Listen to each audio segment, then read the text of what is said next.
In the sweltering heat of a Greek summer, in 480 BC, the narrow pass of Thermopylae became the stage for a glorious last stand.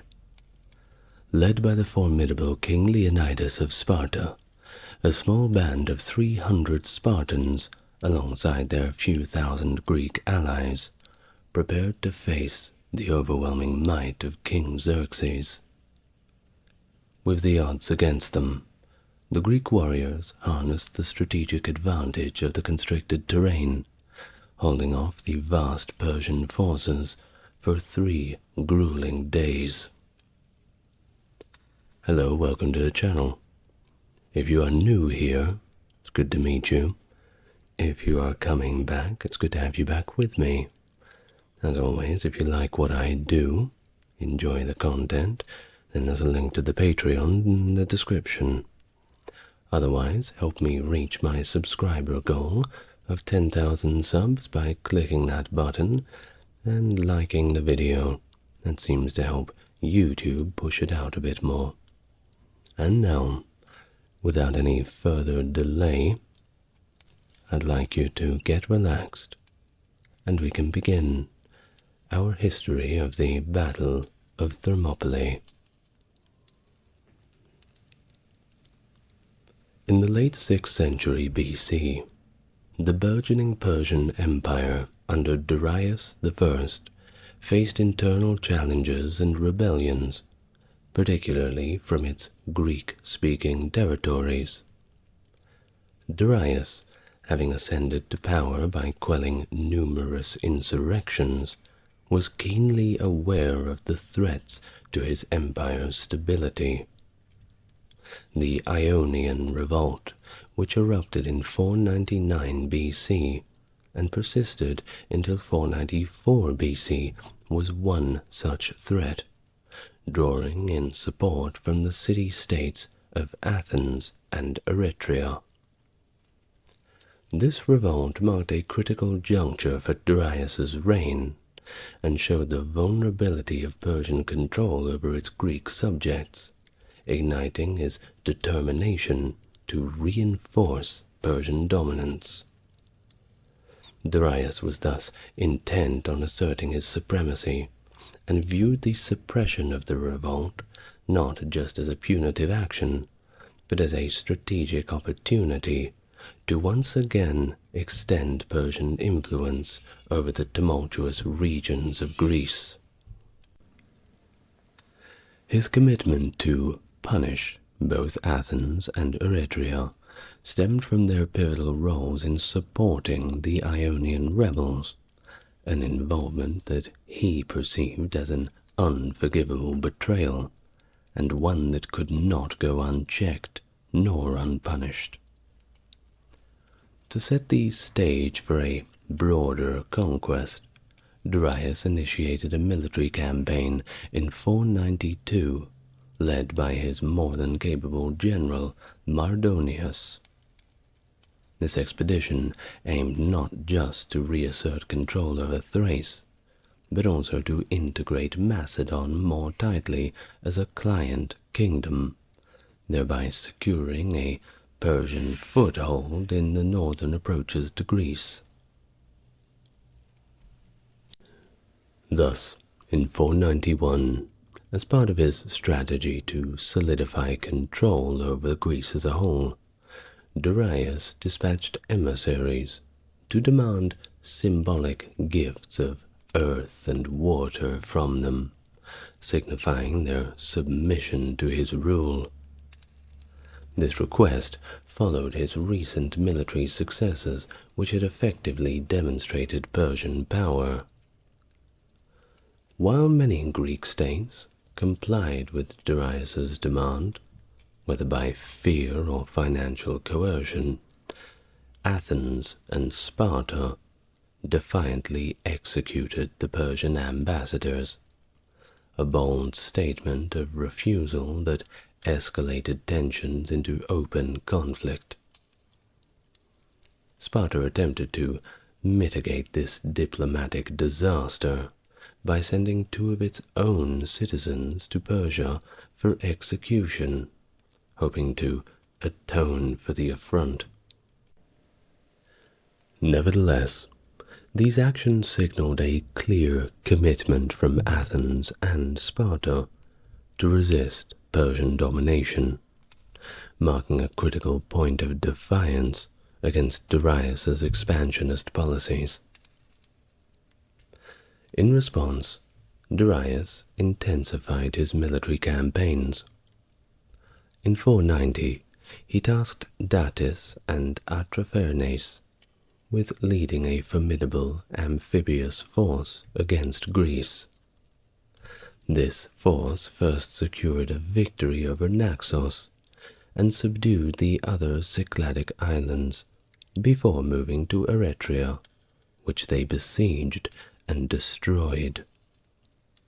The expedition culminated in a landing at Marathon, where the Persian army was unexpectedly defeated by the vastly outnumbered Athenians.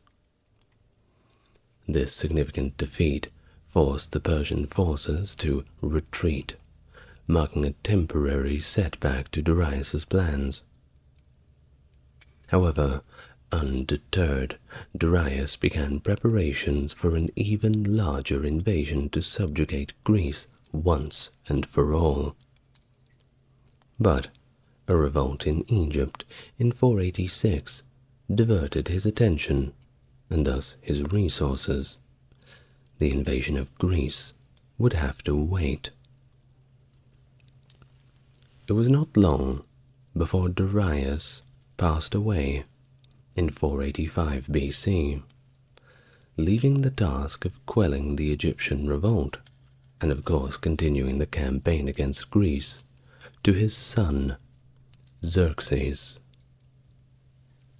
Thus, Xerxes quickly suppressed the Egyptian rebellion and resumed preparation for the invasion of Greece.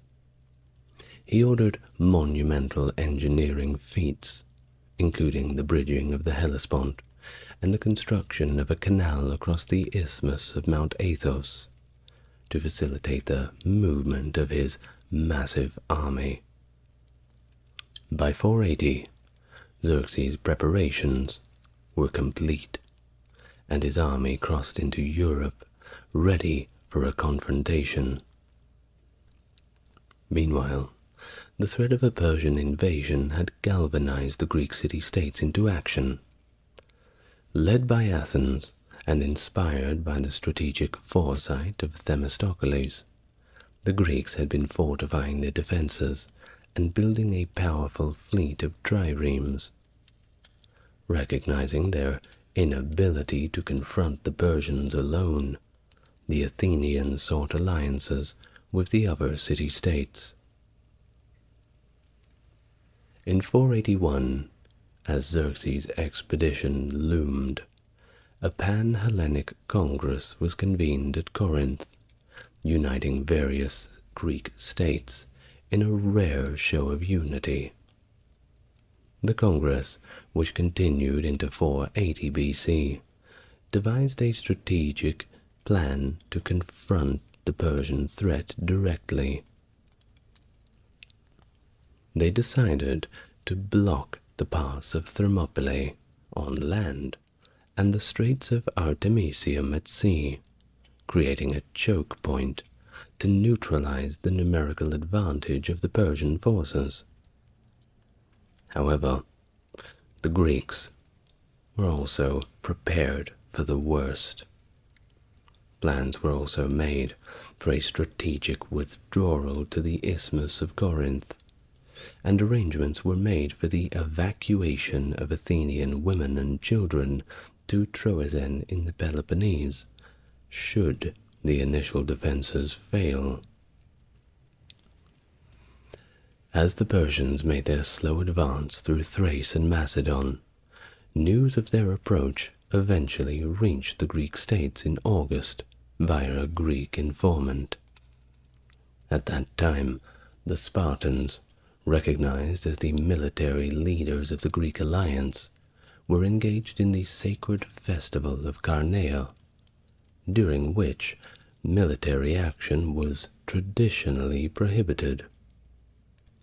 This religious observance had previously delayed Spartan participation at the Battle of Marathon. Additionally, the Olympic Games were underway, marked by the Olympic truce, further complicating any military response from the entire Spartan army. Recognizing the gravity of the Persian threat, Spartan authorities deemed it urgent enough to dispatch an advance force to block the Persian advance at the strategic pass of Thermopylae. Commanded by the Spartan king Leonidas I, this force included the 300 elite members of the royal guard, the Hippeis, chosen for the mission due to their critical role as bodyguards. Leonidas' objective was to rally additional Greek forces along the route and hold the pass until the full Spartan army could be mobilized. Herodotus's narratives of these events highlight a consultation with the oracle at Delphi, which prophesied ominously, "O ye men who dwell in the streets of broad Lacedaemon, either your glorious town shall be sacked by the children of Perseus, or, in exchange, must all through the whole Laconian country mourn for the loss of a king, a descendant of great Heracles."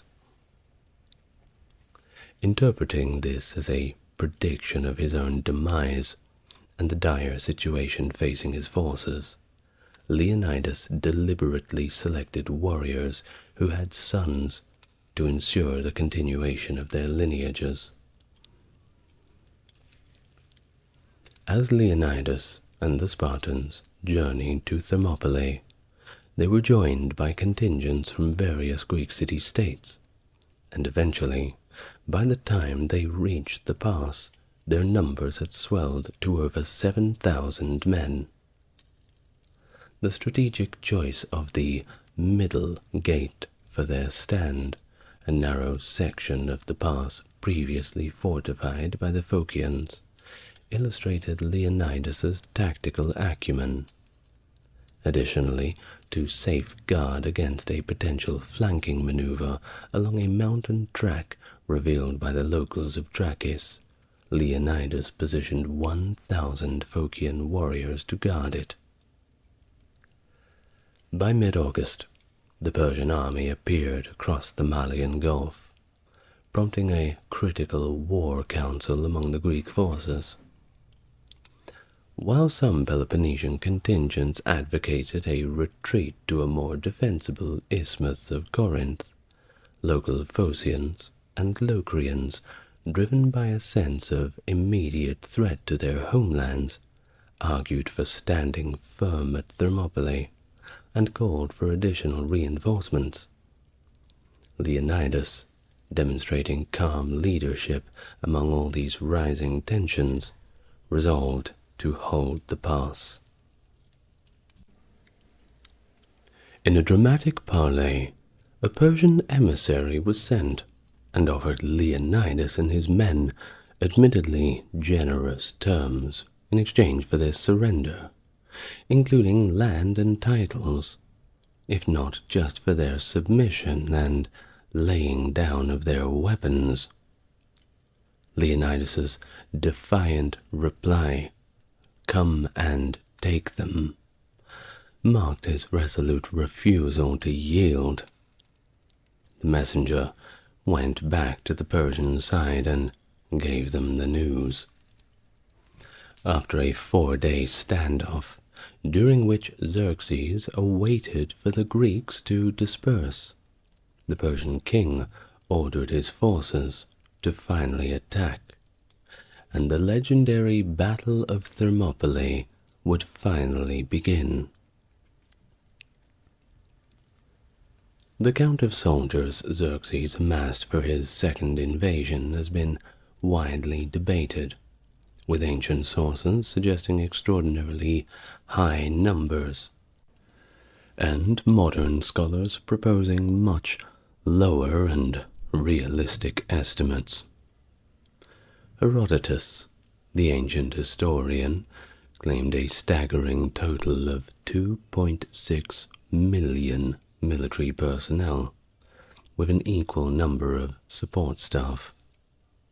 This number is frankly ridiculous.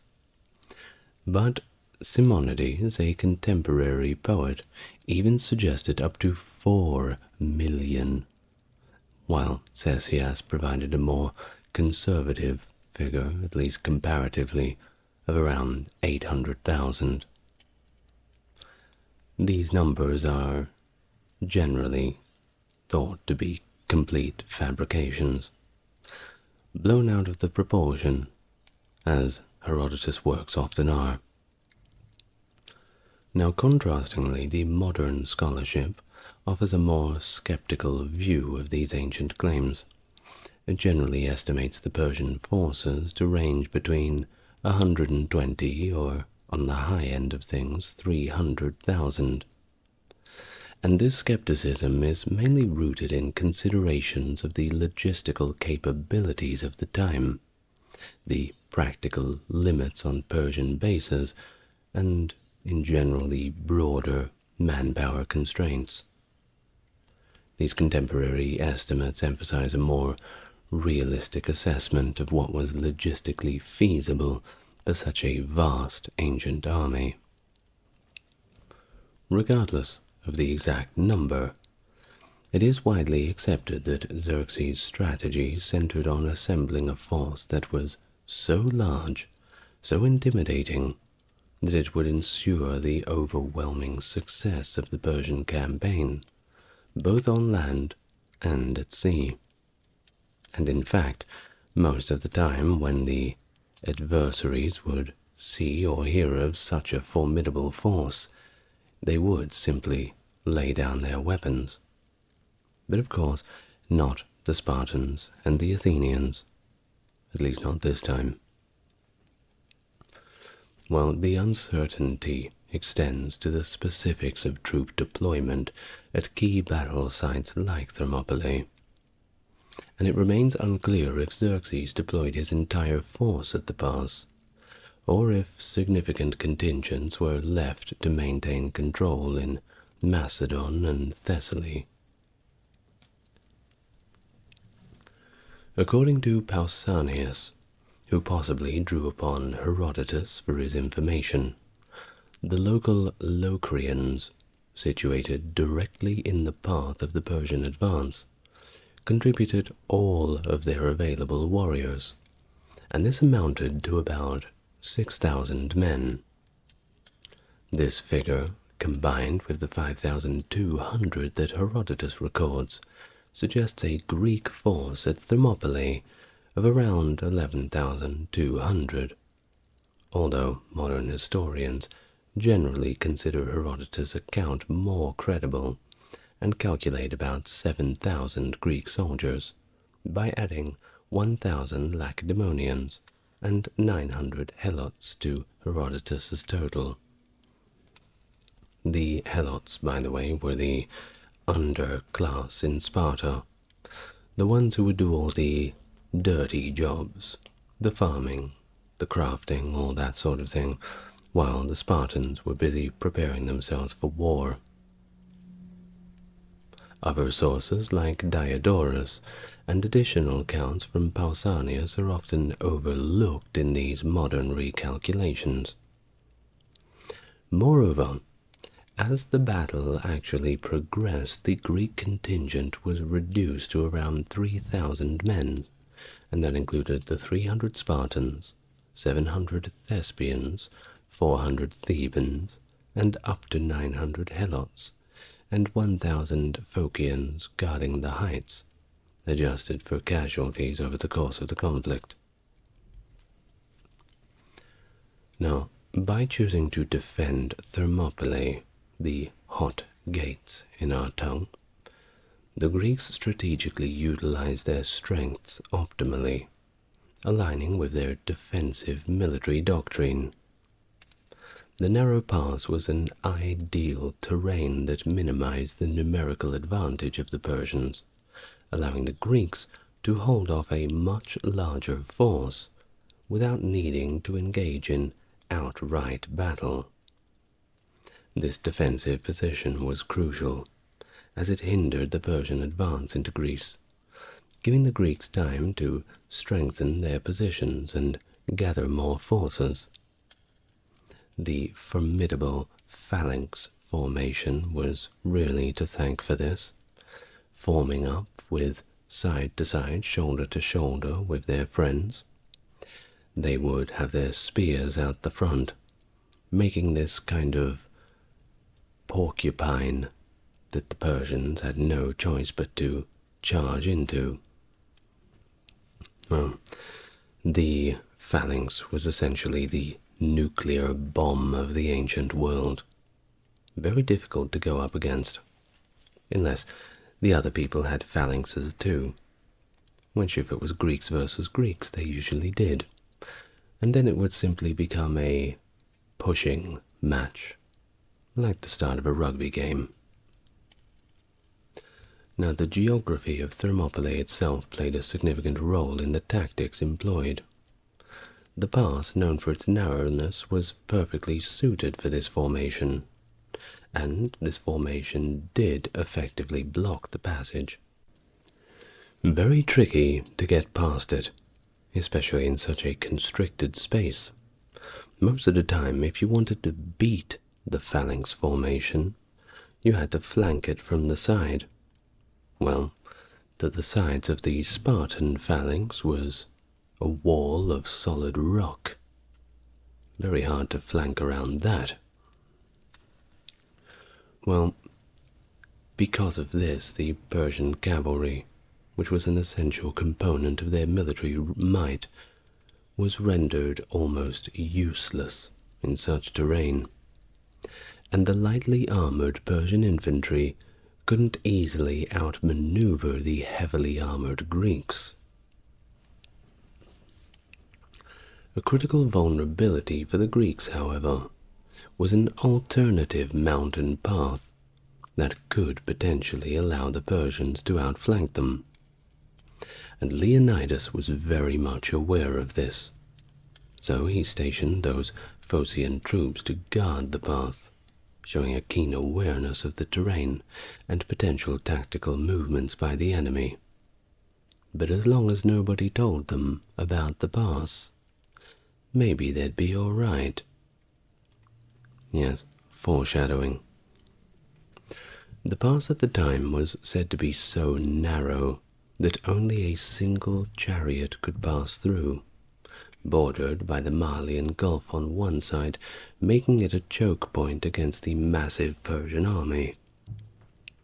Herodotus mentions that the Phocians had enhanced this natural barrier by creating a marsh, further narrowing the passage with a causeway that only allowed limited movement, ideal for defense, but a complete nightmare for an attacking force. The surrounding landscape was rugged, marked by sparse vegetation and steep hills, presenting a harsh environment, very unwelcoming for the equally unwelcome Persians, who were simply not accustomed to such terrain, despite their homeland being very mountainous. The strategic selection of this battleground by Leonidas and his men showcased their tactical acumen, as they positioned themselves in a locale where natural elements were just as much a part of their defense as their spears and shields. Over time, sedimentation in the Malian Gulf has shifted the landscape significantly, moving the shoreline away from the original site of the battle. And today the site is inland, with modern roads running near where the ancient warriors clashed. And by the way, even in the Second World War, the historical resonance of Thermopylae's tactical significance was echoed when the British Commonwealth forces made a stand against the Germans, not far from where Leonidas and his Spartans fought so bravely. On the initial day of combat at Thermopylae, Xerxes growing impatient after the 5-day standoff, set out to engage the Greek forces. He first commanded his 5,000 archers to unleash a formidable volley of arrows towards the Greeks. However, these arrows failed to inflict any significant damage, as they were launched from a distance of about 100 yards away, allowing the Greek shields and helmets, crafted from wood and sometimes reinforced with bronze, to effectively deflect them. Following the ineffective archery volley, Xerxes escalated his efforts by deploying 10,000 troops from the Medes and Cesians to capture the Greeks and bring them to him. The Persian soldiers advanced in successive waves on and on against the Greek position, each wave consisting of roughly 10,000 men. The Greeks had strategically positioned themselves in front of the Phocian wall at the narrowest section of the pass. It was this narrow passage that enabled them to maximize their defensive stance of a phalanx while utilizing a minimal number of soldiers. The details of the Greek tactical formation during these assaults are not extensively documented, but accounts that we have do suggest that they adopted that typical phalanx formation, and it certainly makes sense that they would have used this formidable wall of overlapping shields and protruding spear points, effectively blocking the pass. That being said, it's also quite an intimidating thing to charge into, especially with the man behind you pushing you forward. You must feel sorry for the Persians a little bit, just following orders.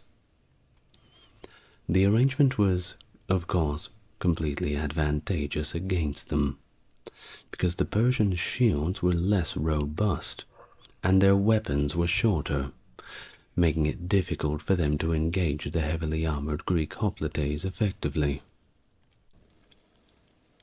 Herodotus notes that the Greek units from various cities fought as distinct groups and were periodically rotated to keep the defenders fresh, indicating that the Greeks likely had more troops at their disposal than were strictly necessary to hold the pass.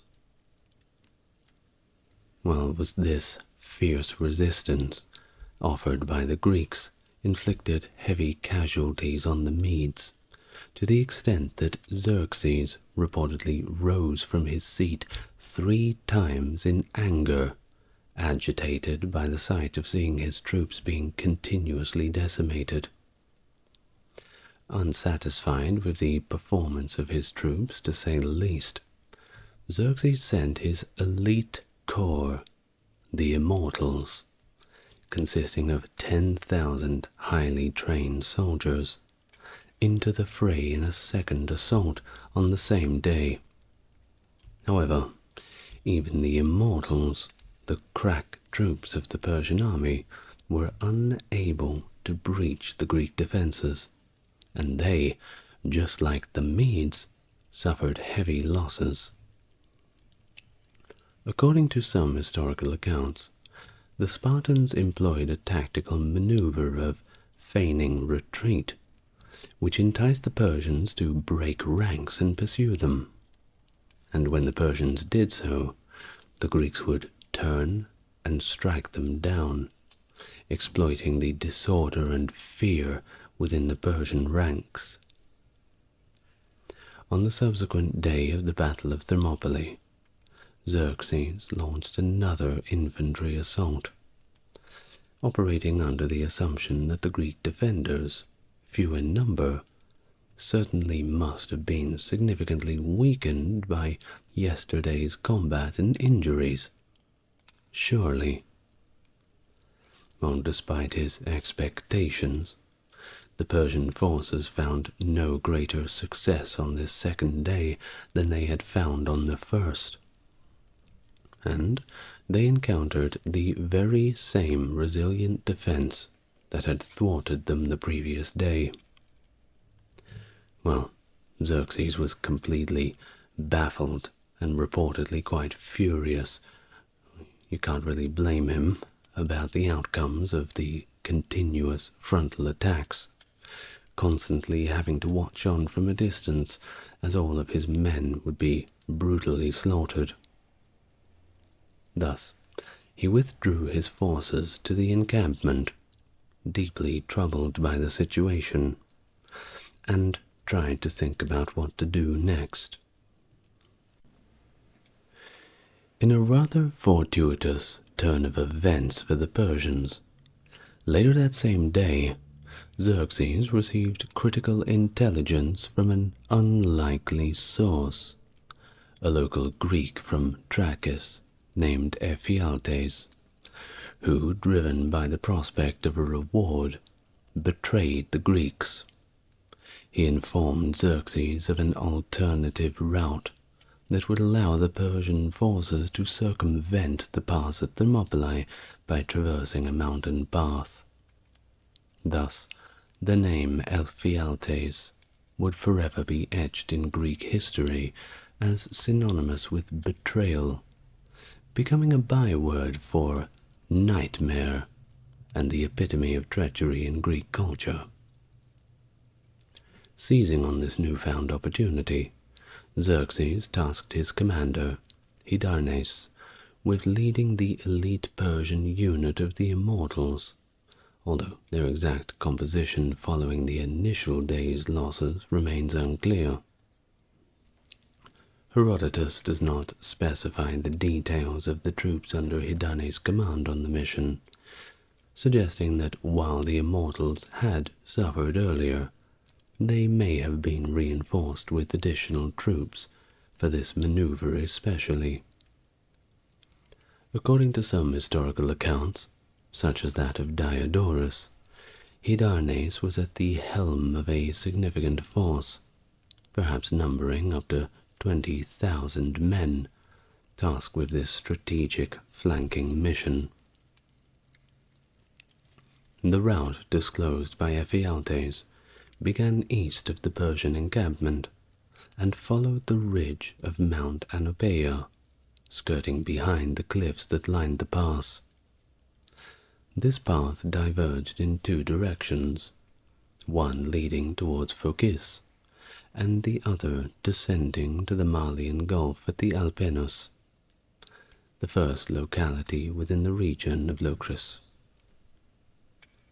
At the crack of dawn on the third day, the Phocians stationed on the mountain path were startled into action by the noise of rustling oak leaves, signaling the approach of the Persian forces led by Hydarnes. Herodotus recounts their astonishment upon discovering the enemy's approach, a sentiment mirrored by Hydarnes, who initially mistook them for Spartans. Informed by the traitor Ephialtes that they were actually Phocians, not the feared Spartans, Hydarnes chose not to engage them in direct battle. Instead, the Persians simply launched a volley of arrows towards the Phocians, who retreated to a nearby hill to make their stand, mistakenly thinking that the Persians intended to attack them directly. The Persian contingent, however, did not linger, continuing their march to encircle the main Greek forces at the pass, all while the Phocians looked on helplessly. As the day unfolded, Leonidas received the dire news through a runner. The path had been compromised, and the Phocians had failed to hold their position. Convening a council of war at dawn, informed by the Greek Tyrhastiadas of the imminent peril, a debate ensued among the Greek commanders. While some were advocating a retreat, Leonidas, perhaps remembering the words of the oracle, resolved to hold their ground at the narrow pass. He gallantly offered his allies the choice to withdraw, a proposal that many accepted. However, approximately 2,000 warriors chose to remain, all prepared to bravely face their fate alongside the gallant Spartans. Among those who did remain were 700 Thespians, staunchly led by General Demophilus, who refused to abandon the fight, and 400 Thebans, along with likely the Spartan helots. These troops chose to confront the Persians in the open field, fully aware of the grim outcome that awaited them. Leonidas's decision to stand his ground has to this very day been extensively analyzed and, in turn, admired throughout history. It's often highlighted that the Spartans, bound by their rigid laws, did not entertain the idea of retreat. This incident reinforced the storied perceptions that Spartans never fled from battle. Moreover, Leonidas, perhaps mindful of the Delphic oracle's prophecy, might have seen this as his last stand and a necessary sacrifice to ensure Sparta's survival. One prevailing theory suggests that Leonidas' final stand was a strategic sacrifice to protect his retreating allies. By holding the pass as long as possible, he provided a critical window for other Greek contingents to escape, thus avoiding a much worse massacre on open terrain where Persian cavalry could easily dominate and run them down. This rearguard action by Leonidas not only allowed the 3,000 Greeks to survive, but ensured they would live to fight another day, continuing the resistance against the invading Persians. The participation of the Thebans at Thermopylae has stirred considerable debate. Herodotus intimates that they were essentially coerced into battle, held as hostages to secure the allegiance of Thebes to the Greek cause. Contrarily, Plutarch disputes this, suggesting that if they were truly hostages, they would have been dismissed with the other Greek forces when the situation became too dire. More likely, those present were Theban loyalists, who opposed the Persian rule and chose willingly to fight at Thermopylae, knowing well that returning to a Thebes dominated by Persia was not an option if Boeotia fell. The Thespians, on the other hand, demonstrated extraordinary commitment to the battle, embodying a spirit of self-sacrifice that is often overlooked. Despite the complete evacuation of their city, they chose to stay and fight, representing every hoplite that Thespia could muster. And this act of defiance was not unique in Thespian history. On at least 2 other historical occasions, Thespian forces similarly committed themselves to fight to the death. So when we remember the 300 Spartans at Thermopylae, perhaps we better remember them too.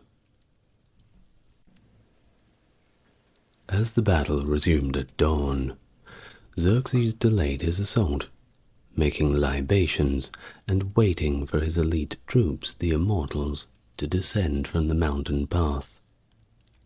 The Persian king then unleashed a frontal assault with 10,000 men, charging the Greek line that now extended beyond the narrow pass to engage the enemy head-on in a wider area, maximizing the carnage inflicted upon the Persian forces.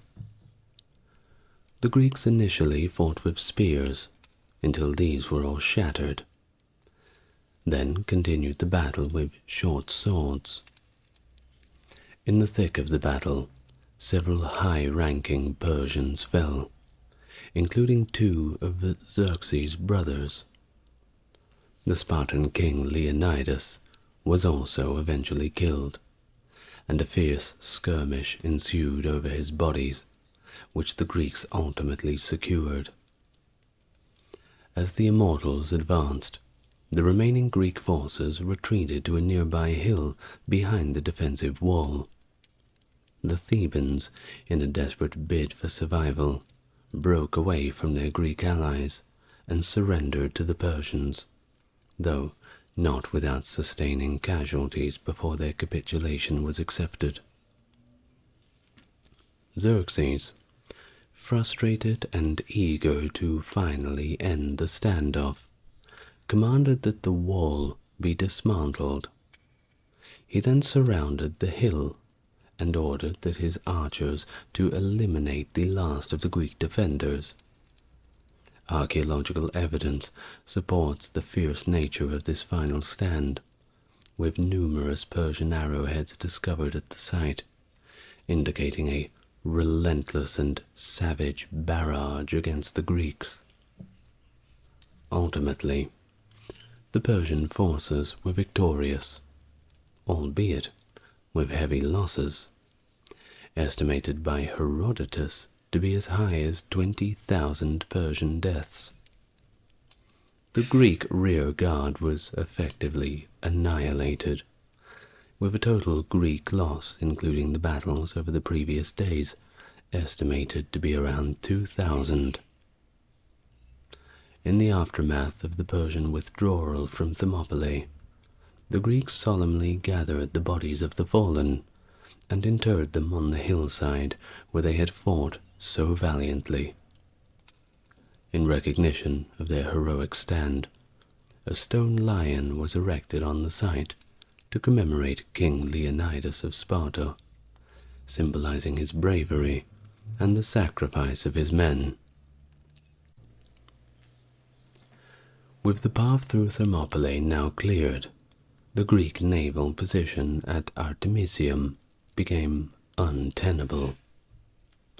Although the naval skirmishes there had ended without a decisive victor, the Greek fleet withdrew in an orderly fashion back to the Saronic Gulf.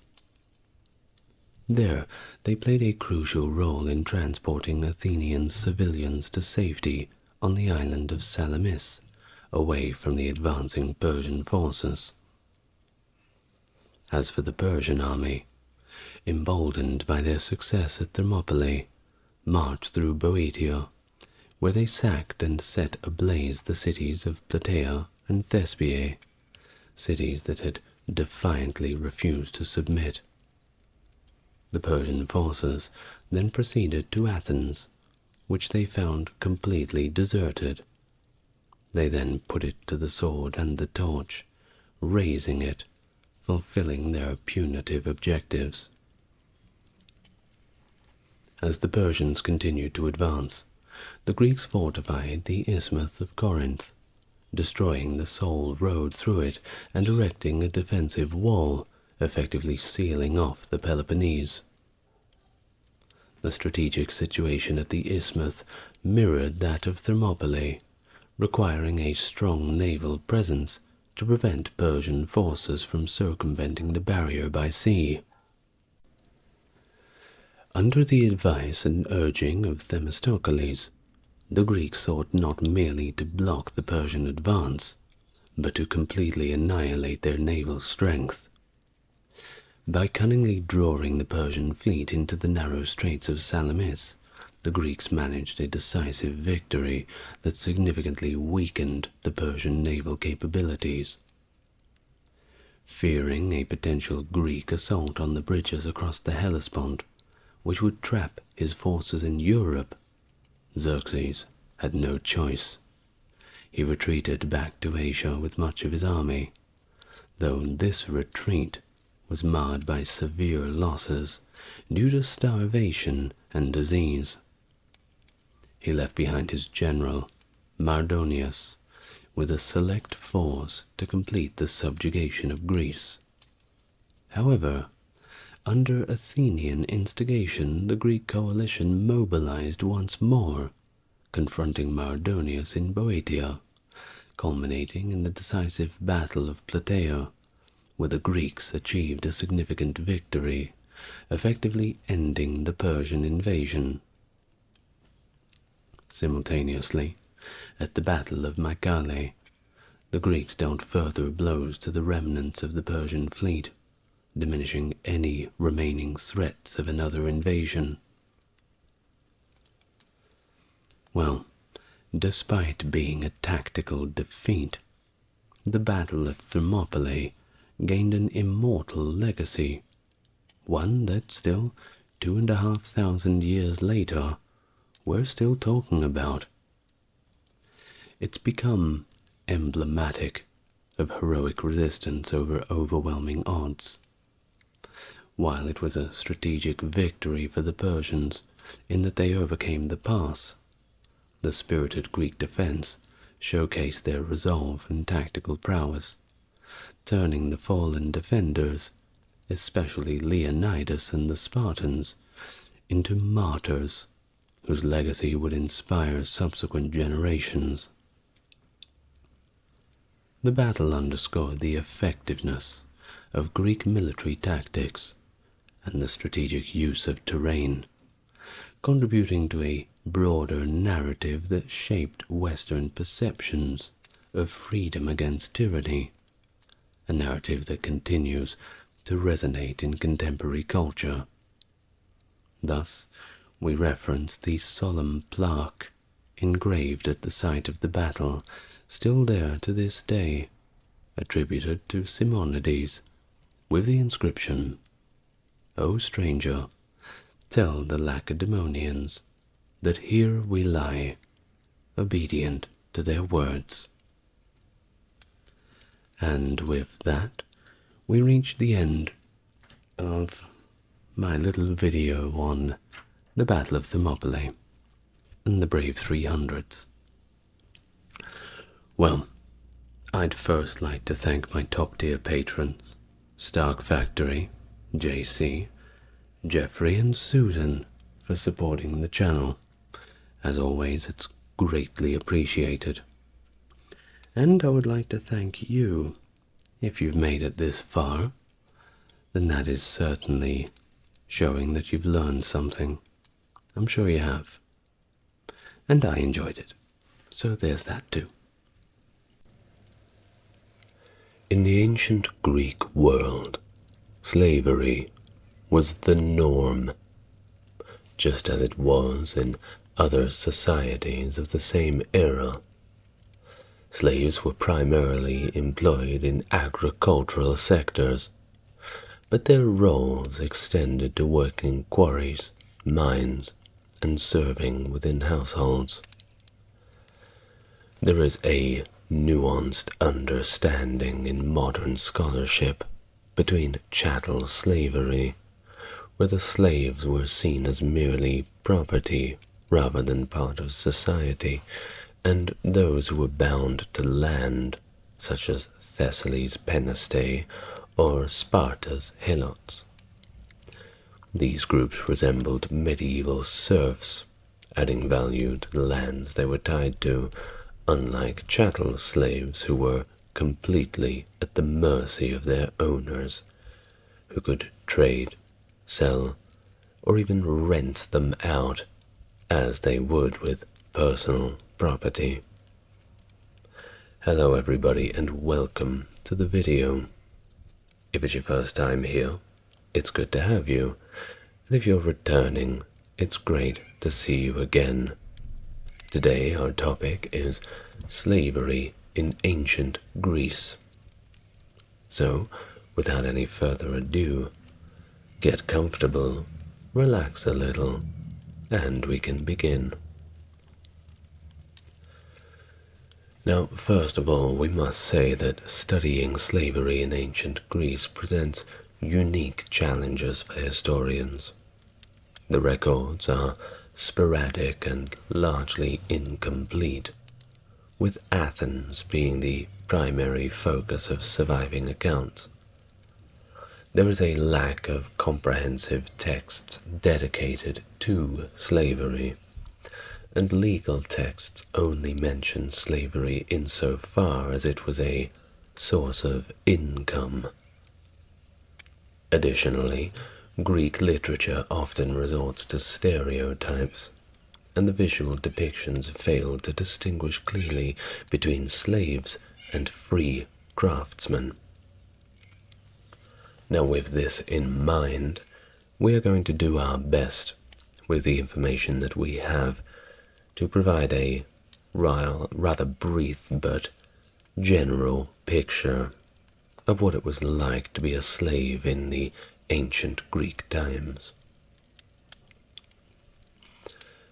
In the intricate tapestry of ancient Greek language, a multitude of terms were used to denote the concept of slavery, each bringing its own shades of meaning and contributing to a complex textual landscape.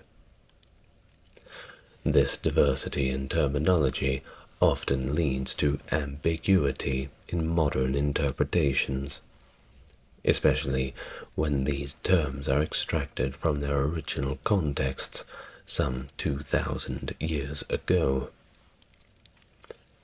In the epic narratives of Homer, Hesiod, and Theognis of Megara, slaves were referred to as dmos, a term generally used but specifically denoting war captives considered as spoils of war, essentially viewed as the property of their owner, a conquered people.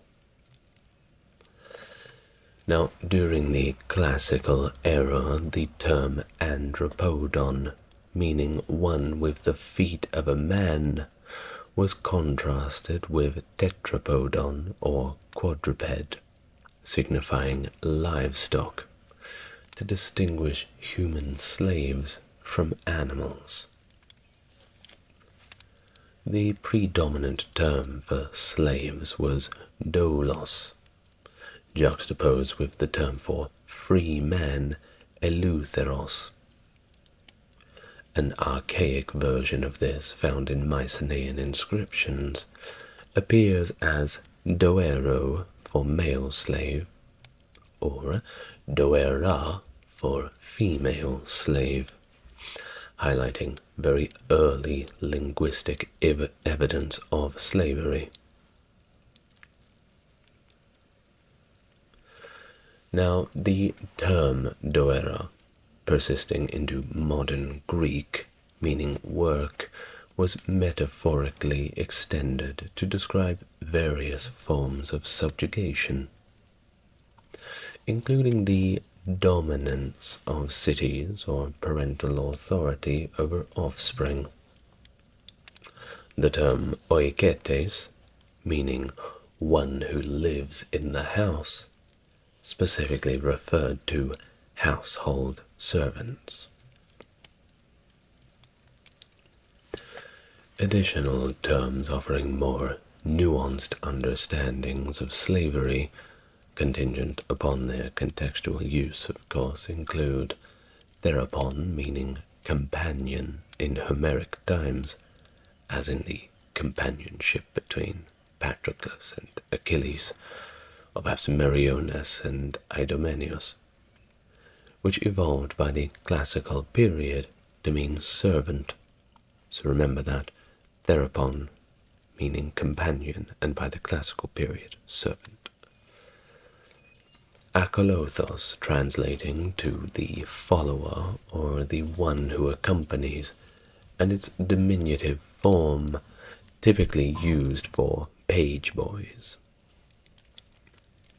Pais, meaning child, applied similarly to houseboy, or used derogatorily for adult slaves.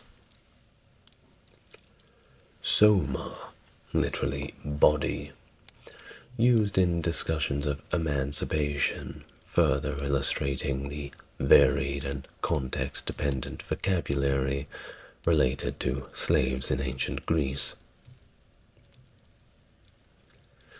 Now, Mycenaean society, which is really going back to the old times, in this society, slavery was seen as simply a fundamental aspect of the culture of a whole, as revealed by numerous tablets found in Pylos, which distinguish between the two types of slaves, the slaves of the people and the slaves of God, with the latter likely serving Poseidon.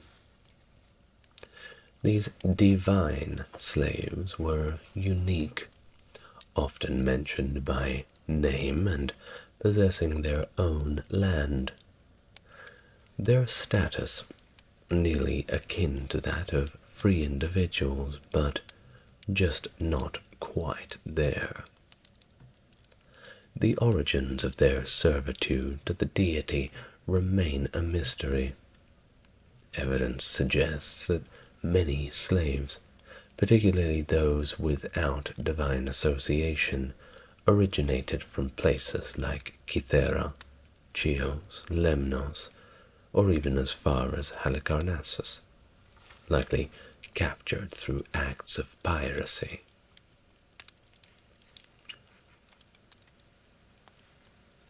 These records also highlight that relationships between slaves and free people were not uncommon, with slaves having the capability to work and own land. The primary social distinction in Mycenaean times was not between the free and enslaved, but rather their affiliation with the palace. Moving on now and transitioning to the Homeric era, we can observe a notable shift in social structures and terminology for slaves, reflecting the conditions of the Greek Dark Ages. The term for slave evolves from doero or doulos to demos, and in works like the Iliad, slaves are predominantly war-captured women, while the men faced ransom, or if they were very unlucky, death. The Odyssey continues to portray slaves mainly as women, serving as household servants or concubines, though it also introduces male slaves, such as the loyal swineherd Eumaeus, who is integrated into the household's core. Despite the intimate integration into the household, however, slavery was still considered as a great dishonor, as Eumaeus himself laments the loss of virtue upon becoming a slave. Now, where did it all start? Well, that's kind of hard to tell. Slavery has been around for as long as warfare and subjugation of the conquered has. The origins of slave trading in the Archaic period are therefore murky, with the 8th century BC poet Hesiod mentioning the ownership of demoes, though their status remains ambiguous. The existence of douloi is further confirmed by later poets and the draconian laws of the 7th century BC, which permitted violence against slaves. By the time of Solon in the late 6th century BC, laws were in place that restricted the activities of slaves, marking a period where references to slavery became more frequent and its practice a lot more widespread. Now, this era saw the concurrent rise of the democratic processes and the expansion of slavery, highlighting a paradox within Greek history, where the advancements of freedom and the institution of slavery progressed hand in hand. In ancient Greece, the realm of politics was exclusively reserved for citizens and seen as the most noble of pursuits, with all other vocations being delegated to non-citizens whenever it was possible. This delineation emphasized the significance of status over the nature of one's work. Agriculture stood as the cornerstone of the Greek economy, where slavery played a critical role. Even the most modest of landowners might possess one or perhaps two slaves, with the holdings of the affluent boasted scores, employed as either basic laborers or overseers. The debate continues over the extent of slave labor in agriculture, but it is widely acknowledged that rural slavery was a significant aspect of Athenian life, distinctly different from the vast slave populations on the Roman latifundia.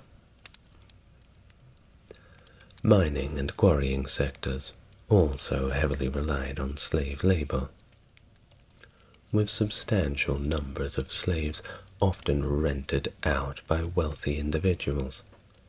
For instance, the Strategos Nicias leased 1,000 slaves for work in the silver mines of Laurium in Attica. The income from such an investment was of course considerable, with Xenophon noting a return of 1 obolus per slave per day. They were making very good money. He even proposed that Athens could enhance its citizens' welfare by purchasing a large number of slaves to be leased out, suggesting a ratio of up to 3 state-owned slaves per citizen. Of course, this is probably not a good idea. There's only so far you can take slavery. If the slaves begin to outnumber you, well, for obvious reasons, this could begin a few problems. Craftsmanship and trades were other areas where slaves made significant contributions. Workshops, unable to rely solely on family labor, employed a large number of slaves. For example, one shield factory of Lysias operated with 120 slaves, and the father of Demosthenes utilized the skills of 32 cutlers and 20 bed makers in his own enterprise. Of course, domestic slavery was also widespread, with the roles of slaves extending into the households of their masters. Male domestic slaves often served as stand-ins for their masters in their trades or as companions on journeys, and in times of war, they might serve as assistants to the hoplites. Female slaves were primarily engaged in household duties, such as cooking and weaving textiles, illustrating the diverse and integral roles slaves held in ancient Greek society across various sectors. Now, how many slaves were there? Was it 1 to every wealthy house? 2 to every wealthy house, and 1 to every modest one? Well, it's a little difficult to say. Quantifying the slave population in ancient Greece is challenging due to the absence of precise consensus and the fluctuating definitions of slavery across the different periods. Athens, however, is widely recognized for having the largest concentration of slaves, with estimates suggesting up to 80,000 slaves in the 5th and 6th centuries BC, averaging 3 to 4 slaves per household.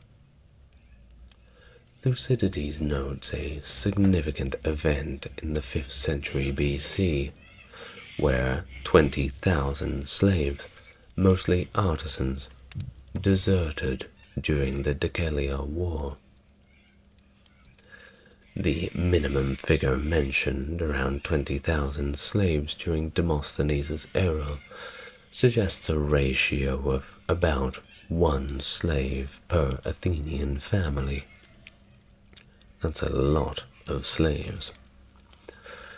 A more formal attempt to tally the population was made by Demetrius Valerius between 317 and 307, who reported 21,000 citizens, 10,000 metics, or resident foreigners, and a staggering, and I must laugh, 400,000 slaves in Attica. It is of course no laughing matter, but my God, to have that many slaves to that many citizens, it is really ridiculous. Now this figure, translating to 13 slaves per free man, is of course viewed with skepticism by some scholars, who argue that such a ratio is of course implausible given the economic indicators of the time, such as wealth distribution and food supply logistics. 400,000. Absolutely hectic.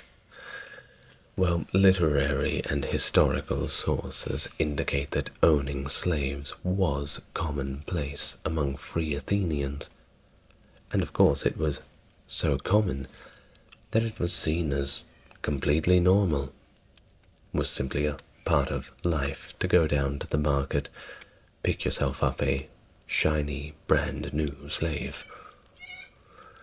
Aristophanes' depiction of impoverished peasants with several slaves, and Aristotle's definition of a household including both freed men and slaves, underscore this norm.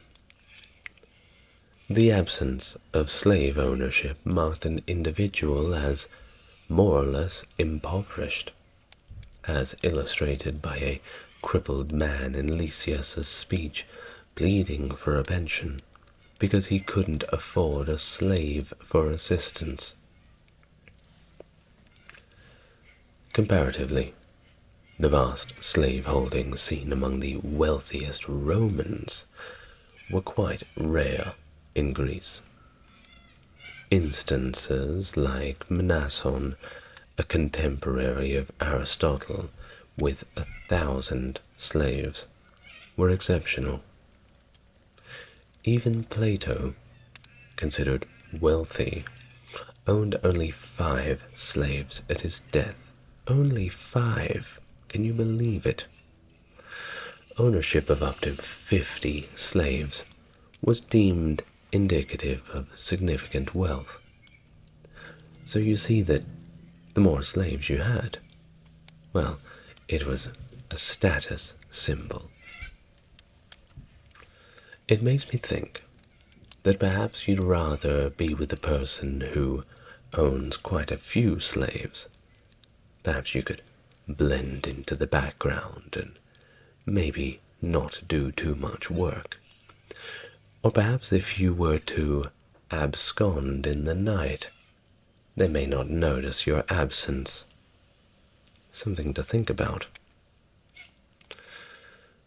Well, outside of Athens, Thucydides highlights Chios for having the highest proportional number of slaves, suggesting that the phenomenon of slavery was widespread, but varied throughout ancient Greece.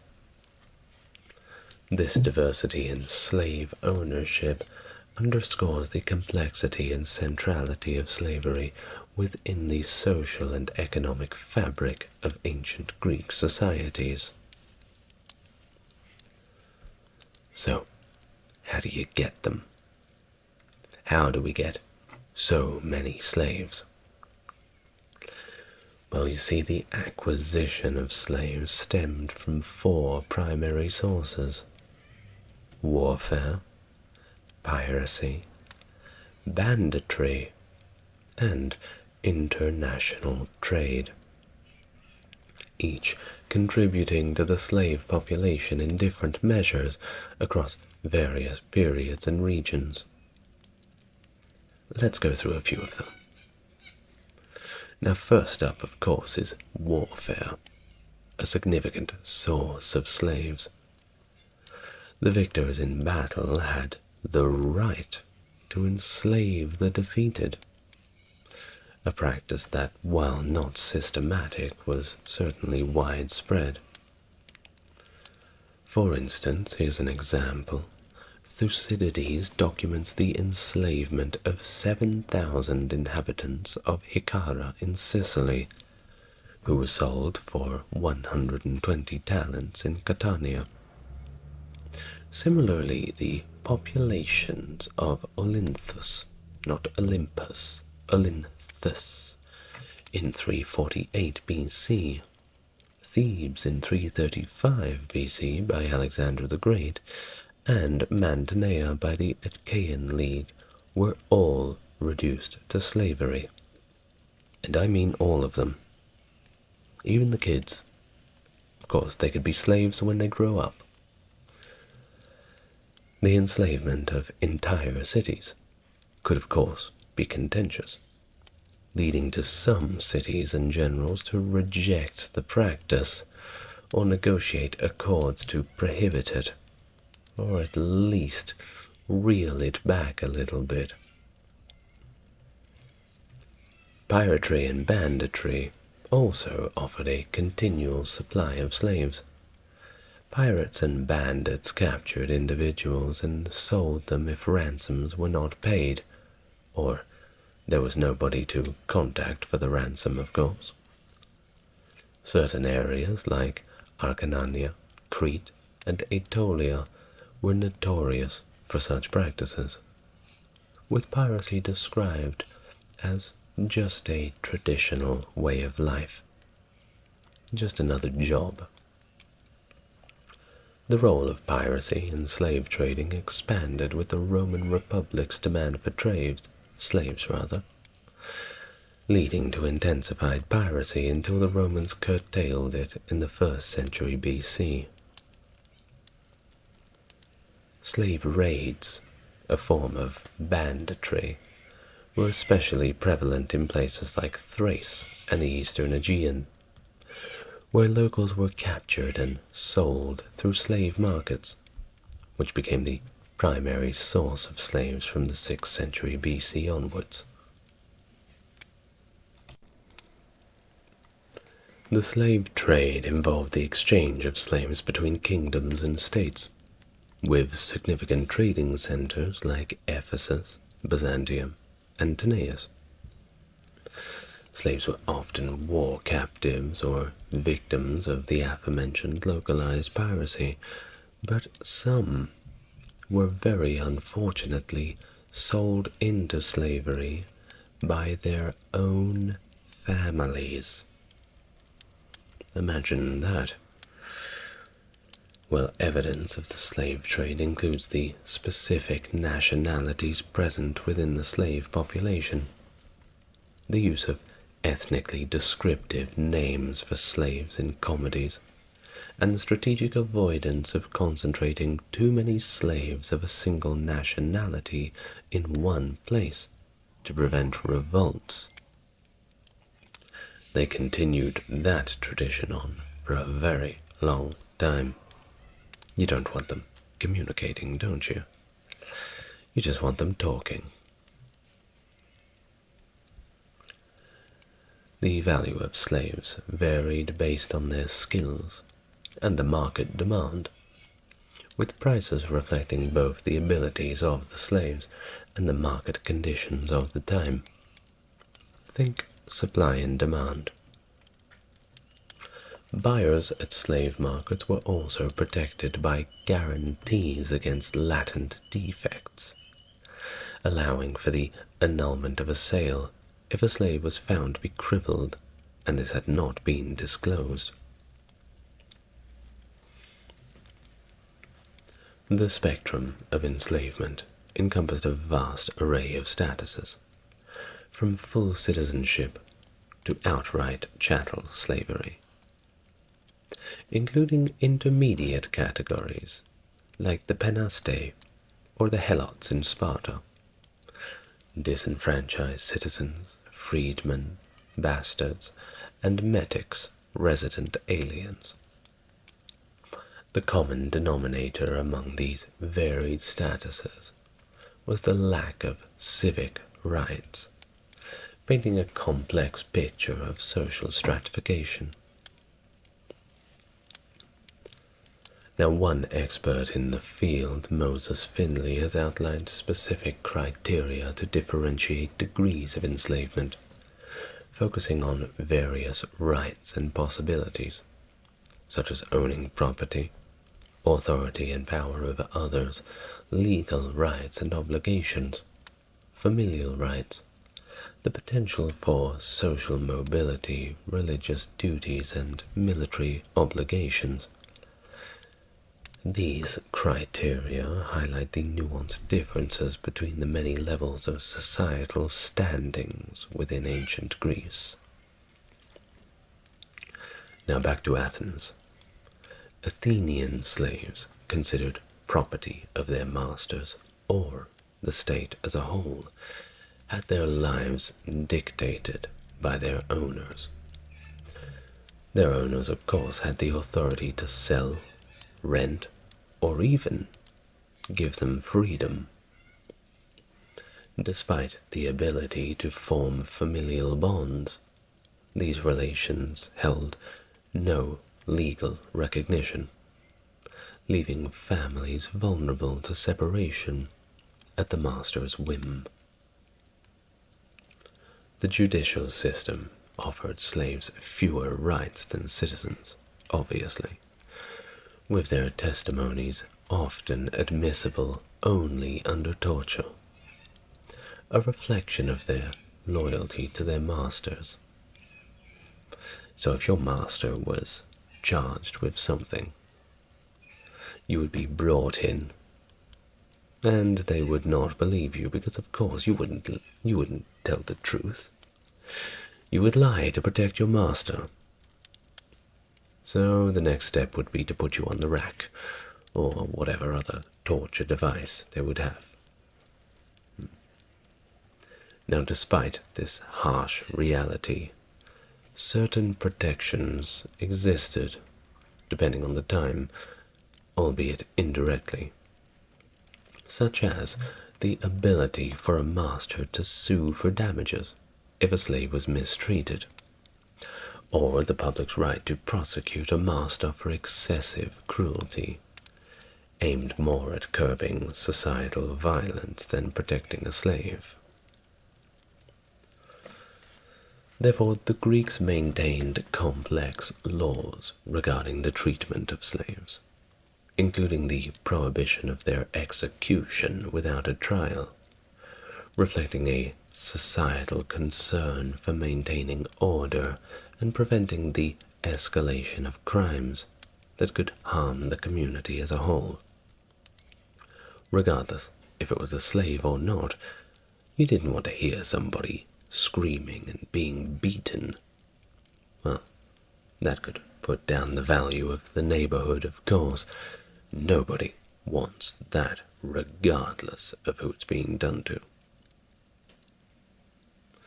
Slaves were integrated into their master's household and participated in civic and family cults, enjoying certain protections like the right to claim asylum in temples, highlighting a degree of humane treatment not universally afforded to slaves in other ancient cultures, of which we will get to in upcoming videos.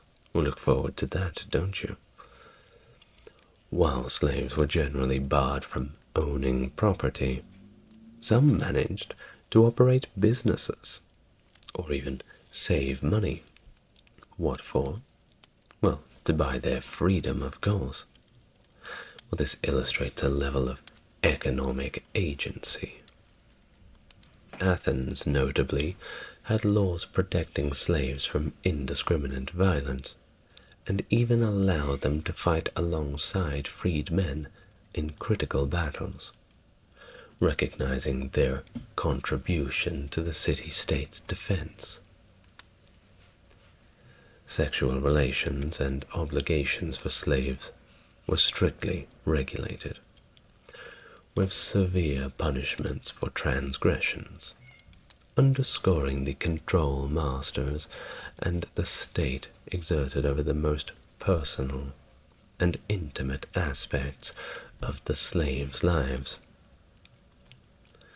Nonetheless, instances of compassion and justice, such as the liberation of slaves from exploitative conditions, coexisted alongside the harsher realities of their status.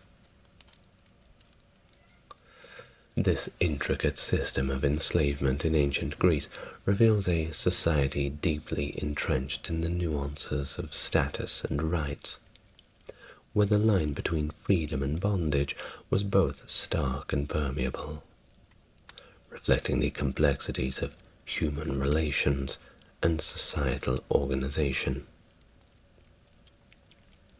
Manumission, or the practice of freeing slaves, was present in Chios as early as the 6th century BC, indicating a tradition of emancipation in ancient Greece. Initially, emancipation was an oral process, requiring only witnesses and sometimes a public ceremony at places like theaters or tribunals.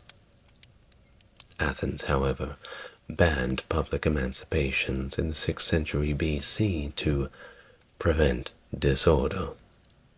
Obviously, the other slaves may get a little bit jealous and have some ideas of their own freedom if they were to see it so publicly flaunted.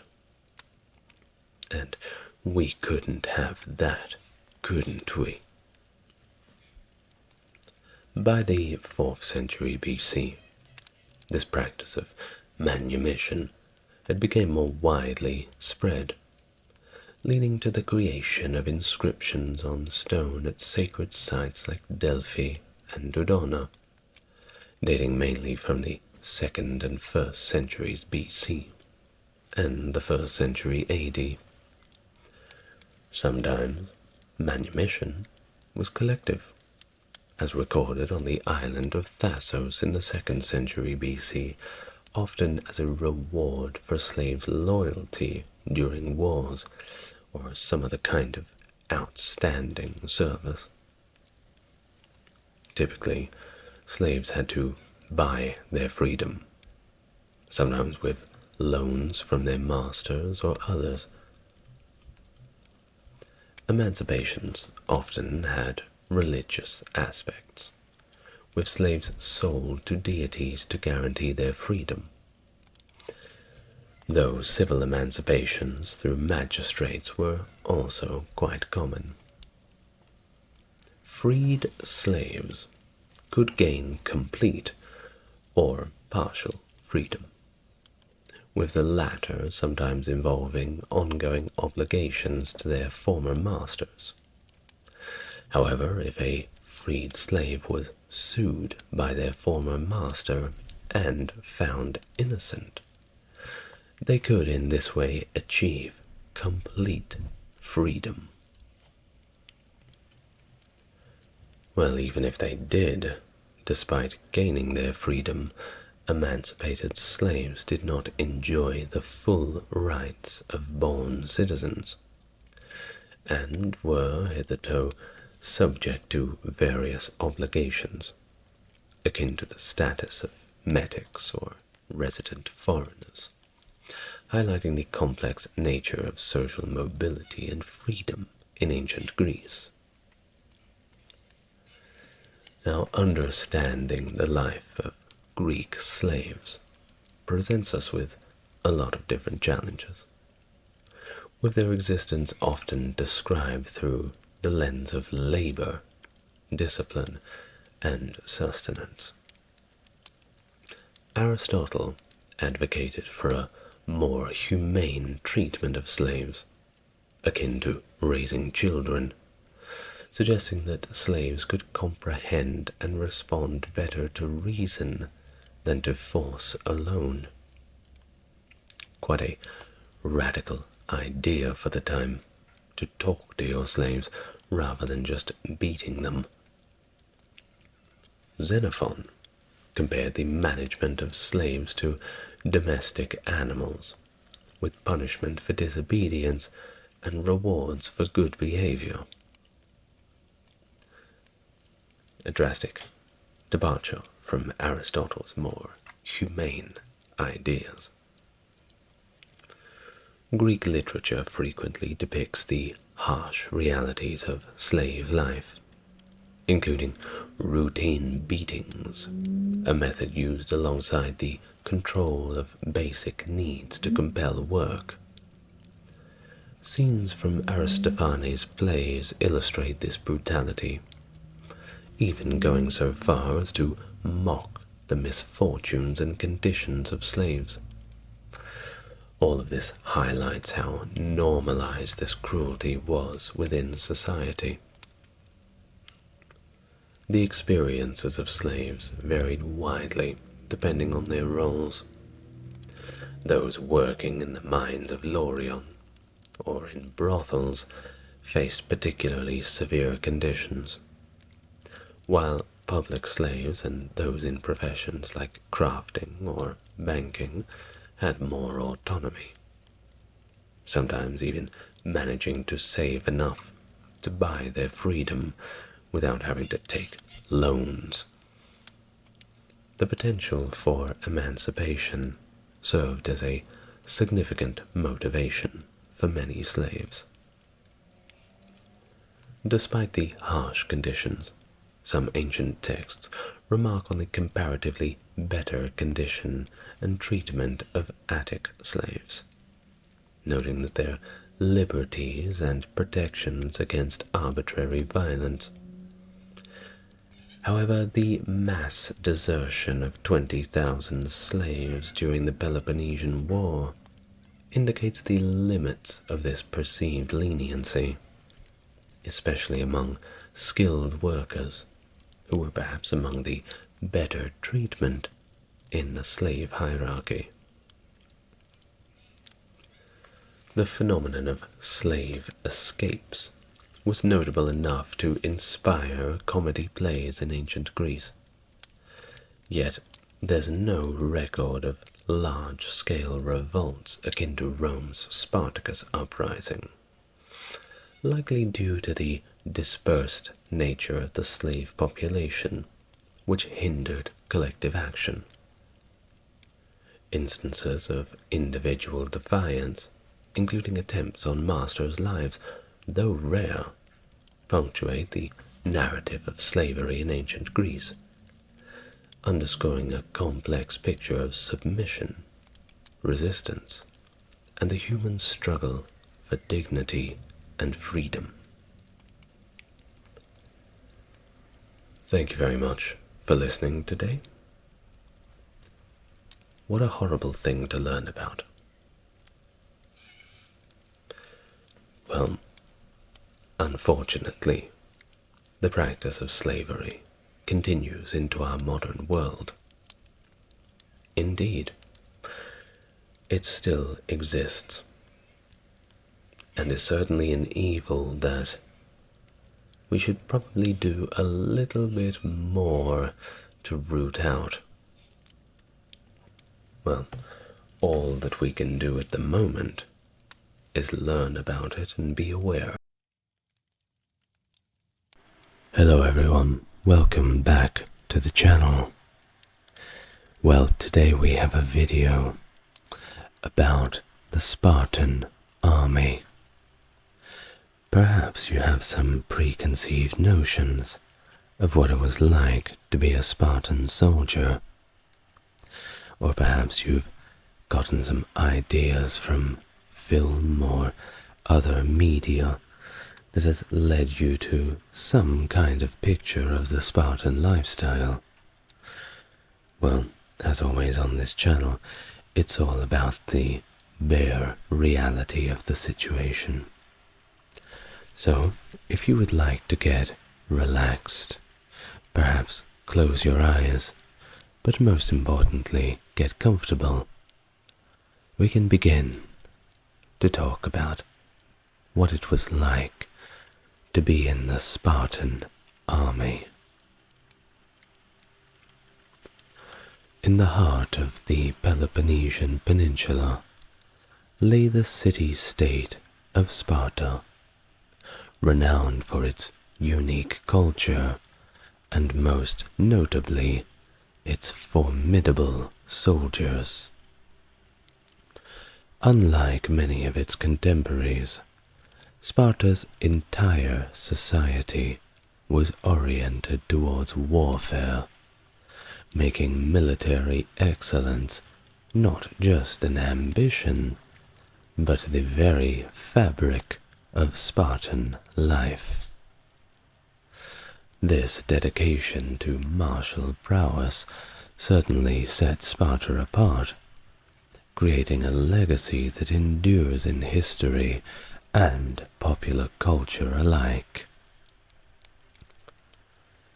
Sparta's military ethos was born out of a necessity and honed by centuries of continuous brutal warfare.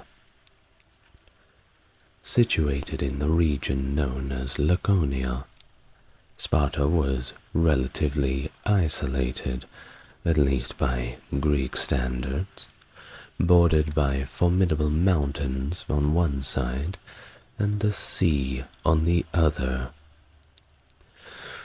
Now this geographical seclusion fostered a society that was very insular, very disciplined, and fiercely independent.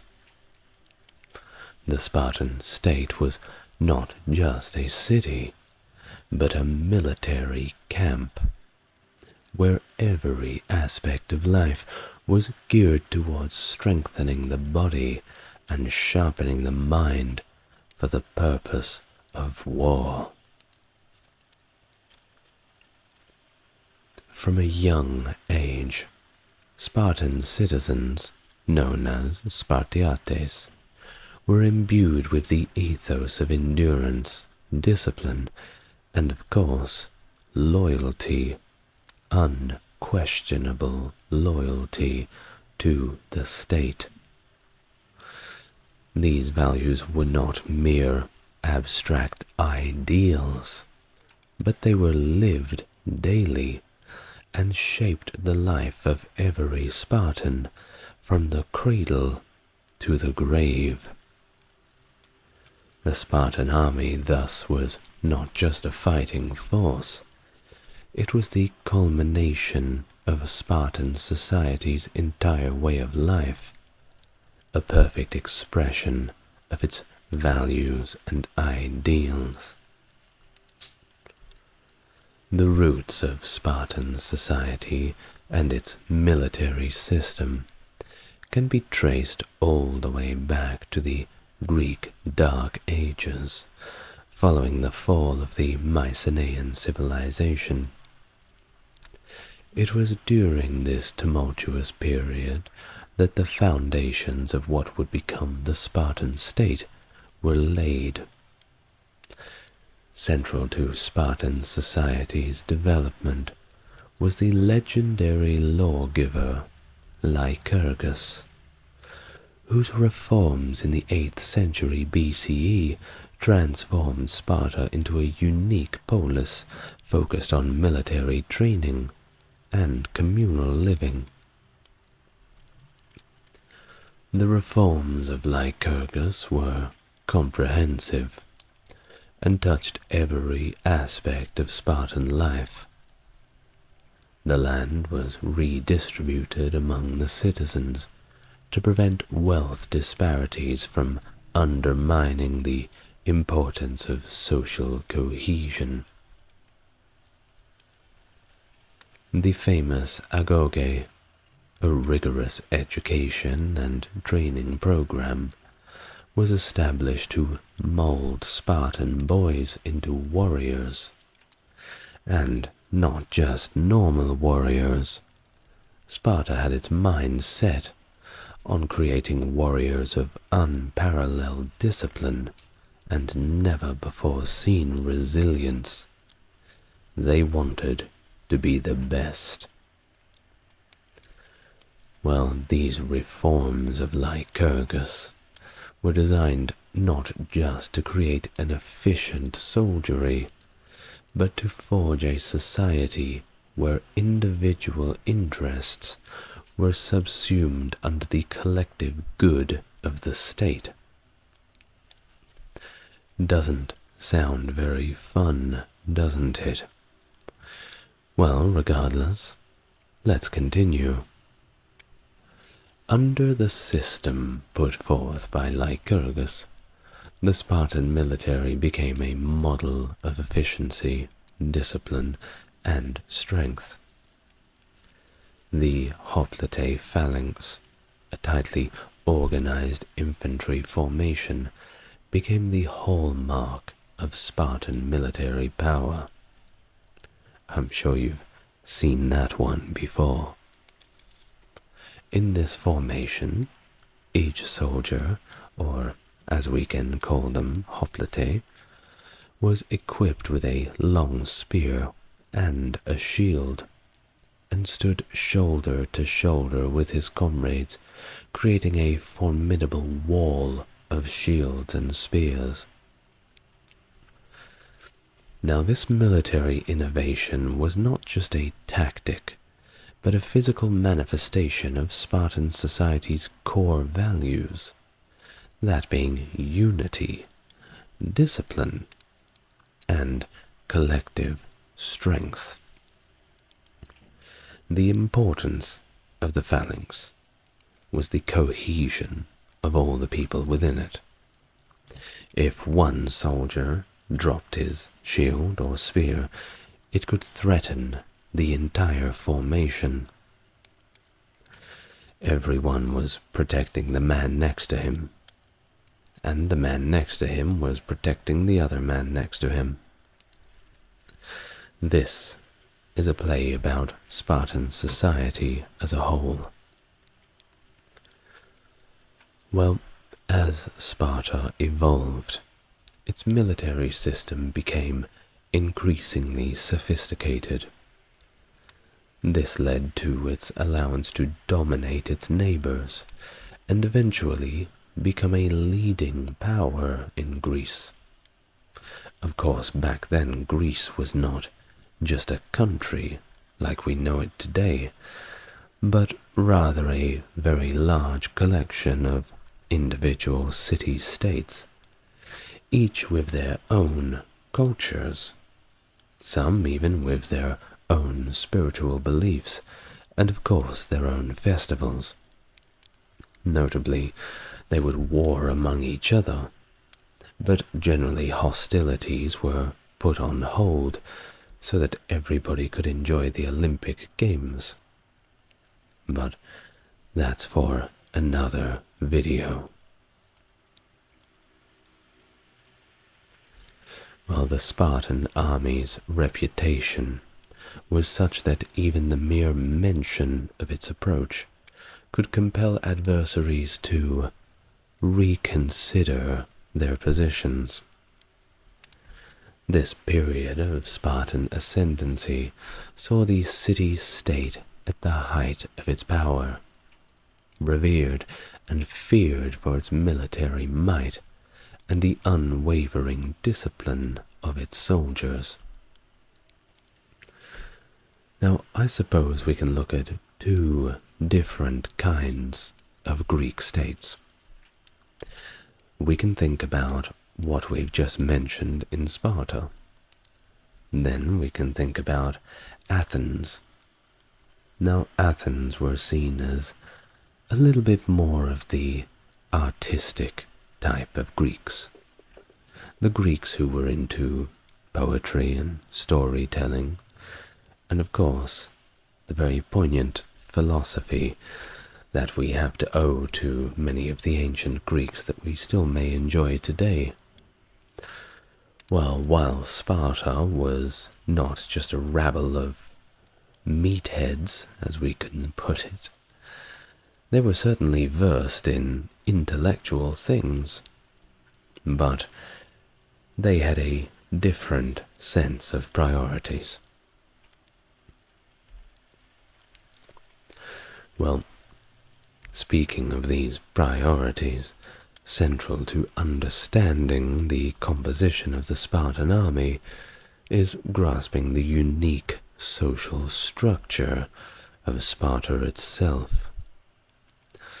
The society was divided into three main classes: the Spartiates, Perioeci, and the Helots.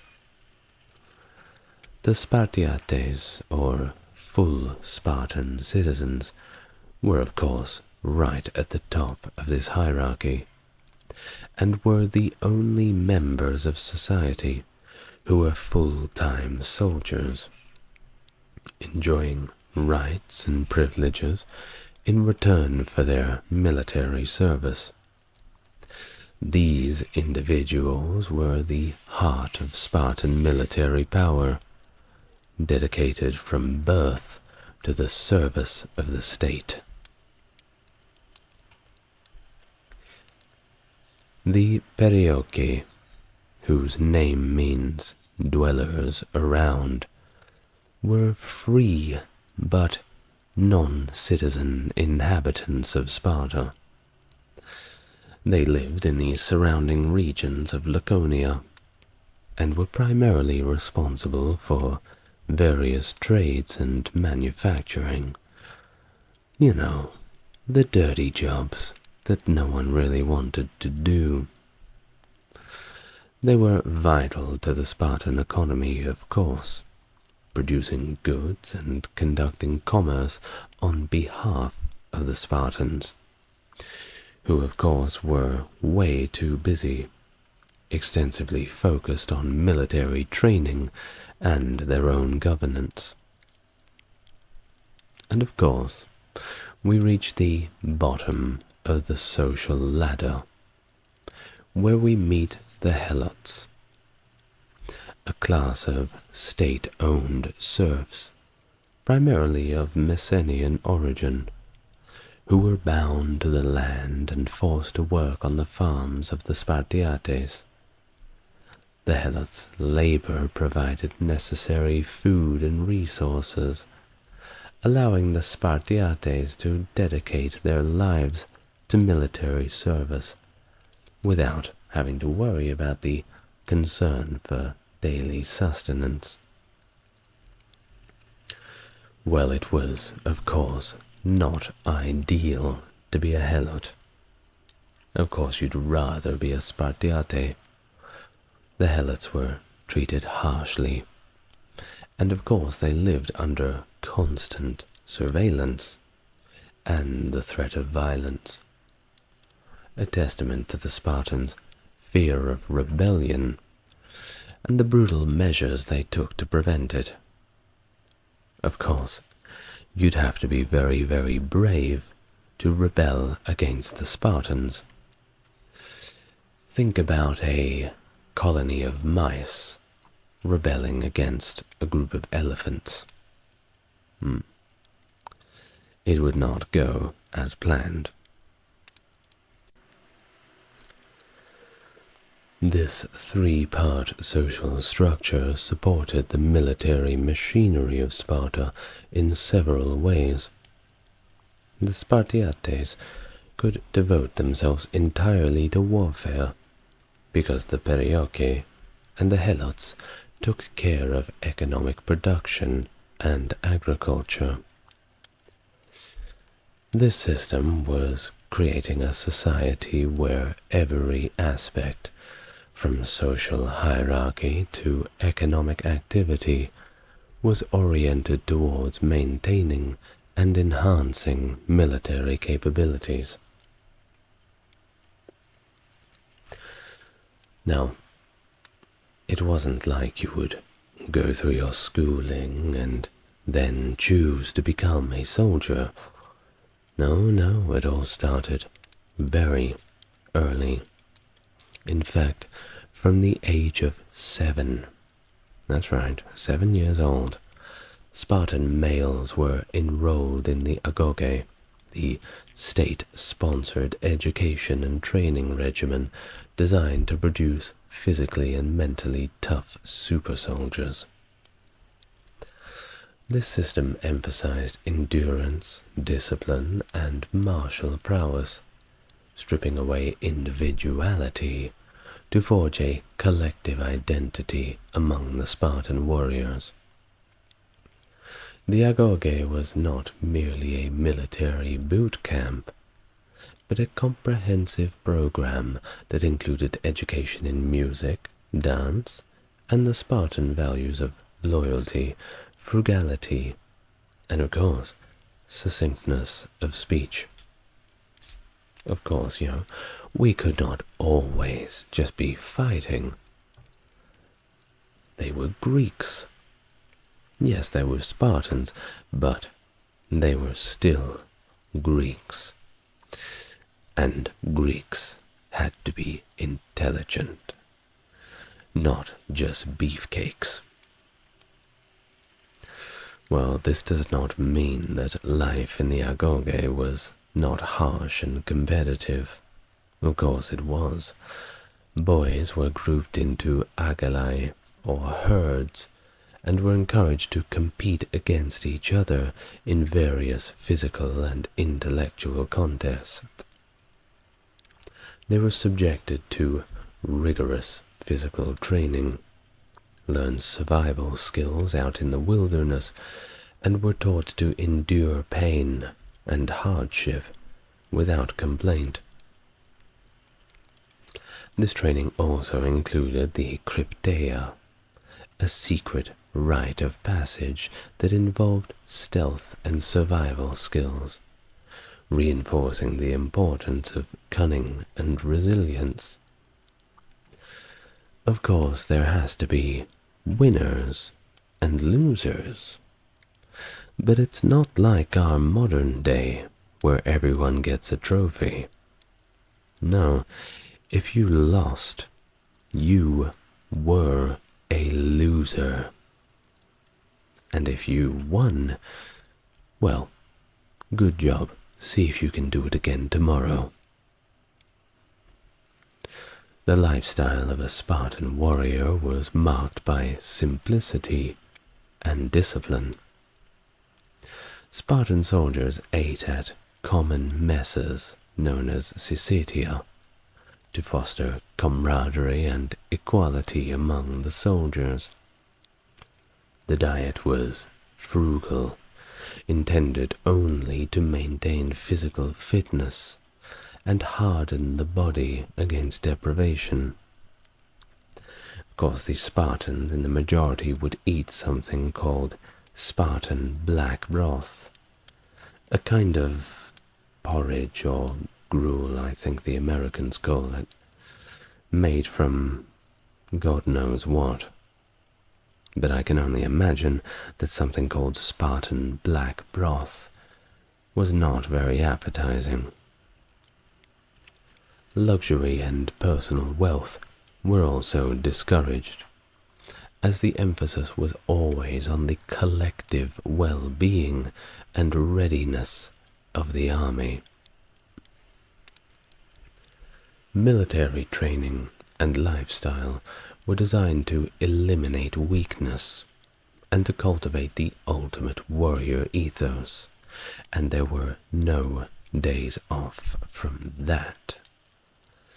Of course, this system produced soldiers who were renowned all over Greece for their discipline, loyalty, combat effectiveness, capable of facing overwhelming odds with a stoic determination.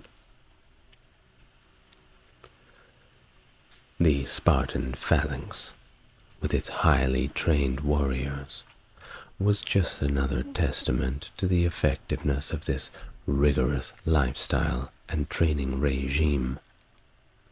The Spartan soldiers could form up in a phalanx at the click of their fingers, and the phalanx was like the flamethrower of the ancient world, a one-stop shop for wiping the floor with your enemy.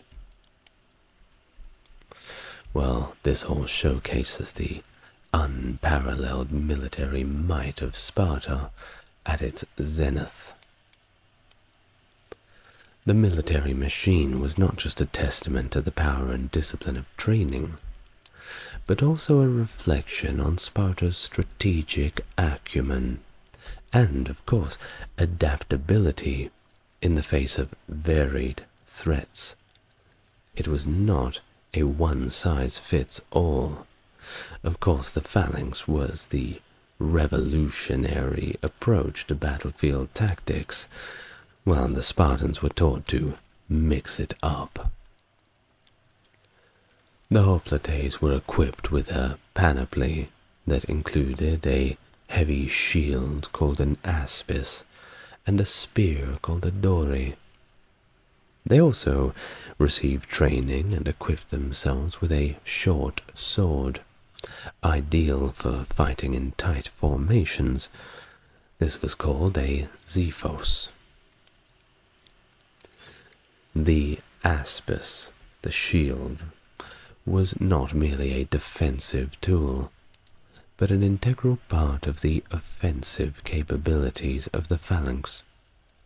It was used to push against enemy lines and create openings for the spears. They were shaped in a certain way that, when lined up in a particular fashion, the spears could slip through and pierce the midrib of the enemy. Certainly do not want to be on the receiving end of that. Well, they got their chance to really prove their worth. The Peloponnesian War further highlighted Sparta's military prowess.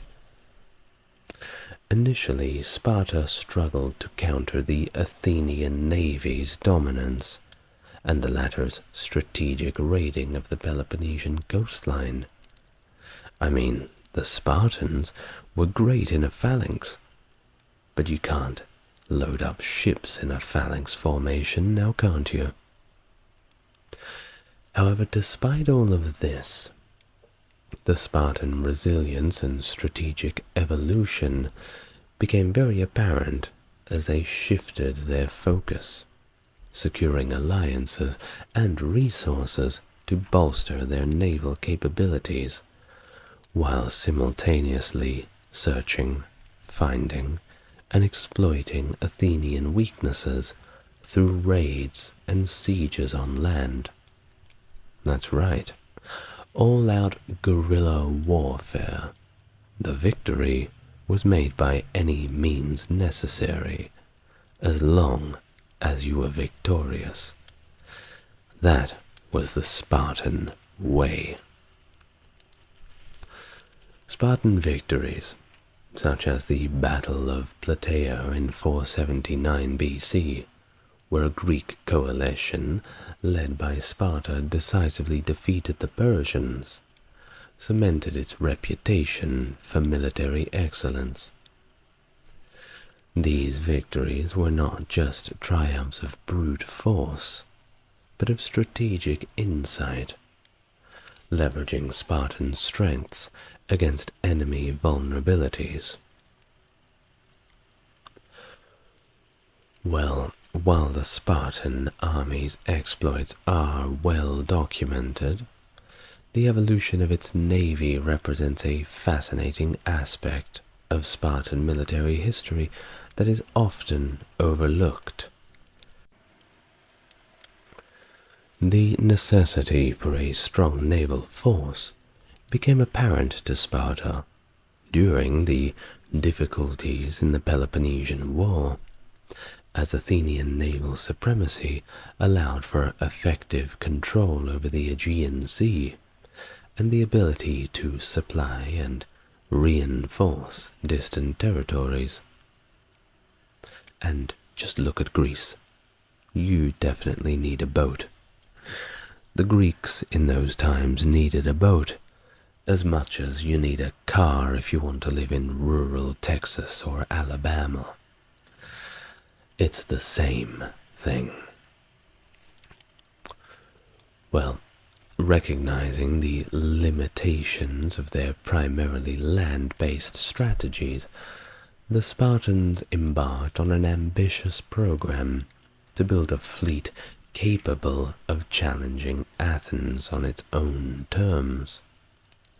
Of course, Athens were counting on facing Sparta in naval engagements as much as they could, because they had the advantage.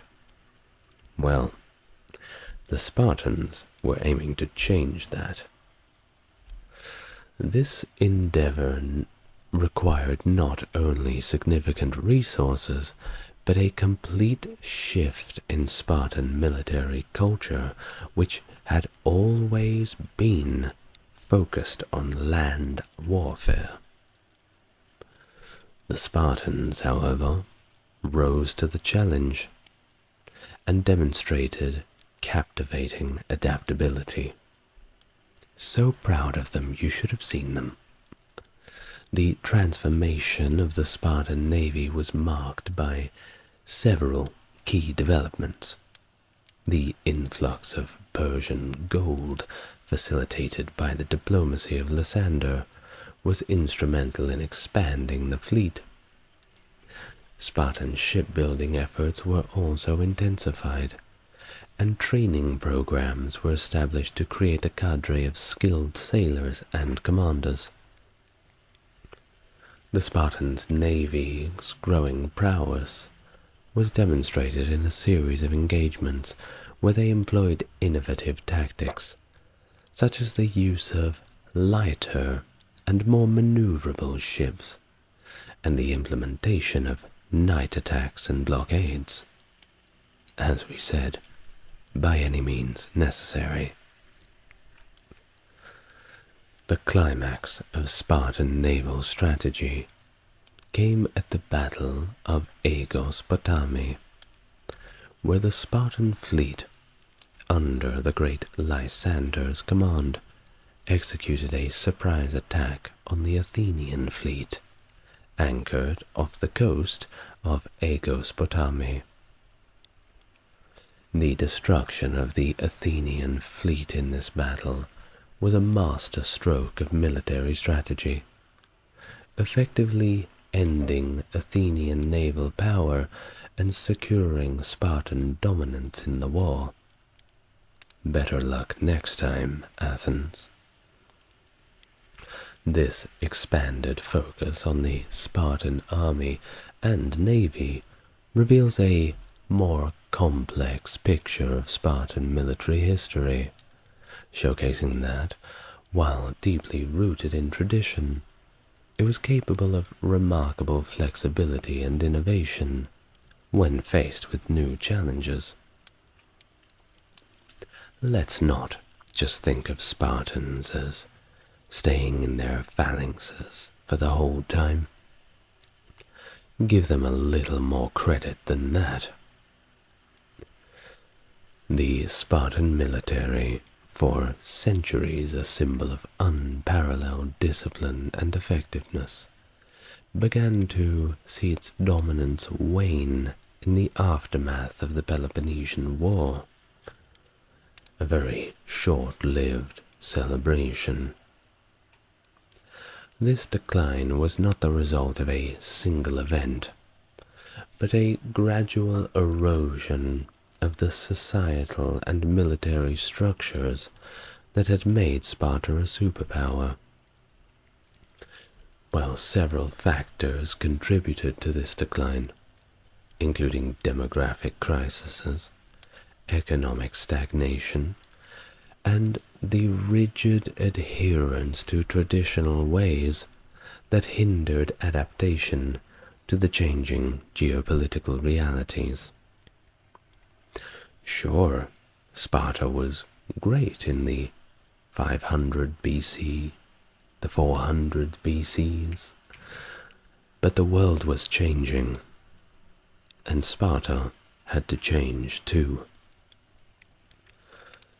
Well, one of the critical blows to Spartan supremacy was the Battle of Leuctra in 371 BC, where the Thebans, of all people, under the command of Epaminondas, decisively defeated the Spartans. Yikes! The innovative use of a deepened phalanx and tactical maneuvers outflanked the Spartan army, illustrating that Spartan military tactics had become rather predictable and could be countered. Of course, the Thebans were most likely thinking, poor Spartans, always using the phalanx, while the Spartans were thinking, good old phalanx, nothing beats that. You must comment if you get the reference. Well, this defeat, of course, broke the morale of the Spartans. It's not easy losing, and it shattered the myth of Spartan invincibility. This was, of course, a PR nightmare for the Spartans, and it marked the beginning of the end of Spartan dominance in Greece. I dare say that when this news received the Helots, there was perhaps some conversations in the slave quarters deep into the night. The decline of Sparta was also hastened by internal challenges. The rigid social system, which had been the backbone of the Spartan military machine, began to crumble as the number of full citizens dwindled due to constant warfare and very strict citizenship requirements. Economic difficulties were exacerbated by the loss of Helot labor and the inability to adapt to a changing economic landscape. Additionally, the Spartan refusal to innovate or adopt new military tactics on land rendered them increasingly ineffective in a world where warfare was always evolving. It was past the point where the Spartans could outmuscle everybody, and it had arrived at the point where the Spartans were being outsmarted. While during its decline, the legacy of the Spartan army remains deeply ingrained, especially in our Western culture. The Spartans are celebrated for their contributions to military strategy, discipline, and the concept of civic duty. Their ethos and way of life continue to be studied and admired, with the very term Spartan becoming synonymous with austerity, resilience, strength, and courage. The story of the 300 Spartans at Thermopylae, in particular, has become a symbol of heroic resistance against overwhelming odds. And I may just say, because I know you've seen the movie, we've all seen the movie, and it was great. But it has to be mentioned that there were actually around 7,000 Greeks.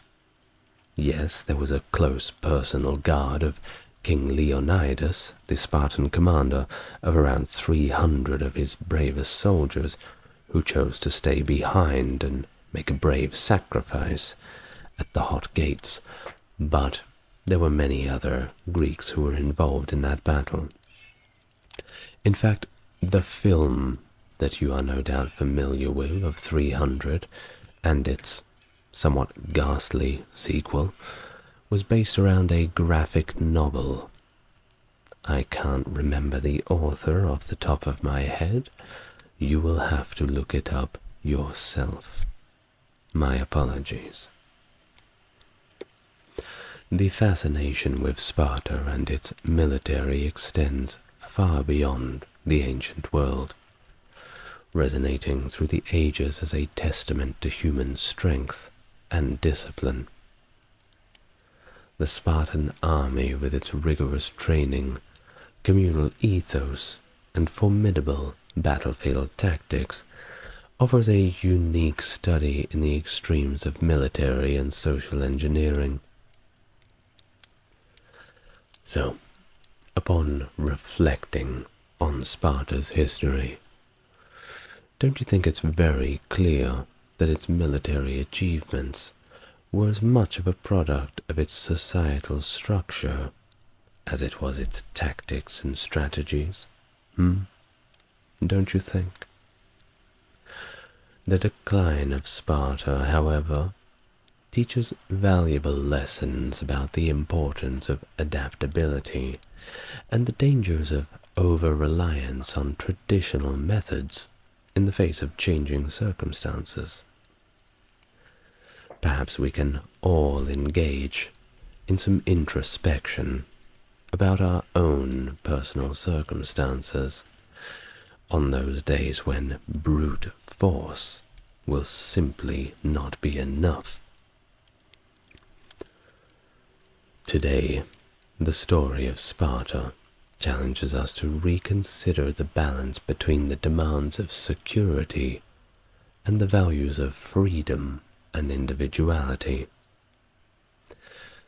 It invites us to reflect on the costs and benefits of a society oriented towards a singular purpose, and the complexities of maintaining such a system over time.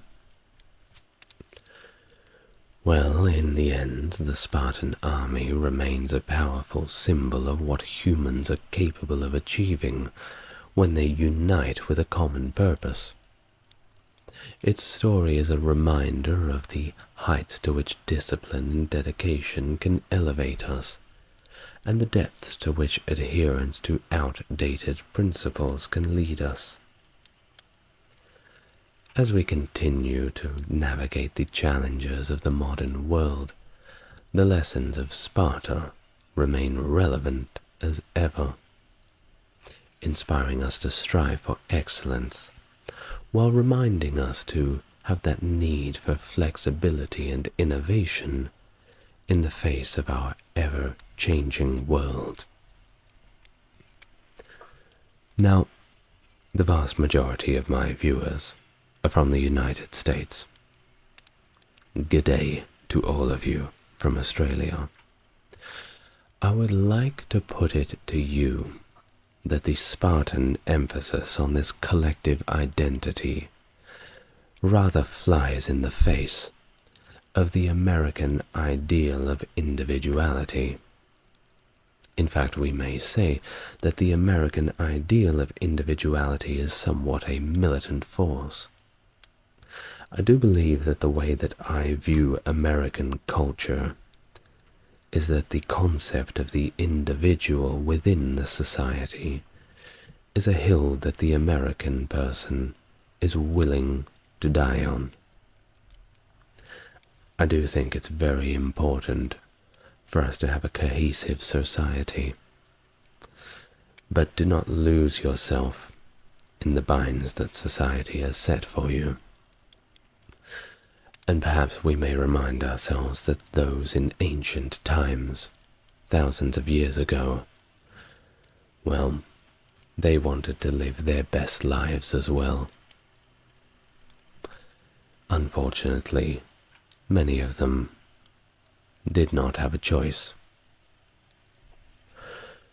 Finally, we reflect on the Spartans, and I'd like to ask you all to appreciate the chance that you have for individuality, but take from the Spartans their discipline, their honor, and their commitment to never giving up. Look at your own challenges in life. Perhaps every now and then it's okay to go Spartan. The Corinthian War, a complex conflict that unfolded against the backdrop of the power vacuum left in the wake of the Peloponnesian War, pitting Sparta against a coalition of 4 allied states: Athens, Corinth, Argos, and Thebes, supported indirectly by the Persian Empire. Sparked by Spartan expansionism and its hegemonic ambitions in the wake of its victory over Athens, the war represented a significant chapter in the struggle for supremacy within the Greek world. And I bet that you've never even heard of it. Well, maybe you have. But in case you haven't, let's learn all about it. Hello and welcome to the channel. If you're coming back, it's good to see you again. And if you're new to the channel, it's great to meet you. If you want to support the channel, links to the Patreon are in the description and comments. Otherwise, if you feel like subscribing, liking, and leaving your thoughts in the comments, well, that certainly helps too. And now, let's get on to the topic at hand. The Corinthian War, 395 to 387 BC. Make yourself comfortable.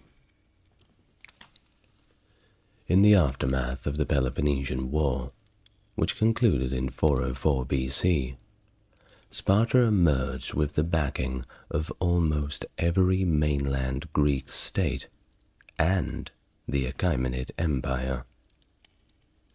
Additionally, in the period following the war, Sparta managed to extend its influence over several Aegean island states. This broad support base began to crumble in the years subsequent to their victory, however. Despite the collective effort that led to their triumph, Sparta was the sole beneficiary of the spoils, and tribute payments, of course, from the states that were defeated in the war, and from those who were part of the former Athenian Empire. And if you don't know about the Peloponnesian War, it was Sparta versus Athens. If you want to learn about that, go and watch my Peloponnesian War video. You'll have fun, I guarantee it. Now, the discontent among Sparta's allies grew when in 402 BC, Sparta launched an attack on Elis, a member of the Peloponnesian League, which had incurred Spartan displeasure during the Peloponnesian War. This aggressive move by Sparta was not supported by Corinth or Thebes, both of which declined to contribute troops to the Spartan campaign against Elis.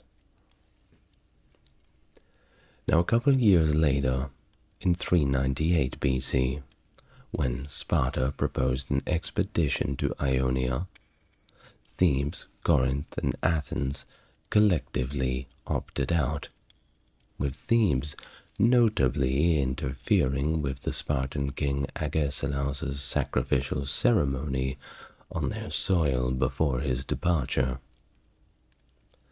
Despite lack of support from these key states, Agesilaus, I'm sorry if I'm pronouncing it wrong, perhaps Agesilaus, launched a successful campaign against the Persians in Lydia, even reaching as far as Sardis. At the same time, the Persian satrap Tissaphernes was executed due to his inability to halt Agesilaus, and his successor, Tithraustes, resorted to bribing the Spartans to redirect their campaign northwards into Pharnabas's satrapy of Hellespontine Phrygia. By any means necessary, I suppose. Agesilaus complied, taking the money, while also making preparations to assemble a significant naval force. Now Pharnabazus, unable to defeat Agesilaus's forces in battle, chose a different strategy to compel Agesilaus to withdraw by inciting conflict within the Greek mainland itself. He sent out Timocrates of Rhodes with 10,000 gold darics to distribute among key cities on the mainland, including Athens, Thebes, Corinth, and Argos, with the aim of encouraging them to adopt policies against Sparta. The mission was successful. Money talks, and everybody has their price. As Timocrates managed to sway influential groups in each of these cities to oppose Spartan dominance, which I suppose credit where it's due, money notwithstanding, it's a brave feat to go up against the Spartans. Plutarch records that Agesilaus, wow, I'm having trouble with that, aren't I? Plutarch records that Agesilaus remarked as he left Asia, "I have been driven out by 10,000 Persian archers." But he didn't literally mean archers. There were no arrows flying around from the Persians on the Greek mainland, at least not at this point. The statement rather cleverly references the darics, which were cleverly known as archers for their design, indicating that the deployment of such a sum in bribes to Athenian and Theban politicians was what effectively forced him to retreat. The Thebans, already showing a stronger disposition against Sparta, played a significant role in instigating a war, illustrating the extent to which financial influence and politics can shape the landscape of ancient Greece. Now, off to another ancient Greek source. Xenophon recounts that the Thebans, preferring indirect confrontation, incited their allies, the Locrians, to levy taxes in disputed areas that were also claimed by Phocas. This action led to the Phocians invading Locris and devastating its lands. The rather incensed and aggrieved Locrians sought Theban intervention, prompting Thebes to launch an invasion straight into Phocian territory. And the conflict escalated when the Phocians, who were allied with Sparta, called the Spartans for aid. Of course, Sparta were all too ready to answer. Seizing the opportunity to reprimand Thebes, they commanded a general mobilization. Things were about to heat up. Now, in response to all this, Thebes dispatched an embassy to Athens, seeking support against the Spartan threat, albeit they were quite a little bit panicked at this point. They didn't think that the Spartans were going to just jump right in. While the Athenians, aligning with Thebes, decided to sit down and have a vote on what they were going to do. And eventually, with all things added up, they decided to aid Thebes, cementing a perpetual alliance within what was known as the Boeotian Confederacy. Now back to Sparta. Their strategy involved coordinating two armies. One of them was led by Lysander, a very famous general, and the other led by Pausanias, to converge and assault Haliartus, which was a city within Boeotia and quite one of strategic importance for them. Now, Lysander, arriving ahead of Pausanias, convinced Orchomenos to succeed from the Boeotian Confederacy, and marched with his forces and those from Orchomenos towards Haliartus. Now, when the time came, at Haliartus, Lysander was slain in a skirmish provoked by his forces' proximity to the city walls, and the battle was largely indecisive, marked initially by Spartan losses, but later by Spartan victory over Theban forces, who had pursued them onto terrain that was unfavorable. Now Pausanias reached the battlefield a day later, negotiating the return of Spartan casualties under the guise of a truce, before returning to Sparta. Upon his return, people were a little bit annoyed with his latency. He should have been on time, and it was not a good day to be late. Therefore, Pausanias faced charges for his delayed support of Lysander, and, well, he knew what was going to happen to him if he was found guilty of this, so he decided rather wisely to flee to Tegea and avoid conviction. Smart move. Of course, he wasn't late to Tegea. He certainly made haste there. Now, following these initial skirmishes, anticipation grew on both sides for the escalating wider conflict, and by the end of 395 BC, Corinth and Argos had decided to join forces with Athens and Thebes, significantly strengthening the opposition against Sparta. To coordinate their efforts, a council was established in Corinth to oversee the alliance's strategic decisions. Efforts to expand their coalition were successful, as emissaries garnered support from numerous smaller states, including East Locris, Thessaly, Leucas, Acarnania, Ambracia, regions in Chaldean Thrace, Athmania, Euboea, and Aenis.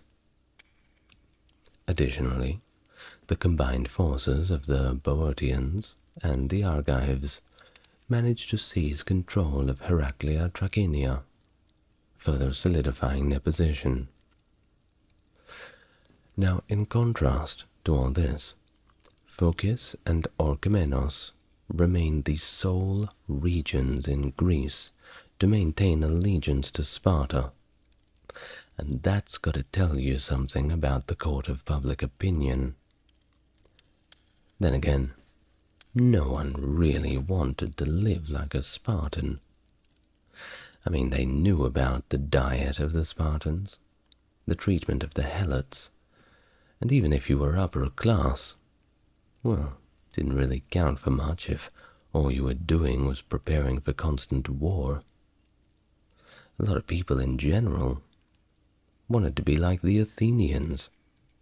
Strong military, sure, but philosophy, art, poetry, that is the pursuits of the upper class, the learned scholars.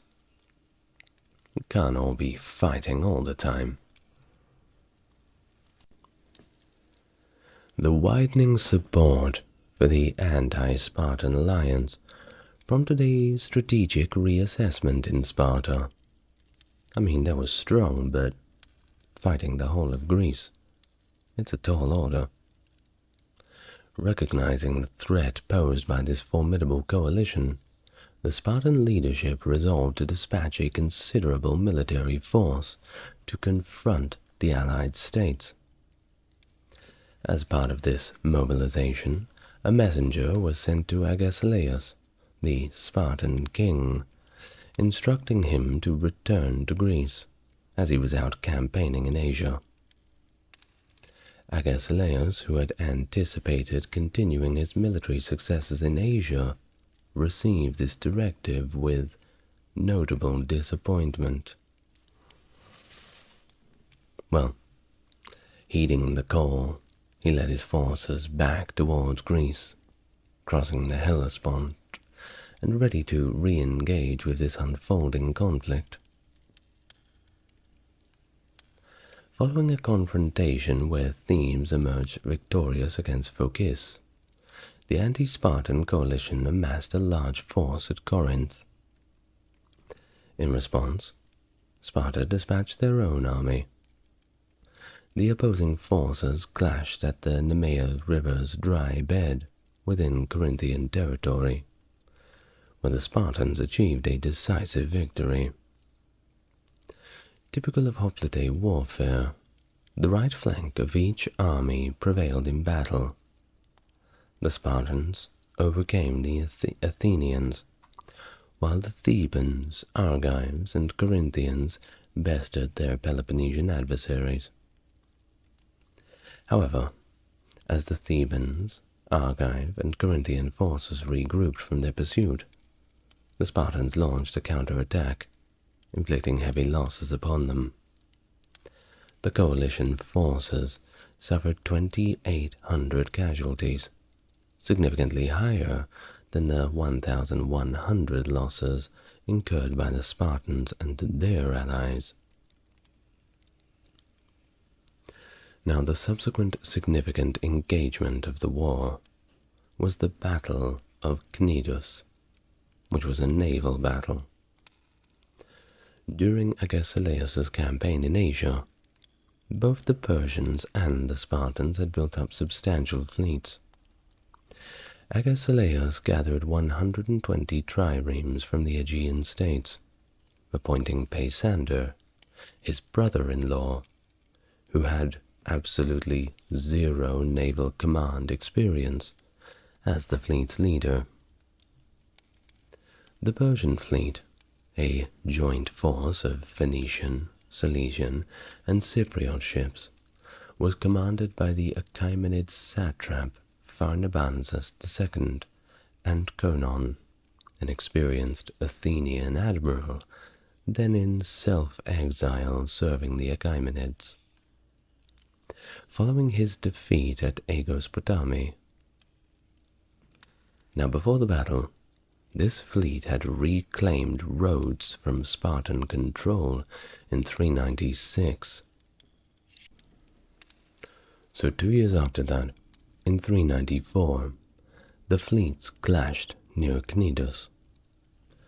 Despite fierce resistance from the Spartans, especially around Peisander's ship, they were ultimately unmatched and suffered heavy losses, with many ships either sunk or captured, effectively eliminating the Spartan naval presence. So, after their victory at this Battle of Cnidus, Conon and Pharnabazus proceeded along Ionia's coastline, ousting Spartan governors and garrisons from several cities. Although Spartan strongholds at Abydos and Sestos, along with smaller bases, remained under Spartan control.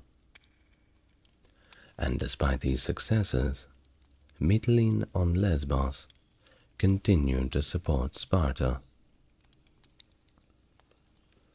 Now, the immediate aftermath of Cnidus saw various cities, evidenced by numismatic findings, that's coins if you don't know, forming an alliance with Sparta. And there were some pretty important ones too. It included Rhodes, Knidos, Ephesus, Samos, Byzantium, and Lampsakos, among others. marking a significant shift in the power dynamics following the battle. As Agesilaus's army made its way through Thessaly, it repelled attacks from the local Thessalians, eventually reaching Boeotia. And there it encountered a coalition force assembled by the states of the anti-Spartan allegiance. Agesilaus's troops, primarily consisting of freed helots. Helots was the slave class in Sparta, by the way. Kind of like a feudalistic serf, but a lot worse. And seasoned mercenaries from the 10,000 were reinforced by half a Spartan regiment from Orchomenos, and another half that had been ferried across the Gulf of Corinth. The confrontation took place at Coronea, located within Theban territory, mirroring the earlier Battle of Nemea. The battle's dynamics, of course, saw both armies' right wings achieving victory. The Thebans managed to penetrate the enemy lines, while the allied forces on their side faced defeat. In response to their broader predicament, the Thebans regrouped to fight their way back to the camp. Agesilaus directly engaged with the Theban forces, leading to a fierce clash that resulted in significant Theban casualties before the survivors managed to break through and return to their allies. Following this engagement and the victory at Coronea, Agesilaus and his army crossed the Gulf of Corinth by sea, making their way back to Sparta. Now, by the end of 394, the Spartans had secured a tactical advantage on land, despite suffering a significant setback at sea. The coalition states, comprising Corinth, Argos, Athens, and Thebes, managed to withstand the Spartan phalanx in open battle. They maintained their alliance, effectively restricting Spartan movements through central Greece. And over the subsequent years, Sparta's military strategy mainly focused on trying to eliminate Corinth or Argos from the conflict. Now, on the other hand, the coalition aimed to sustain their unity against Sparta, with Athens and Thebes seizing the opportunity to expand their influence within their territorial spheres of control. In 393, following their naval success at Cnidus, Pharnabazus and Conon initiated a series of naval operations in Ionia, capturing Spartan-allied cities and promoting pro-Athenian and pro-democratic sentiments, pretty much going around convincing people that they were the good guys. Now, despite Pharnabazus' threats, Abydus and Cestus resisted expelling their Spartan presence. Pharnabazus' attempts to subdue these holdouts by devastating their surrounding territories proved to be unsuccessful, prompting him to delegate the task of winning over Hellespontine cities to Conon. Now, Pharnabazus and Conon then decided to establish a base on the Aegean island of Melos, marking the Achaemenids' fleet's furthest western advance since the Greco-Persian Wars. Their presence incited democratic revolutions and fostered new alliances between the islands and Athens. The fleet's subsequent actions targeted Spartan territory directly, laying waste to Phrae and conducting raids along the Messenian coast, likely aiming to incite a Messenian helot revolt against Spartan rule. The campaign eventually withdrew, mainly due to logistical challenges, and they had heard that the Spartans were coming to get them, so it was probably time to hightail it out of there. Now, continuing their efforts to weaken Sparta, Pharnabazus and Conon seized the island of Cythera, installing a garrison and an Athenian governor. This move effectively made Cythera an Achaemenid-controlled territory, and it disrupted that strategic route between Peloponnesia and Egypt, posing a direct threat to Sparta's harbor on Teanarum.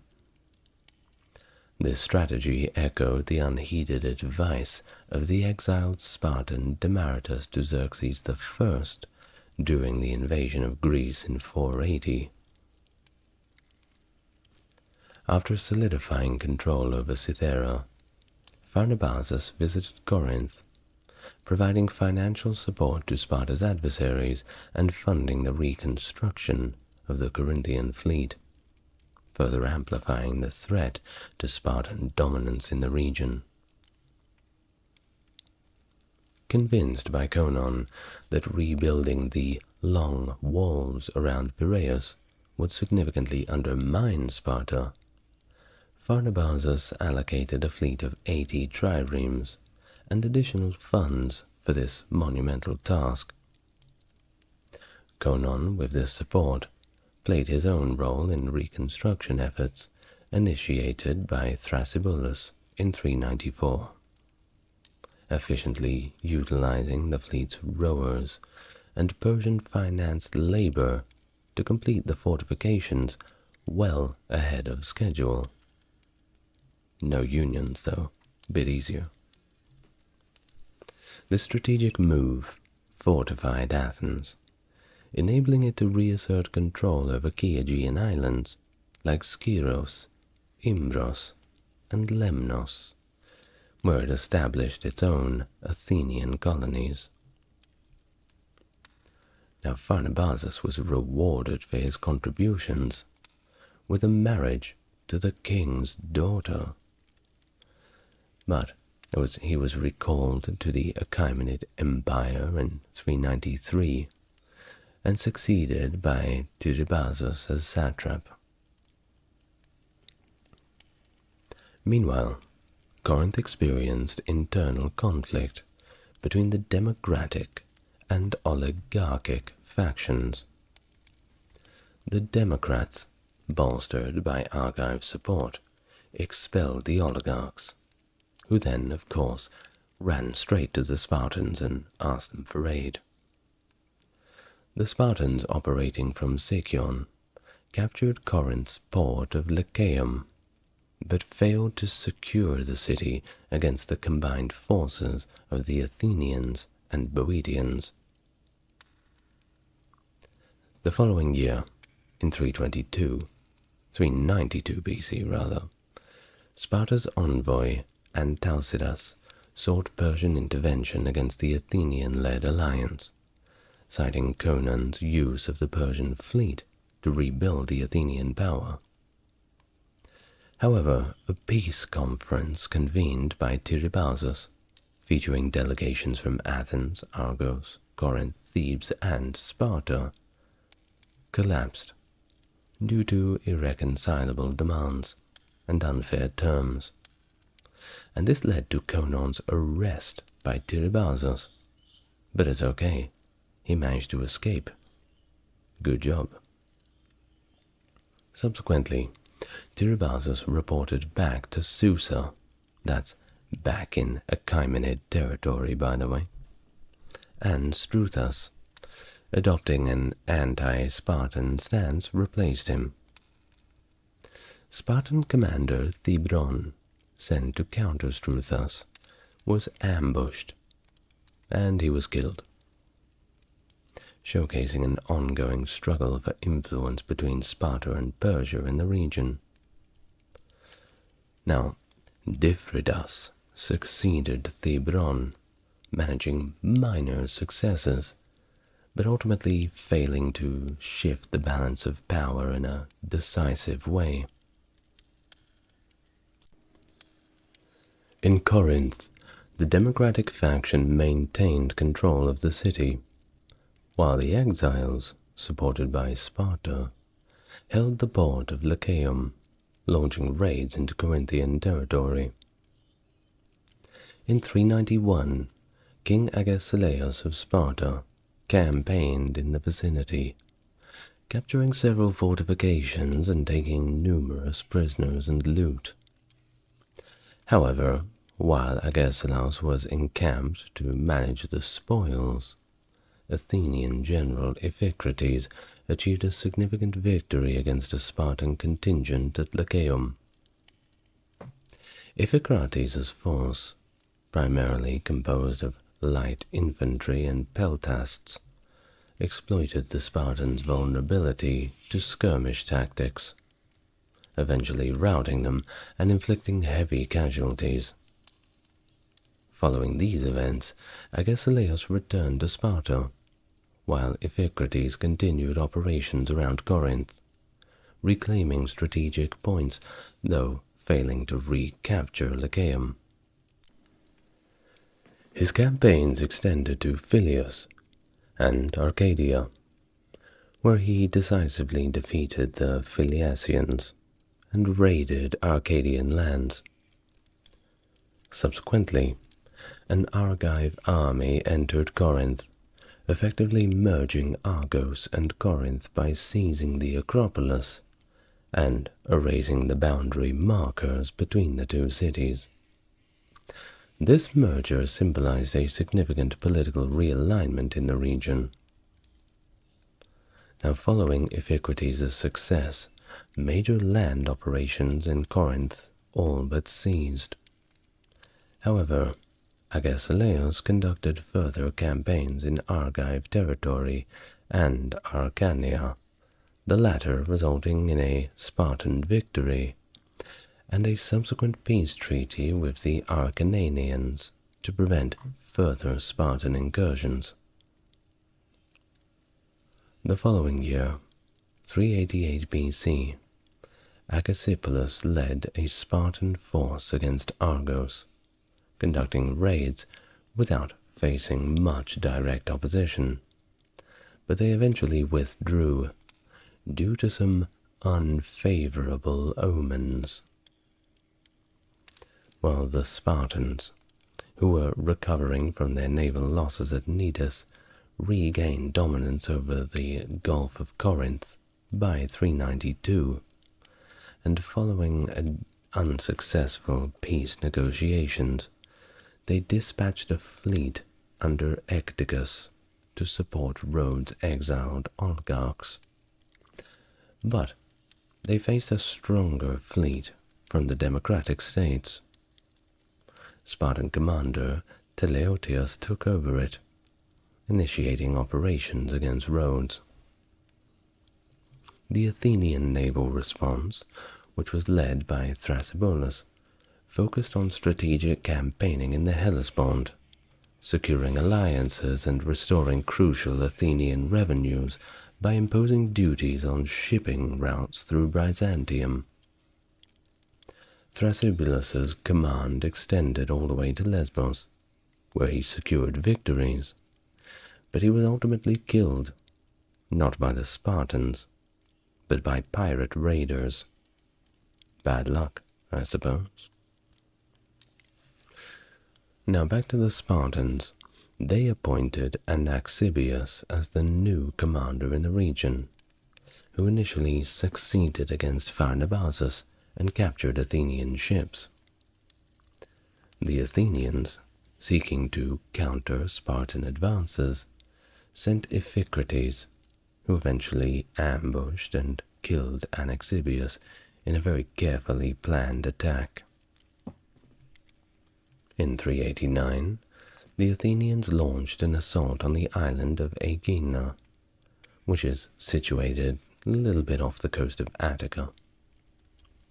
However, their fleet was soon repelled by the Spartans, though the Athenians did persist with their land operations. Under the leadership of Antalcidas, the Spartan fleet made its way east towards Rhodes but they found themselves blockaded at Abydos by Athenian commanders in the region.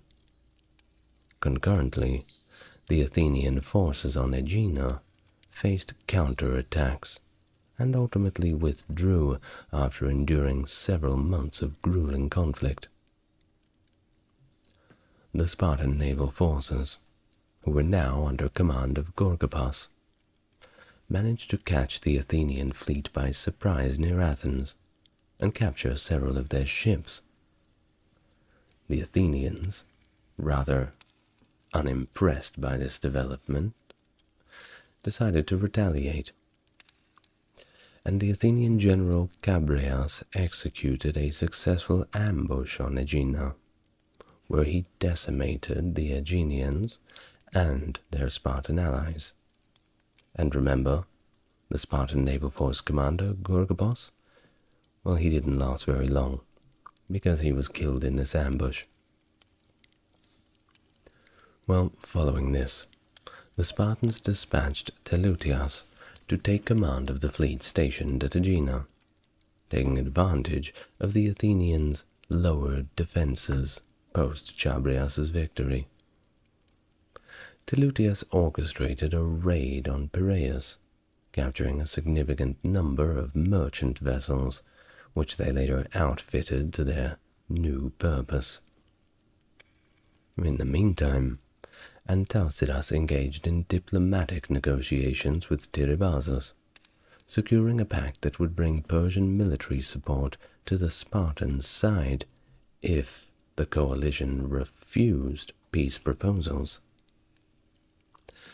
Now, this shift in the Persian stance was influenced by Athenian support for figures like Evagoras of Cyprus and Achoris of Egypt, who were both in conflict with Persia, prompting a re-evaluation of their strategy towards Sparta. After breaking the blockade at Abydos, Antalcidas defeated an Athenian contingent and then consolidated his fleet with reinforcements from Syracuse. With this bolstered naval force, he positioned himself at the Hellespont, threatening Athens' grain supply routes, reminiscent of a similar strategy that was used in the Peloponnesian War. Now, faced with this threat, Athens was compelled to consider peace,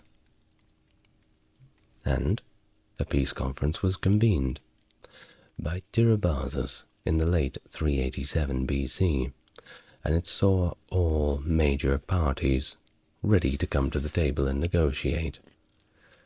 Everybody was more than a little tired of it at this point. Now, a decree from the Persian king Artaxerxes proposed new terms, suggesting the cession of Asian cities and certain islands to Persia, while demanding autonomy for other Greek cities, save for Lemnos, Imbros, and Skyros, which would be returned to Athens. Non-compliant state would face combined land and naval warfare from Persia and its allies. So, it was pretty important that everybody would agree on the same terms. So this treaty, ratified by the Greek city-states over the following year under the looming threat of Persian and Spartan military action, became known as the King's Peace.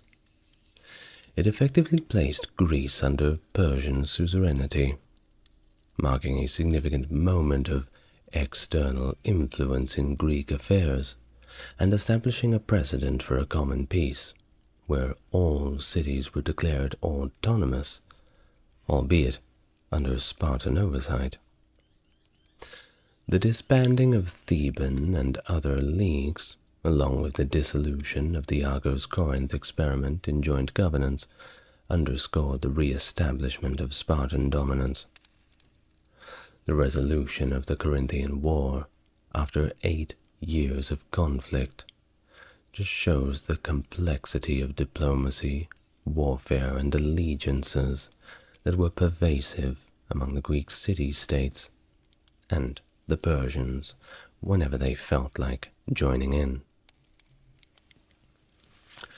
In the aftermath of the king's peace, Persia and Sparta, the principal architects of this treaty, capitalized on the strategic advantages that it afforded them.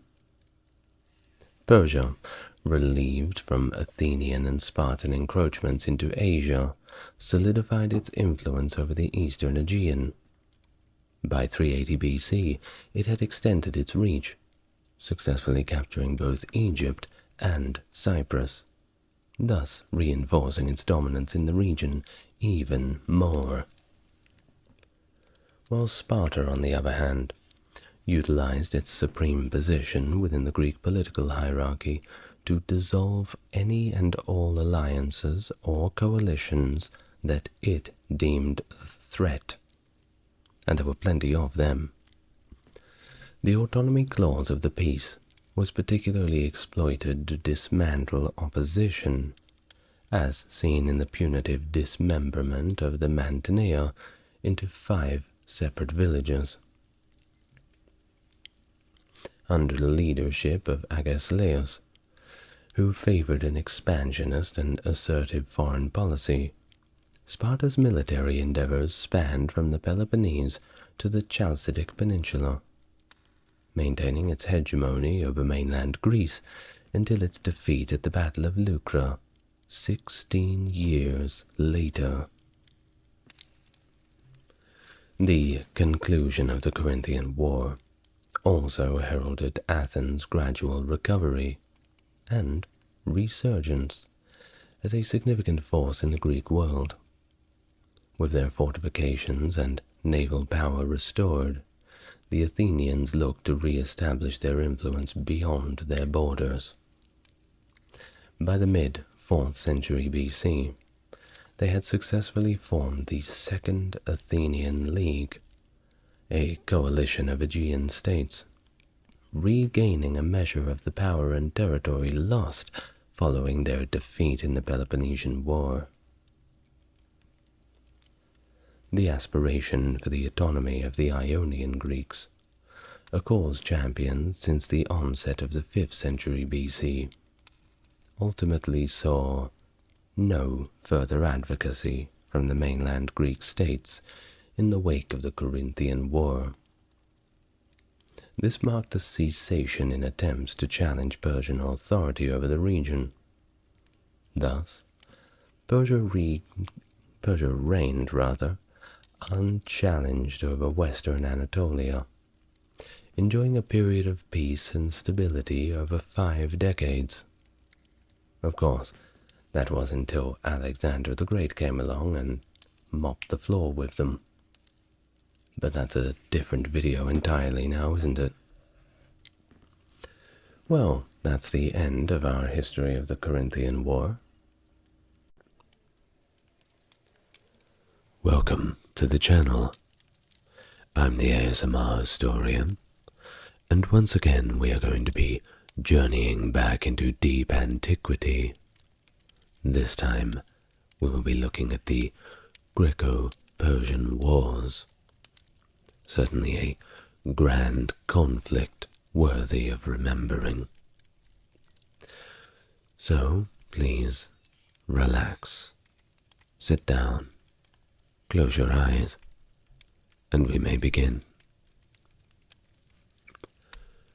The Greco-Persian Wars, a series of conflicts that unfolded between the Greek city-states and the mighty Persian Empire, represent a watershed moment in ancient history.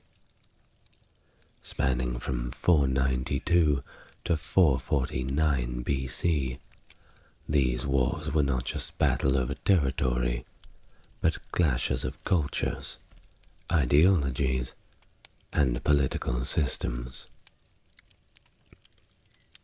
The Greek city-states, with their nascent democratic ideals and fiercely independent spirit, found themselves pitted against the vast autocratic Persian Empire, the superpower of its age, which sought to bring the troublesome and fragmented region of Greece under its sway.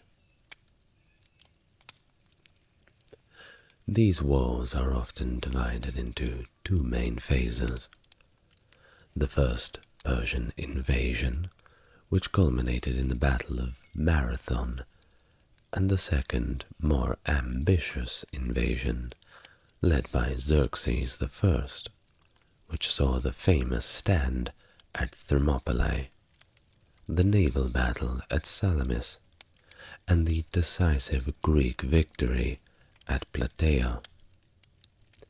Well, I'm sure that all the viewers would recognize at least one of these battles, perhaps two of them, Marathon and Thermopylae, being very famous.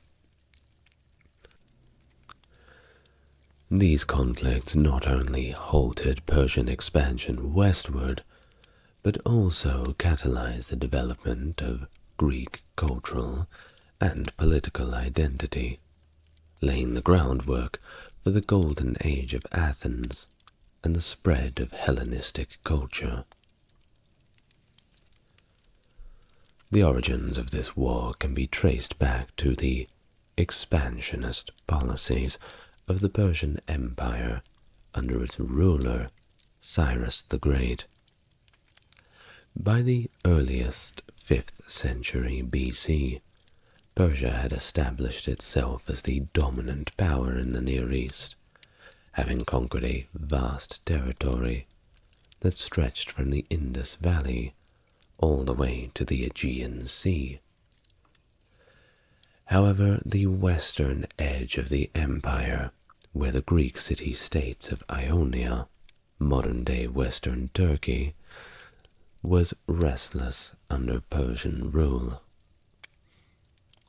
The Ionian Greeks, culturally and politically aligned with their brethren across the Aegean, chafed under Persian domination, leading to the Ionian Revolt from 499 to 494. The revolt, though ultimately quashed by the Persians, set the stage for a wider conflict. It drew in support from mainland Greece, most notably Athens, which sent ships and troops to assist the Ionians. This intervention, led by Athens, incensed Darius I, the Persian king, who vowed revenge against Athens and other city-states that had supported the revolt. This vow of revenge would lead to the first Persian invasion of Greece, and the mark of the beginning of a decades-long struggle between Persia and the Greek city-states. Of course, the backdrop of the Greco-Persian Wars is a rather complex tapestry of political maneuvers, alliances, and betrayals. The Greek world was not a unified entity like it is today, but rather a patchwork of city-states with their own governments, cultures, and of course their own ambitions. The Persian Empire, on the other hand, at this time was a vast, centralized state, capable of mobilizing resources and manpower on a scale unmatched by any Greek polis. The conflict between these two very different worlds was as much a clash of civilizations as it was a series of military engagements. So in the aftermath of this revolt, the stage was set for a conflict that would define the course of Western history. The Greco-Persian Wars would test the resilience of the Greek city-states, challenge the might of the Persian Empire, and highlight the strategic and tactical innovations that defined ancient warfare. The Persian Empire's first major foray into Greece began in 492 under the command of Mardonius, who sought to subjugate the Aegean islands and punish Athens for its role in providing support to the aforementioned Ionian revolt. This campaign set the stage for a larger conflict to come. Mardonius's expedition, though partially successful in subduing Thrace and Macedon, ultimately suffered setbacks due to a disastrous naval loss near Mount Athos. Undeterred, Darius launched a more direct assault on Greece in 490, sending a formidable force under Datus and Artaphernes straight to the heart of the Athenian power. Their target was Eretria and Athens, those cities who had provided the most support for the Ionians. Eretria fell rather quickly, but the Persian advance met a different fate at the plains of Marathon. The Athenians, under the wise generalship of Miltiades, employed a bold strategy, attacking the Persian forces with a decisive charge that utilized the terrain to their advantage.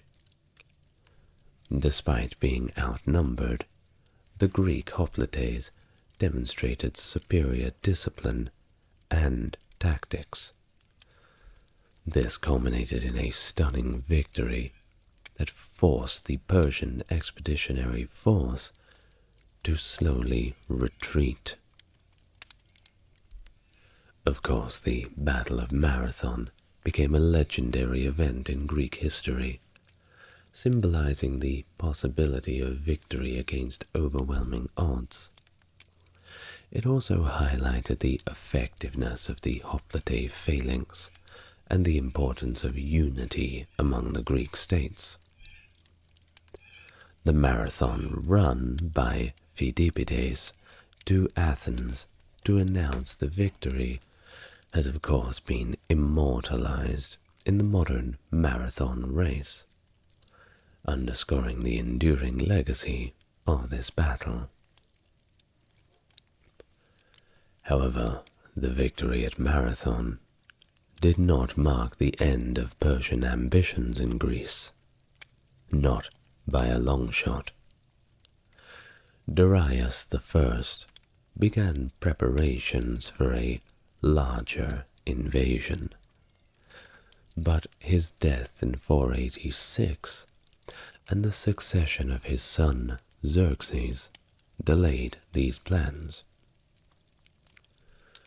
While Xerxes, the son of Darius, spent several years building a massive invasion force, along with a more modernized navy, intent on subjugating Greece once and for all. It seems that the Persians were recovering from quite an embarrassment at Marathon. Word was spreading about that defeat, and a show of power had to be made. Of course, one needed to remind his people under his control that he was not to be messed with. Well, this period, of course, allowed for the Greeks as well, particularly Athens, to prepare for the impending conflict which they all knew was coming. Now, one man from Athens, Themistocles, recognized the need for a strong navy in particular, and persuaded his fellow citizens to invest in a fleet of triremes. And just as well he did. They would become crucial in the upcoming battles. especially Salamis. This interwar period was also a time of political maneuvering, with various Greek city-states forming alliances and others choosing to submit to Persian demands for earth and water, symbols of submission. The formation of the Hellenic League, spearheaded by Sparta and Athens, marked a significant unity among the Greek states, despite their traditional rivalries. This alliance was a testament to the shared recognition of the Persian threat and the necessity of collective defense. The Greeks had decided to put their differences aside. Well, perhaps they can get back to fighting each other once the Persians are taken care of. The preparations on both sides set the stage for a conflict of unprecedented scale, the likes the world had never seen. The Persians were determined to crush the Greeks and secure their western frontier, while the Greeks were more resolved to defend their autonomy and way of life. The stage was set for the second and more extensive Persian invasion of Greece, a campaign that would feature some of the most famous battles in ancient history. The second Persian invasion, orchestrated by Xerxes I, was a colossal military campaign aimed at the complete subjugation of all of Greece. In 480 BC, Xerxes amassed an army and navy so vast that Herodotus, the ancient historian, claimed that it drank the rivers dry. Modern estimates suggest the numbers were exaggerated, as Herodotus is prone to do, yet the force was undoubtedly the largest ever seen in the Greek world. The Persians repaired the bridges over the Hellespont and dug a canal through the Athos Peninsula.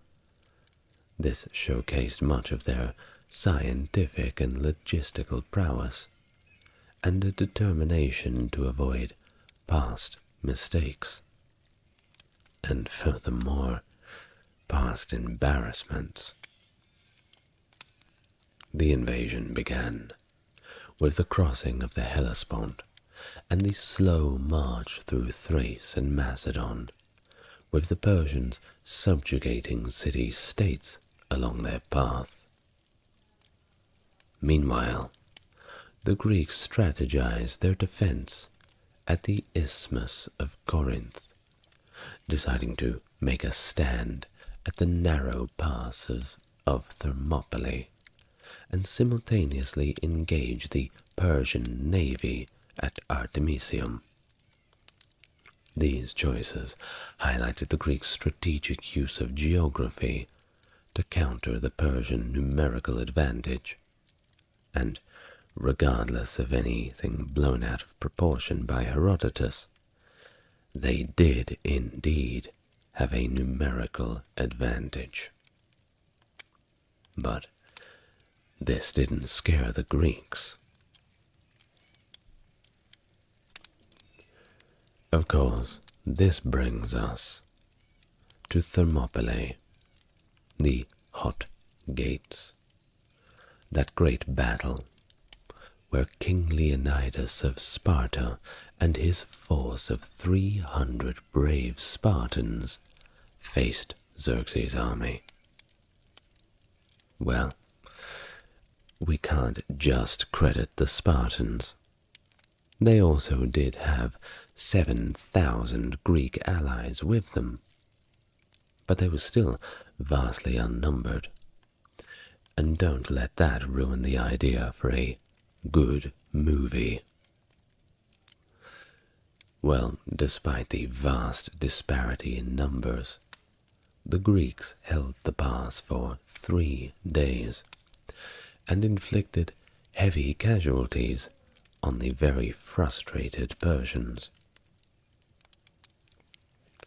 The stand at Thermopylae, though ultimately a Persian victory due to the betrayal and the encirclement of Greek forces, became a symbol of courage and sacrifice against overwhelming odds, and has its own video, as it deserves one. Go and have a look on my Greek history playlist. Well, at the same time as this, the Greek navy, leveraging the advanced design of their brand new shiny triremes, engaged the Persian fleet at Artemisium in a series of rather indecisive battles. Well, despite not achieving a clear victory, the fleet of the Greeks, under the command of the very intelligent Themistocles, demonstrated its capability to challenge the Persian navy, setting the stage for the pivotal Battle of Salamis. After Thermopylae, Athens fell to the Persians, who sacked the city. However, the Athenians had evacuated, placing their faith in their fleet. Themistocles devised a cunning plan to lure the Persian navy into the narrow straits of Salamis, where their numerical superiority would be neutralized. The resulting naval battle was a decisive Greek victory, devastating the Persian fleet and significantly altering the course of the invasion. Xerxes, witnessing the defeat and fearing a complete loss of his navy, decided to retreat to Asia, leaving with a substantial force under Mardonius to continue his campaign. The following year, in 479, the Greek forces, now united under the Spartan general Pausanias, met and defeated the Persian army at the Battle of Plataea. This land battle, coupled with the Greek victory at Mycale, effectively ended the Persian invasion, securing Greek independence and demonstrating the effectiveness of the hoplite phalanx and the strategic acumen of the Greek commanders. The aftermath of the Greco-Persian Wars marked a turning point in ancient history. The decisive Greek victories at Salamis and Plataea didn't just halt Persian westward expansion, but also established the foundation for a golden age in Athens and the rise of the Delian League, an alliance of Greek city-states led by Athens. This league was initially formed to continue the fight against Persia and to liberate Greek city-states which were still under Persian control. However, it eventually grew and evolved into an Athenian empire, showcasing yet another shift in power dynamics within the Hellenic world. The wars, of course, had profound consequences for the Persian Empire as well, who were no doubt at this point feeling a little sorry for themselves. Now, although Persia remained a dominant power in the Near East, The perception of its invincibility was at this point shattered. These conflicts showcased that Persian military power had a limit, and it highlighted the challenges of managing a vast, multicultural empire. Xerxes' attention turned towards quelling revolts and stabilizing his realm, diminishing Persian involvement in the Aegean affairs. Culturally, the Greco-Persian Wars fostered a sense of unity among the Greek city-states. Despite their frequent internal conflicts, the wars were celebrated in Greek art, drama, and literature, and became a source of national pride and a symbol of Greek valor and resistance against tyranny. The concept of democracy, particularly the Athenian version, received a significant boost, as the wars were seen as a victory for the free over the despot. Moreover, the wars influenced the development of Western civilization's foundational themes, including the clash between freedom and autocracy, the value of individual and collective bravery, and the importance of strategic intelligence and innovation. The legacy of the Greco-Persian Wars, therefore, extends far beyond their immediate military and political outcomes. They shaped philosophical, cultural, and political currents for many centuries to come.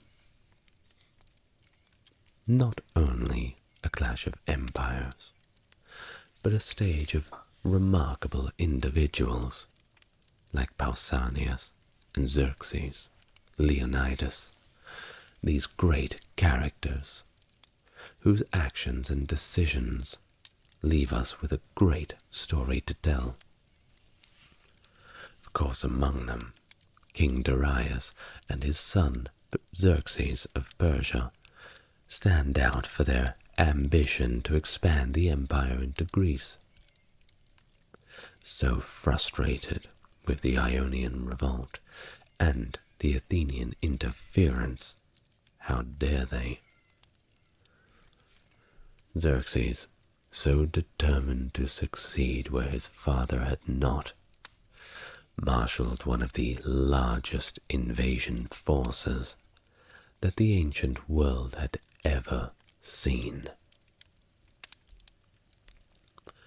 Of course, on the Greek side, the figures like Miltiades, Themistocles, and of course, King Leonidas became synonymous with bravery, strategic acumen, and of course, the defense of freedom. Miltiades' leadership during the Battle of Marathon demonstrated the effectiveness of the Greek hoplite tactics and the importance of quick, decisive action.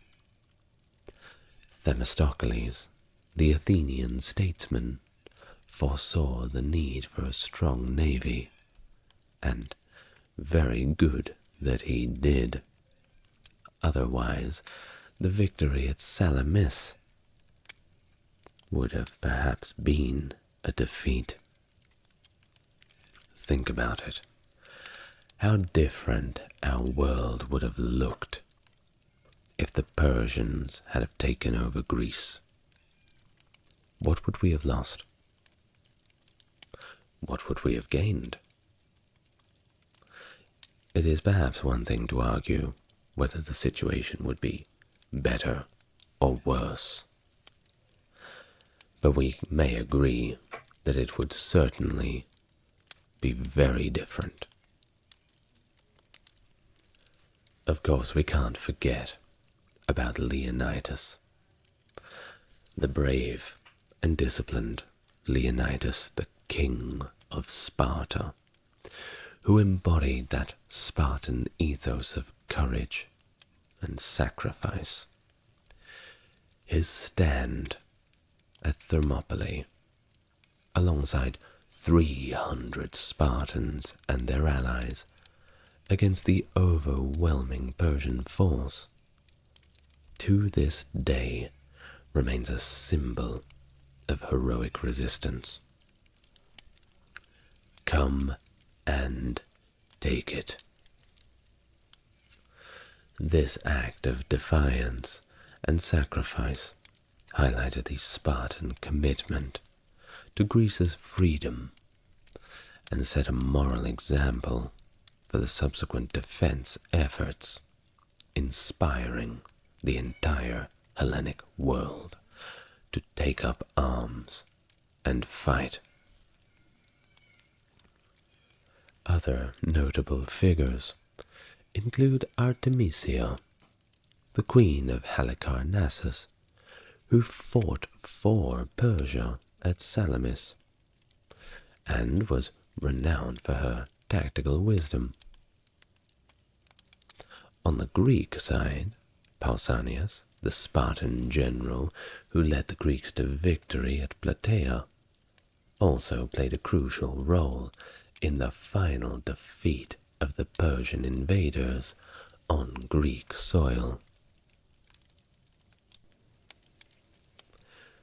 These individuals, through their leadership, bravery, and strategic insight, not only influenced the outcome of the Greco-Persian wars, but left us with a lasting legacy in the face of overwhelming odds. Just before we move on, I'd just like to remind you of the elephant in the room, the film 300. Of course, I won't deny that I enjoyed the film, but I enjoyed the film for what it was, a retelling of a graphic novel. I believe it was by Frank Hubert, I believe so. And indeed it was a retelling of his story, not the real story. I'll remind you that the depiction of the Persians in this film and the graphic novel was very much one of the propaganda of the times by the Greeks, especially the monstrous appearance and the rather flamboyant appearance of Xerxes, which, from what I hear, many contemporary Iranians found to be quite insulting. I don't blame them for taking a certain umbrage of the artistic license that was afforded to one of their greatest historical figures. So, please, separate Hollywood from the history books. Well, moving on, let's continue our retrospective on these wars. They were a crucible for military innovation, of course. The need to defend the homelands led to a lot of new ideas, especially for the Greeks. Well, the Persian military strategy at the time heavily relied on the sheer size of their forces, including infantry and cavalry from across the empire. And don't forget that navy that could project its power all the way across the Aegean Sea. However, the Greeks, particularly the two main characters, Sparta and Athens, introduced revolutionary tactics of their own, leveraging their strengths while exploiting the weaknesses of the Persians. Now the Persian army, with its mix of archers, infantry, and cavalry, was designed for large-scale engagements on open terrain, where their numbers and mobility of their cavalry, flanking the sides and riding around the back to harass the enemy, could be utilized in the most effective way. Well, the Greeks, quite a contrast. The hoplite phalanx, a tightly organized infantry formation, excelled in close combat, and were actually better at fighting when they were stuck in a corner. The hoplites' heavy armor and long spears, combined with the very disciplined formation, made them formidable opponents in narrow passes and the rugged terrain of Greece. Well, this is why they wiped the floor with the Persians for the first 3 days in Thermopylae. Now what about the naval battles? Well, you see, the naval battles of these wars, particularly at Salamis, highlighted the importance of naval power and tactical innovation. One could say that after Salamis, Themistocles was certainly a lot more popular around Athens, after his suggestion of expanding the fleet definitely paid off. The Greeks, using smaller and more maneuverable triremes, were able to outflank and ram the larger Persian vessels, demonstrating the effectiveness of agility over size. Themistocles' strategy of luring the Persian navy into the narrow straits of Salamis, where their numbers actually became a disadvantage. Well, all of this marked a turning point in naval warfare that would be studied for years to come. These wars were also emphasized the importance of strategic intelligence and psychological warfare.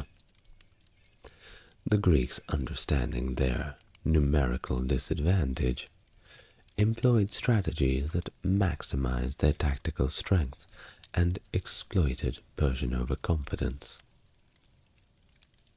The use of their terrain, surprise attacks, and feigning retreat were all tactics that the Greeks used to great effect. The military innovations and strategies developed during the Greco-Persian Wars had a lasting impact on ancient warfare, influencing the military thought and tactics for centuries to come. Even the Persians went back and engaged in some retrospection, I'm sure.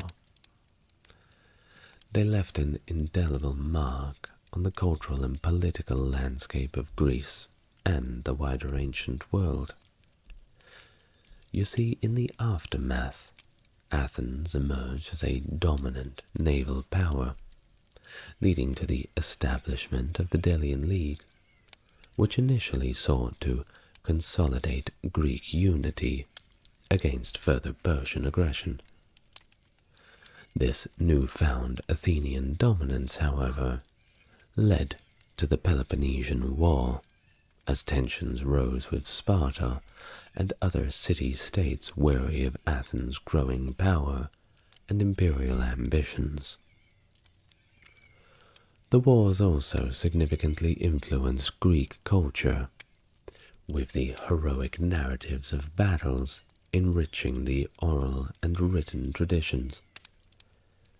Playwrights, historians, and of course artists drew upon the stories of Marathon, Thermopylae, and Salamis, embedding the Persian Wars deeply into the collective memory and identity of the Greeks.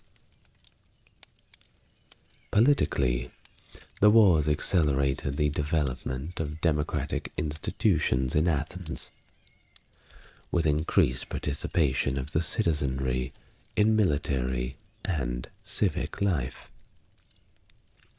The experience of collective struggle and collective victory bolstered a sense of democratic pride and identity, setting a precedent for future generations in Greece and beyond. The concept of a united Hellenic identity, transcending local loyalties to face a common enemy, was a powerful legacy of the wars. Well, this legacy extends far beyond the immediate historical context, of course.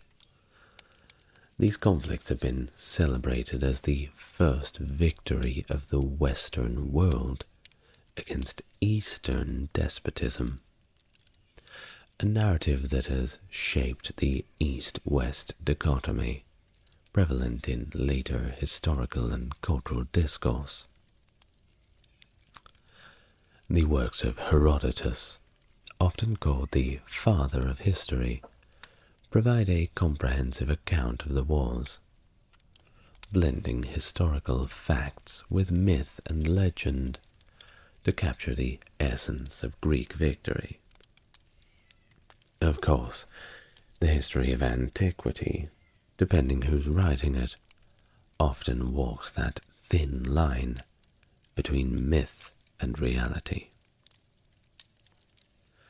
The philosophical and political implications of these wars, particularly in the ideals of freedom, democracy, and resistance against tyranny, have of course resonated through the ages.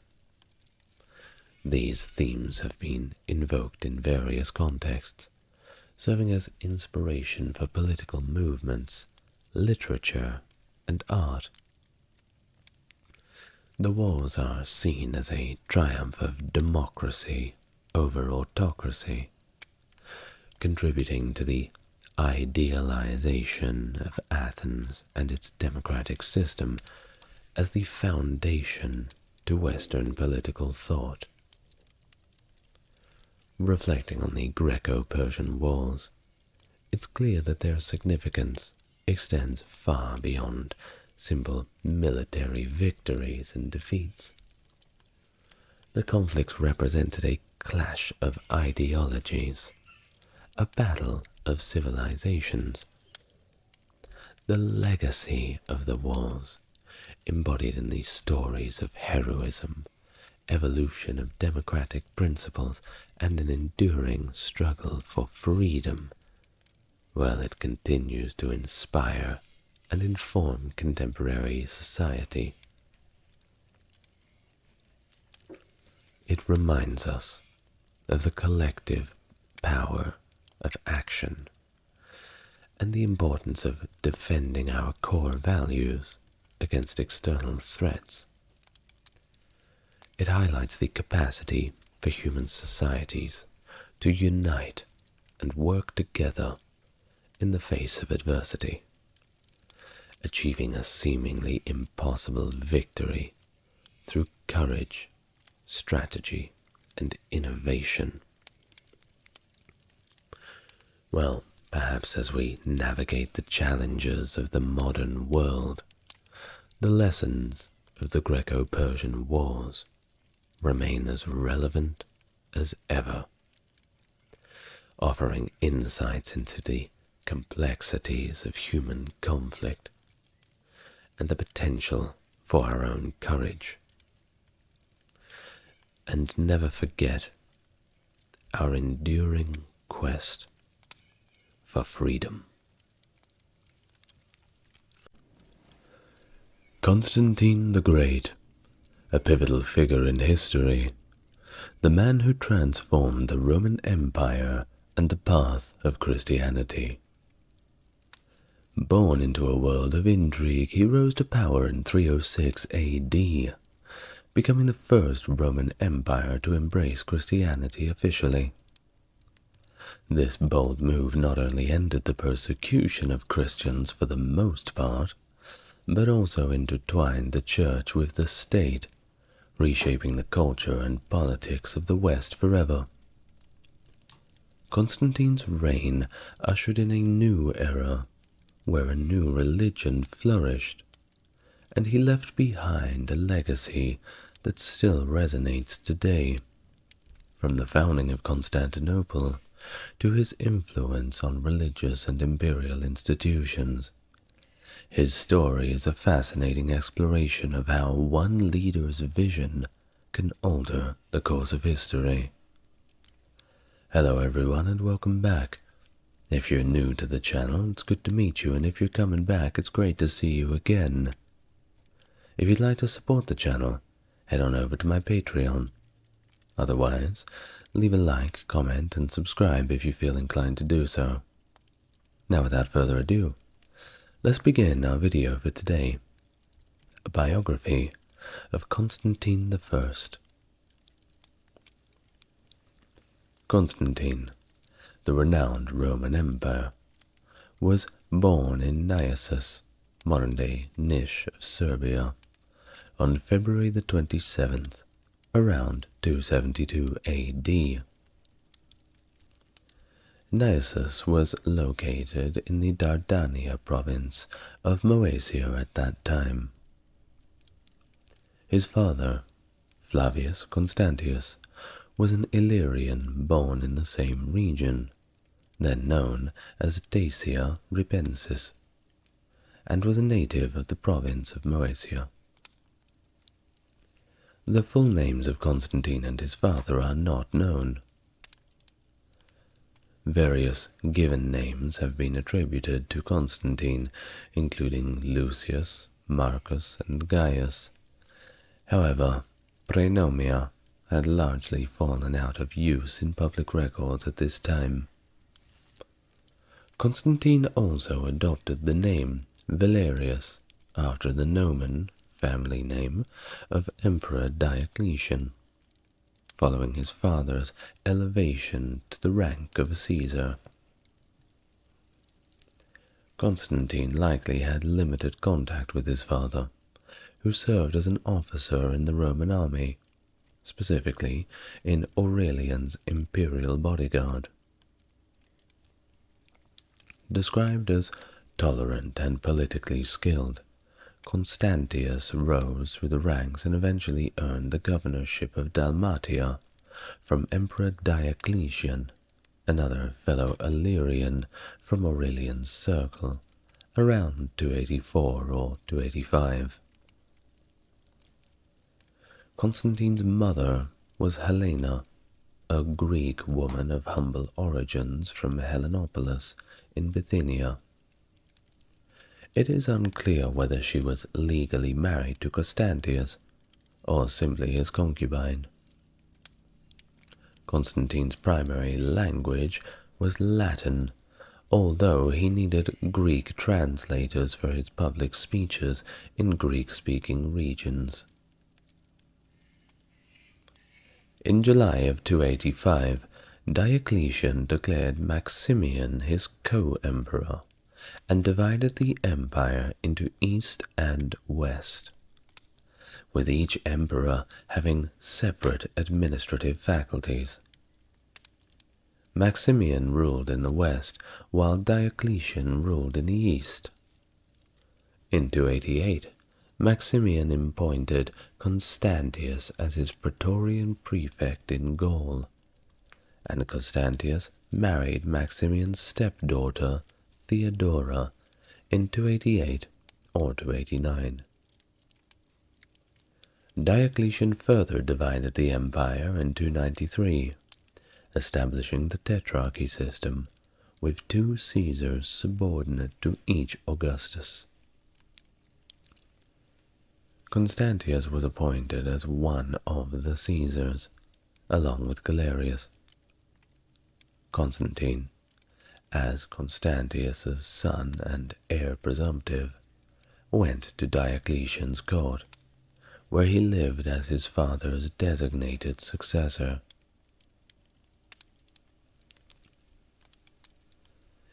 He there received a formal education in Diocletian's court, where he studied Latin, literature, Greek, and philosophy. The cultural atmosphere of Nicomedia was very diverse, allowing Constantine to interact with individuals from both pagan and Christian backgrounds. He may have attended lectures by Lactantius, a Christian scholar of Latin in the city. Due to Diocletian's distrust of Constantius, Constantine was held somewhat as a hostage to ensure his father's loyalty.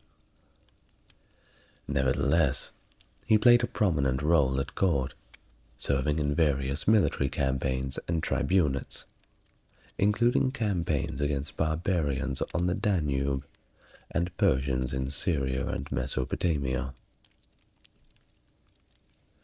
By the year 305, he had attained the rank of tribune of the First Order. Constantine then returned to Nicomedia from the Eastern Front in the spring of 303, just as Diocletian's great persecution of Christians began. I have a full video on that if you're interested in such things. Although he witnessed the persecution, there is no evidence that Constantine played a role in it. In later writings, he portrayed himself as an opponent of the persecution, but his inaction during the events remained a political liability throughout his life. In the May of 305, Diocletian resigned due to illness, along with Maximian in a parallel ceremony. Galerius, Diocletian's successor, manipulated the situation to exclude Constantine and Maxentius, Maximian's son, from the imperial succession, promoting Constantius and himself to the rank of Augusti instead. After Diocletian's abdication, there were reports of plots against Constantine's life orchestrated by Galerius. These included assigning Constantine to lead dangerous military maneuvers, and even attempting to kill him during hunts and battles. However, Constantine consistently emerged victorious from these encounters, though the accuracy of these tales remains uncertain.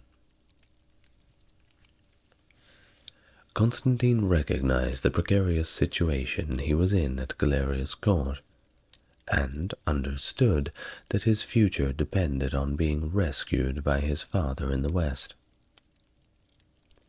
Constantius acted swiftly, and intervened on his son's behalf.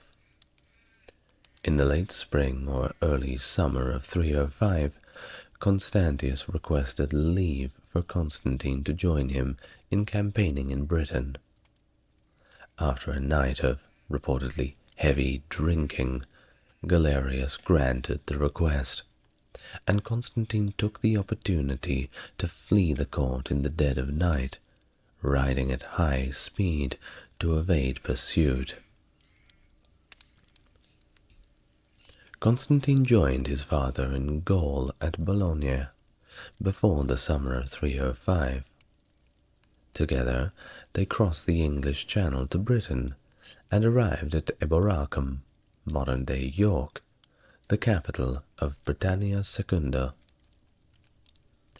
There, Constantine spent a year campaigning against the Picts north of Hadrian's Wall, alongside his father. However, Constantius fell severely ill and passed away on July 25, 306, in Eboracum.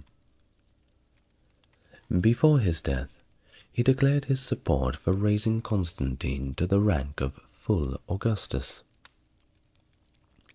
The Alemannic king Crocus, who served under Constantius, proclaimed Constantine as Augustus, and the troops loyal to Constantius followed suit, accepting Constantine's rule in Gaul and Britain.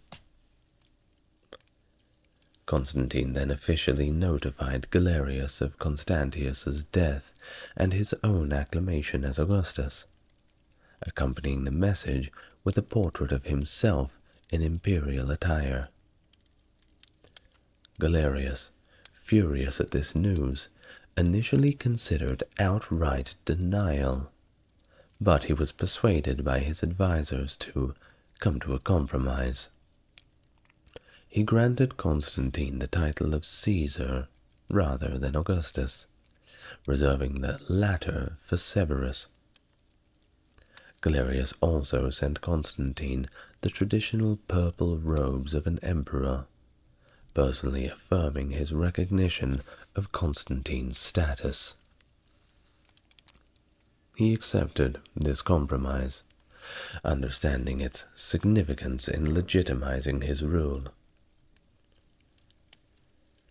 After being proclaimed emperor, Constantine's realm included Britain, Gaul, and Spain, and he commanded one of the largest Roman armies stationed on the crucial Rhine frontier.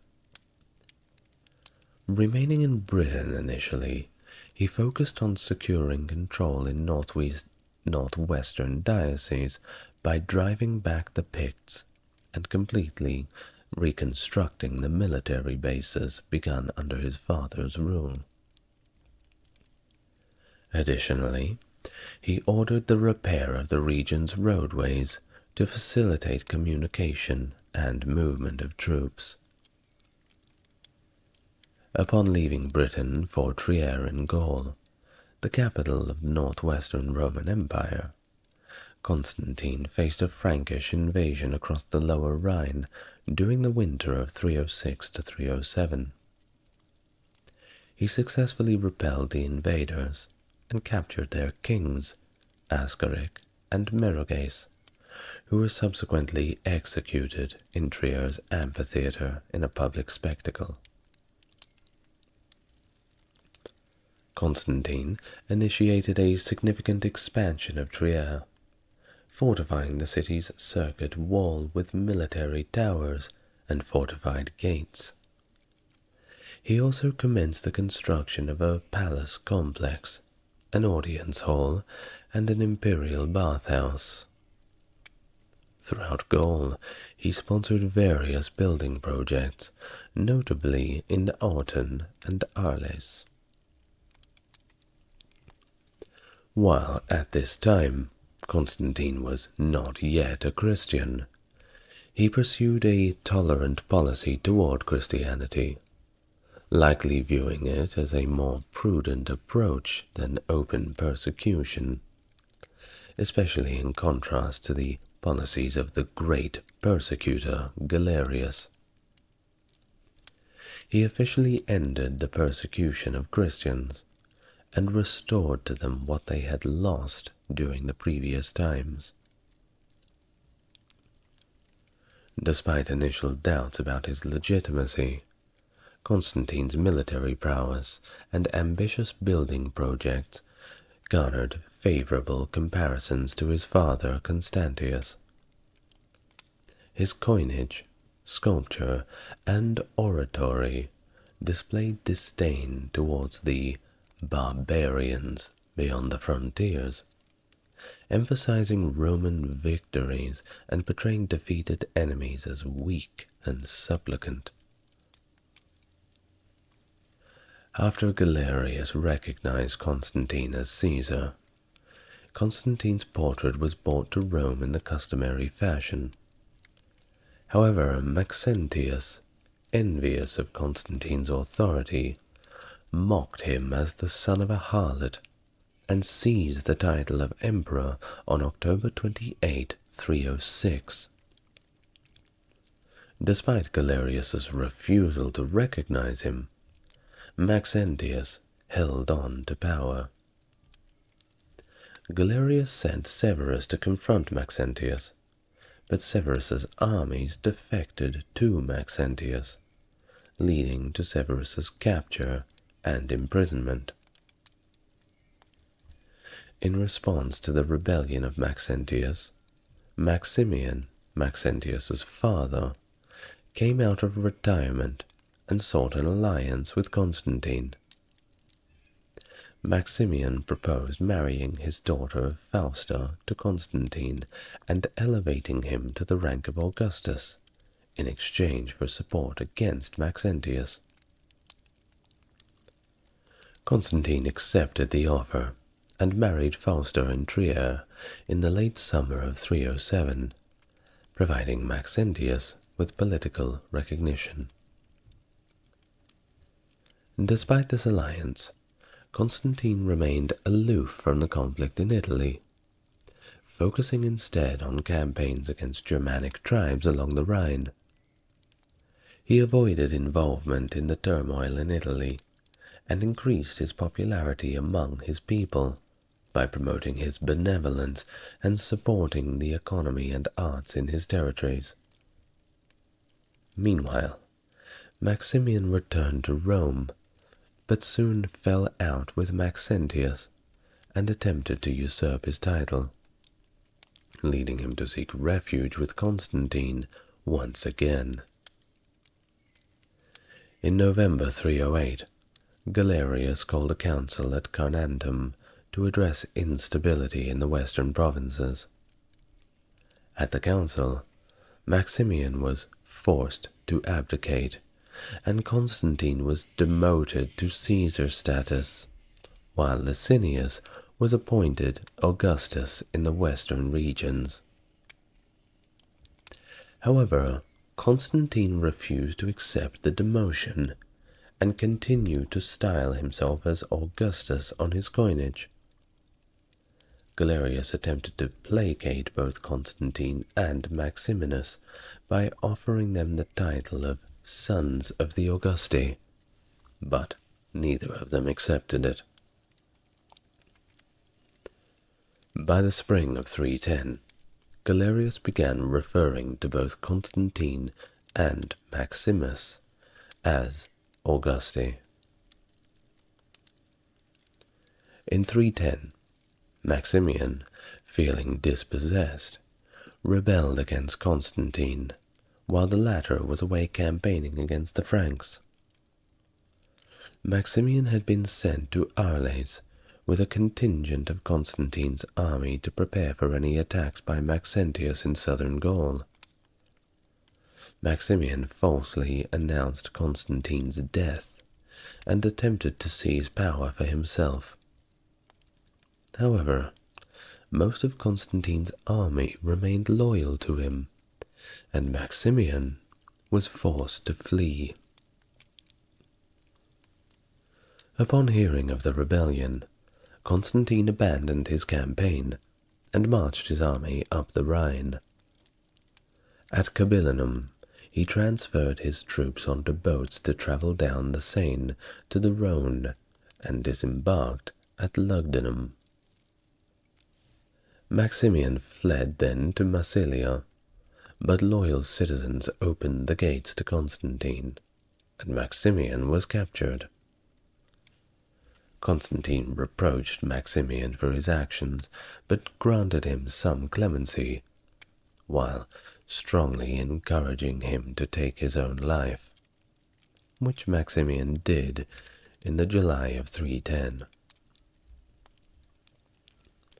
Initially, Constantine presented Maximian's life-taking as a family tragedy, but by 311 he began to spread a different version of events, suggesting that Maximian had actually plotted to assassinate him.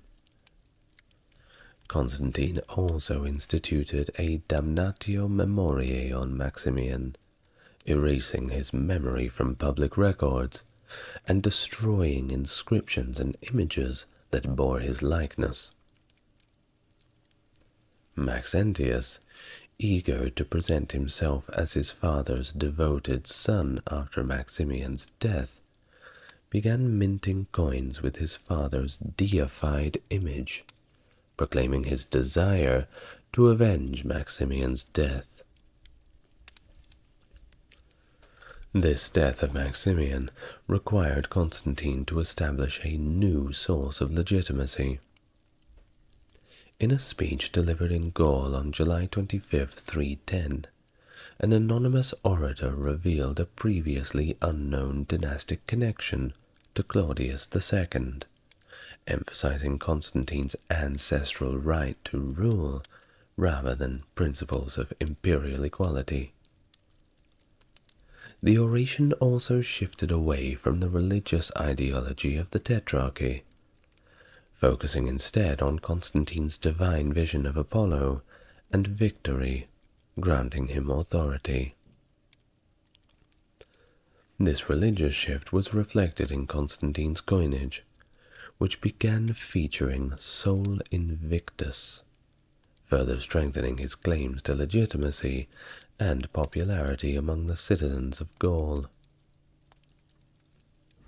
In the middle of 310, Galerius became too ill to involve himself in imperial politics.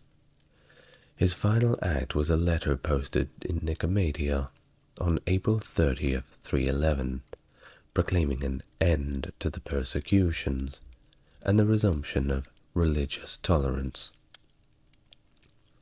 Galerius died soon after the edict's proclamation, effectively ending the Tetrarchy. Following Galerius's death, Maximius mobilized against Licinius and seized Asia Minor. A hasty peace was signed between them. Meanwhile, Maxentius fortified northern Italy and strengthened his support among Christians by allowing the election of Eusebius as a bishop of Rome. However, his rule faced challenges, including riots and usurpations. By the year 312, Maxentius was barely tolerated, even among the Christian Italians. In the summer of 311, he mobilized against Constantine, declaring war on him to finally avenge his father's death. To prevent Maxentius from forming an alliance with Licinius against him, Constantine forged his own alliance with Licinius and offered him his sister Constantia in marriage. Maximius considered Constantine's alliance with Licinius as a challenge to his authority, and sought an alliance with Maxentius. Interregional travel then became quite difficult, and the build-up of militaries was evident everywhere one could see. Constantine's advisors cautioned against attacking Maxentius preemptively, but Constantine, inspired by what some believe to be supernatural guidance, simply ignored the warnings. In the spring of 312, Constantine crossed the Cottian Alps with a quarter of his army, encountering resistance at Segusium. After taking the town, he advanced further into northern Italy. At Turin, Constantine's army faced a large force of heavily armed Maxentian cavalry. In the Battle of Turin, Constantine's troops encircled and ultimately defeated Maxentius, securing victory. Turin had welcomed Constantine, and other cities of the northern Italian plain sent embassies congratulating him on his victory. Constantine then moved to Milan, where he was also warmly received, before continuing to Brixia. After dispersing Brescia's army, Constantine advanced swiftly to Verona, where a large Maxentian force was camped. Ruricius Pompeianus, the general of the Veronese forces and Maxentius's praetorian prefect, held a strong defensive position due to the town's location surrounded by the Adige River on three sides. Constantine attempted to cross the river unnoticed by sending a small force north of the town. Ruricius countered with a large detachment, but was defeated, allowing Constantine's forces to surround Verona and ultimately lay siege to it. Despite Ruricius's attempts to slip away and return with a larger force, Constantine continued to maintain the siege. In a desperate encounter, Ruricius was killed, and his army destroyed. Verona surrendered soon after that, followed by Aquileia, Modena, and Ravenna, opening the road to Rome for Constantine. Meanwhile, Maxentius prepared for a siege in Rome, relying on the Praetorian Guard and the city's stockpiles of African grain. He cut off bridges across the Tiber and left central Italy undefended. Constantine progressed slowly along the Via Flaminia, allowing Maxentius's regime to weaken further.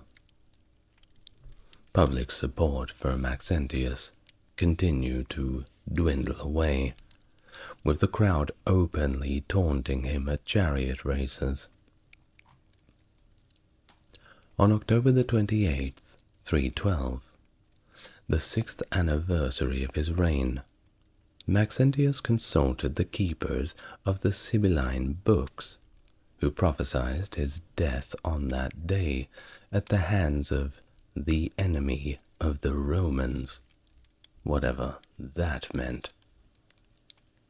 Maxentius, no longer confident in a siege victory, prepared for a field battle against Constantine, and advanced north to meet him in battle. On the day of said battle, Maxentius positioned his forces with their backs to the river, outnumbering Constantine's army. However, Constantine's soldiers bore unfamiliar symbols on their standards and shield, marked with the letter X, the cipher of Christ. According to Lactantius, Constantine had been directed in a dream to use this sign, and his troops stood to arms with it, emblazoned on their shields. Additionally, Constantine himself reported a vision of a cross of light in the sky, bearing the inscription, In hoc signo vinces. In this sign you shall conquer. As the battle commenced, Constantine deployed his forces along the entire length of Maxentius's line. His cavalry charged and broke through Maxentius's cavalry, followed by an assault of infantry against the enemy. Many of Maxentius's troops were pushed into the Tiber River, where they either drowned or were slaughtered on the banks. The engagement was swift, and Maxentius's troops broke before the first charge was even completed. Despite the initial resistance of Maxentius's horse guards and Praetorians, they were ultimately overwhelmed by the Constantinian cavalry charge and fled toward the river. Maxentius himself rode with them, attempting to escape across the bridge of boats. However, the bridge became overcrowded, and he was pushed into the Tiber by the mass of his fleeing soldiers, ultimately drowning in the river. This decisive victory marked the end of Maxentius' reign and solidified Constantine's position as the sole ruler of the Western Roman Empire. The Battle of Milvian Bridge was certainly a turning point for pretty much all of Europe. If not for this battle and the victory of Constantine, well, we may not have even really had Christianity at all as the main religion. It's funny, That's the butterfly effect for you. Upon entering Rome on the 29th of October 312, Constantine staged a grand adventus, or triumphal entry, which was met with much jubilation from the city's inhabitants. Maxentius's body was recovered from the Tiber, decapitated, and his head was paraded through the streets as a symbol of victory. After the ceremonies, Maxentius's severed head was sent to Carthage, signifying the end of resistance from his supporters. Contrary to tradition, Constantine did not visit the Capitoline Hill to perform sacrifices at the Temple of Jupiter. Instead, he visited the senatorial Curia Julia and assured the Senate of their restored privileges and a secure role in his government. In response, the Senate decreed him title of the first name, ensuring that his name would be listed first in official documents, and acclaimed him as the greatest Augustus. Constantine issued decrees to return lost property, recall political exiles, and release Maxentius's imprisoned opponents. An extensive propaganda campaign followed, aimed at purging Maxentius's image from public places and rewriting his story, portraying him as a tyrant, contrasted with an idealized image of Constantine as, of course, the liberator. Maxentius's decrees were declared invalid, and any honors he had granted were revoked. Constantine also sought to overshadow Maxentius's achievements, reclaiming structures built by him and re-edificating them to himself. For example, the Circus Maximus was expanded to dwarf Maxentius's racing complex, and the Lateran Basilica was built on the site of the Imperial Horse Guard's former base. Furthermore, Constantine neutralized Maxentius's military supporters by disbanding the Praetorian Guard and the Imperial Horse Guard. Their tombstones were repurposed, and the Legio to Parthica was relocated. Maxentius's remaining forces were sent to the Rhine frontier for duty, consolidating Constantine's control over Rome and ensuring the elimination of any remnants of Maxentius's influence. In the years following his victory over Maxentius, Constantine focused on consolidating his power and reasserting his dominance over his rivals in the crumbling tetrarchy. In 313, he met with Licinius in Milan to solidify their alliance through the marriage of Licinius to Constantine's half-sister, Constantia. During this meeting, they agreed upon the famous Edict of Milan, which officially granted full tolerance to Christianity and all religions in the empire. This landmark document had significant benefits for Christians, legalizing their religion and restoring their confiscated property from Diocletian's persecution.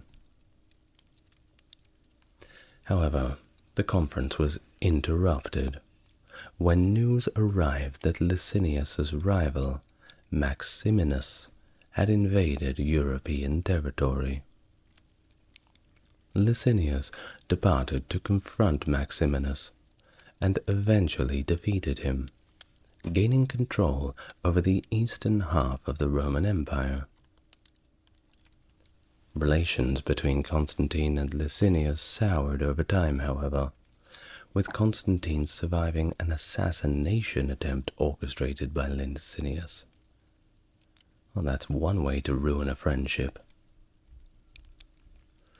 Now, in either 314 or perhaps 316, Constantine and Licinius clashed at the Battle of Thermopylae, where Constantine, of course, emerged victorious.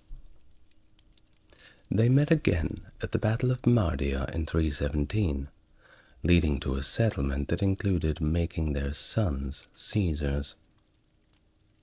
Despite this arrangement, tensions persisted, and Licinius allegedly began to oppress Christians again, leading to a great civil war in 324. Constantine's Christian supporters framed the conflict as a battle between Christianity and paganism, with Licinius representing the old, outdated ways. Constantine's army, inspired by their zeal and under the banner of Labarum, emerged victorious at the Battle of Adrianople. Licinius fled, but Constantine pursued and defeated him at the Battle of Chrysopolis in September 324. After surrendering, Licinius and his associate Martinian were spared initially, but later executed by Constantine, who accused Licinius of plotting against him. With Licinius's demise, Constantine became the sole emperor of the Roman Empire, consolidating his power and securing his dominance over the western and eastern regions.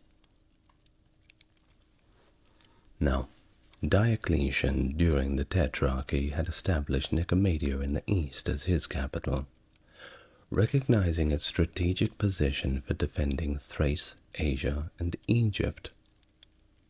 Constantine, aware of the empire's shift toward the richer cities of the east, and the need to protect crucial regions from external threats, decided to choose a new capital with similar considerations. Additionally, the location allowed for the monitoring of shipping traffic between the Black Sea and the Mediterranean. Now, Licinius's defeat had symbolized the triumph over a rival center of pagan and Greek-speaking political activity in the east, contrasting with the Christian and Latin-speaking Rome. Constantine took this into account and envisioned a new eastern capital that would integrate the East into the Roman Empire, fostering learning, prosperity, and cultural preservation. Various locations were considered, including Serdica, Sirmium, and Thessalonica. However, Constantine ultimately decided to develop Byzantium, which had already been rebuilt on Roman urban patterns by previous emperors, and was also quite strategically significant. So, Constantine founded the city of Constantinople on 324 and dedicated it on the 11th of May 330. The city was adorned with relics such as the true cross and the rod of Moses, and special coins were minted to commemorate the event. Old pagan symbols were replaced or assimilated into Christian symbolism, and Constantine built the Church of the Holy Apostles on the site of a former temple to Aphrodite. According to legend, Constantine was guided to the location of the city by a divine vision, once again reinforcing its significance. Constantinople quickly came to be known as the New Rome, emphasizing its importance as the capital of the Eastern Roman Empire. So, that's enough about the city of Constantinople. Let's talk a little bit more about Constantine's policies towards Christianity, as that is what he's known for. Well, Constantine's role in ending the persecution of Christians and legalizing the religion was quite pivotal. In February 313, he met with Licinius in Milan to develop the Edict of Milan. That granted Christians the freedom to practice their faith without fear of persecution. It removed penalties for professing Christianity and restored confiscated church property, but crucially, it extended religious tolerance to all religions and cults in the Roman Empire, allowing individuals to worship any deity of their choice. Quite progressive, don't you think? The edict marked a departure from the previous policies of repression. Before its enactment, there were earlier attempts at religious tolerance, such as an edict issued in 311 by Galerius, which granted Christians the right to practice their religion, but did not address property restitution. Constantine's Edict of Milan, however, built upon these earlier efforts and provided more comprehensive protection for religious freedom. Now, the circumstances surrounding Constantine's own conversion to Christianity still remain debatable. Some scholars suggest that Constantine's mother, Helena, played a pretty pivotal role in his conversion, while others argue that Constantine's adoption of Christianity was a gradual process. Eusebius, a Christian historian, claims that Helena was converted by Constantine, but the details of his own conversion are still quite uncertain.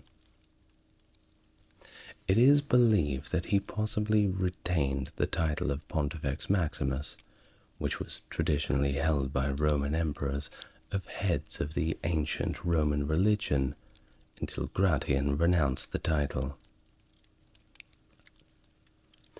Despite his eventual conversion to Christianity, Constantine's declaration of faith came relatively late in his life, purportedly when he was over 40 years old. Some Christian writers suggest that Constantine attributed his successes to the protection of the Christian high god, indicating his belief in divine favor of Christianity. Interestingly, Constantine waited to be baptized until he was on his deathbed, believing that the sacrament would absolve him of any sins he may have committed while carrying out his policies as emperor. Despite his delay in the baptism, Constantine actively supported the Christian Church in various ways. He provided financial support to the Church, commissioned the construction of basilicas, and granted privileges to the clergy, such as exemption from certain taxes. Notable among his building projects are the Church of the Holy Sepulchre and Old St. Peter's Basilica. Constantine's effort to construct Old St. Peter's Basilica were particularly extensive, as the basilica was built on top of the resting place of St. Peter. This posed significant challenges in the terms of design and construction, resulting in a construction period of over 30 long years. Although he supported Christianity, it is also suggested that he may have patronized other religions. For example, a triumphal arch built in 315 to commemorate his victory at the Battle of Milvian Bridge featured images of the goddess Victoria, and sacrifices were made to pagan gods during its dedication ceremony.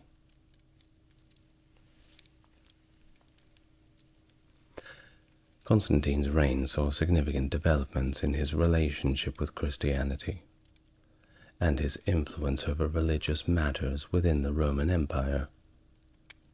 In 321, he enacted legislation designating Sunday as a day of rest for all citizens, a practice that continues to influence modern observance of the Christian Sabbath. By 323, he issued a decree prohibiting Christians from participating in state-sponsored sacrifices. Christian symbols, such as the chi rho, began to appear on Constantine's coinage, reflecting his growing association with Christianity. His authority extended to the early Christian councils, notably his involvement in resolving the dispute over Arianism.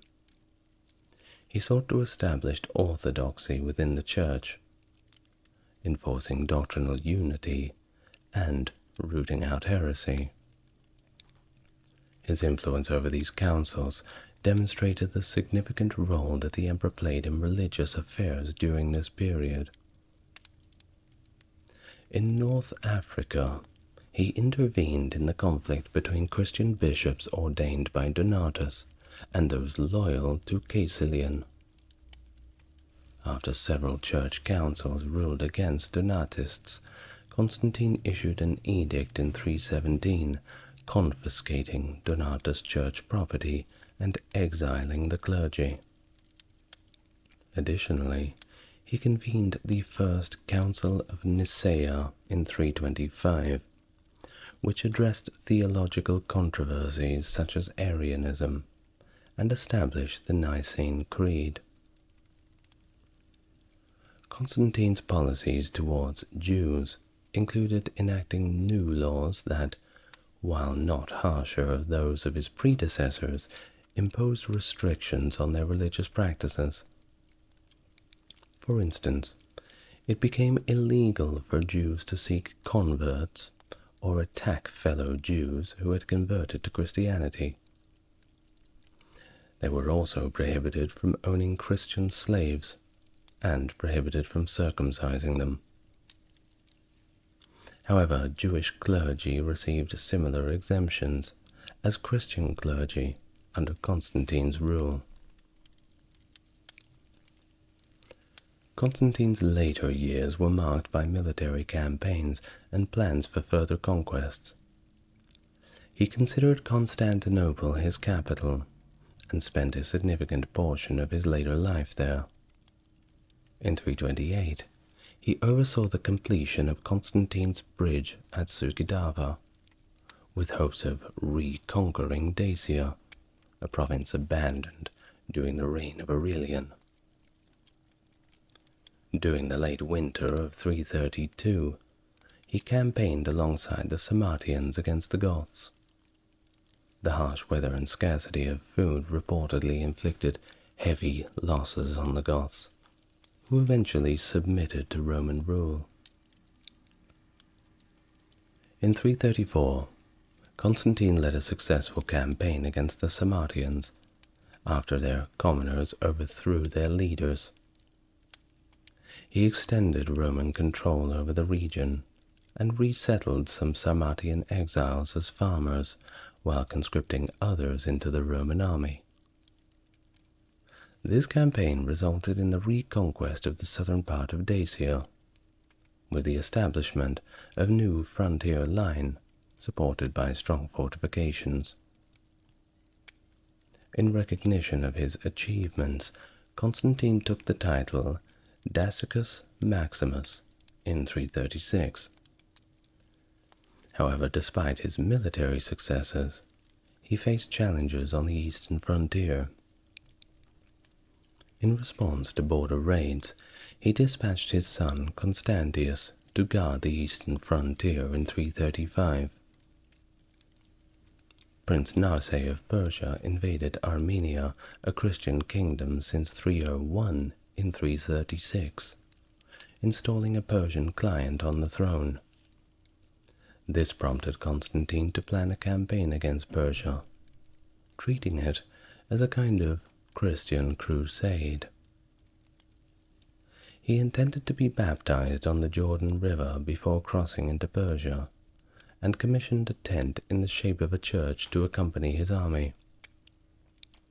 Despite diplomatic overtures from the Persians seeking peace, Constantine rejected them all.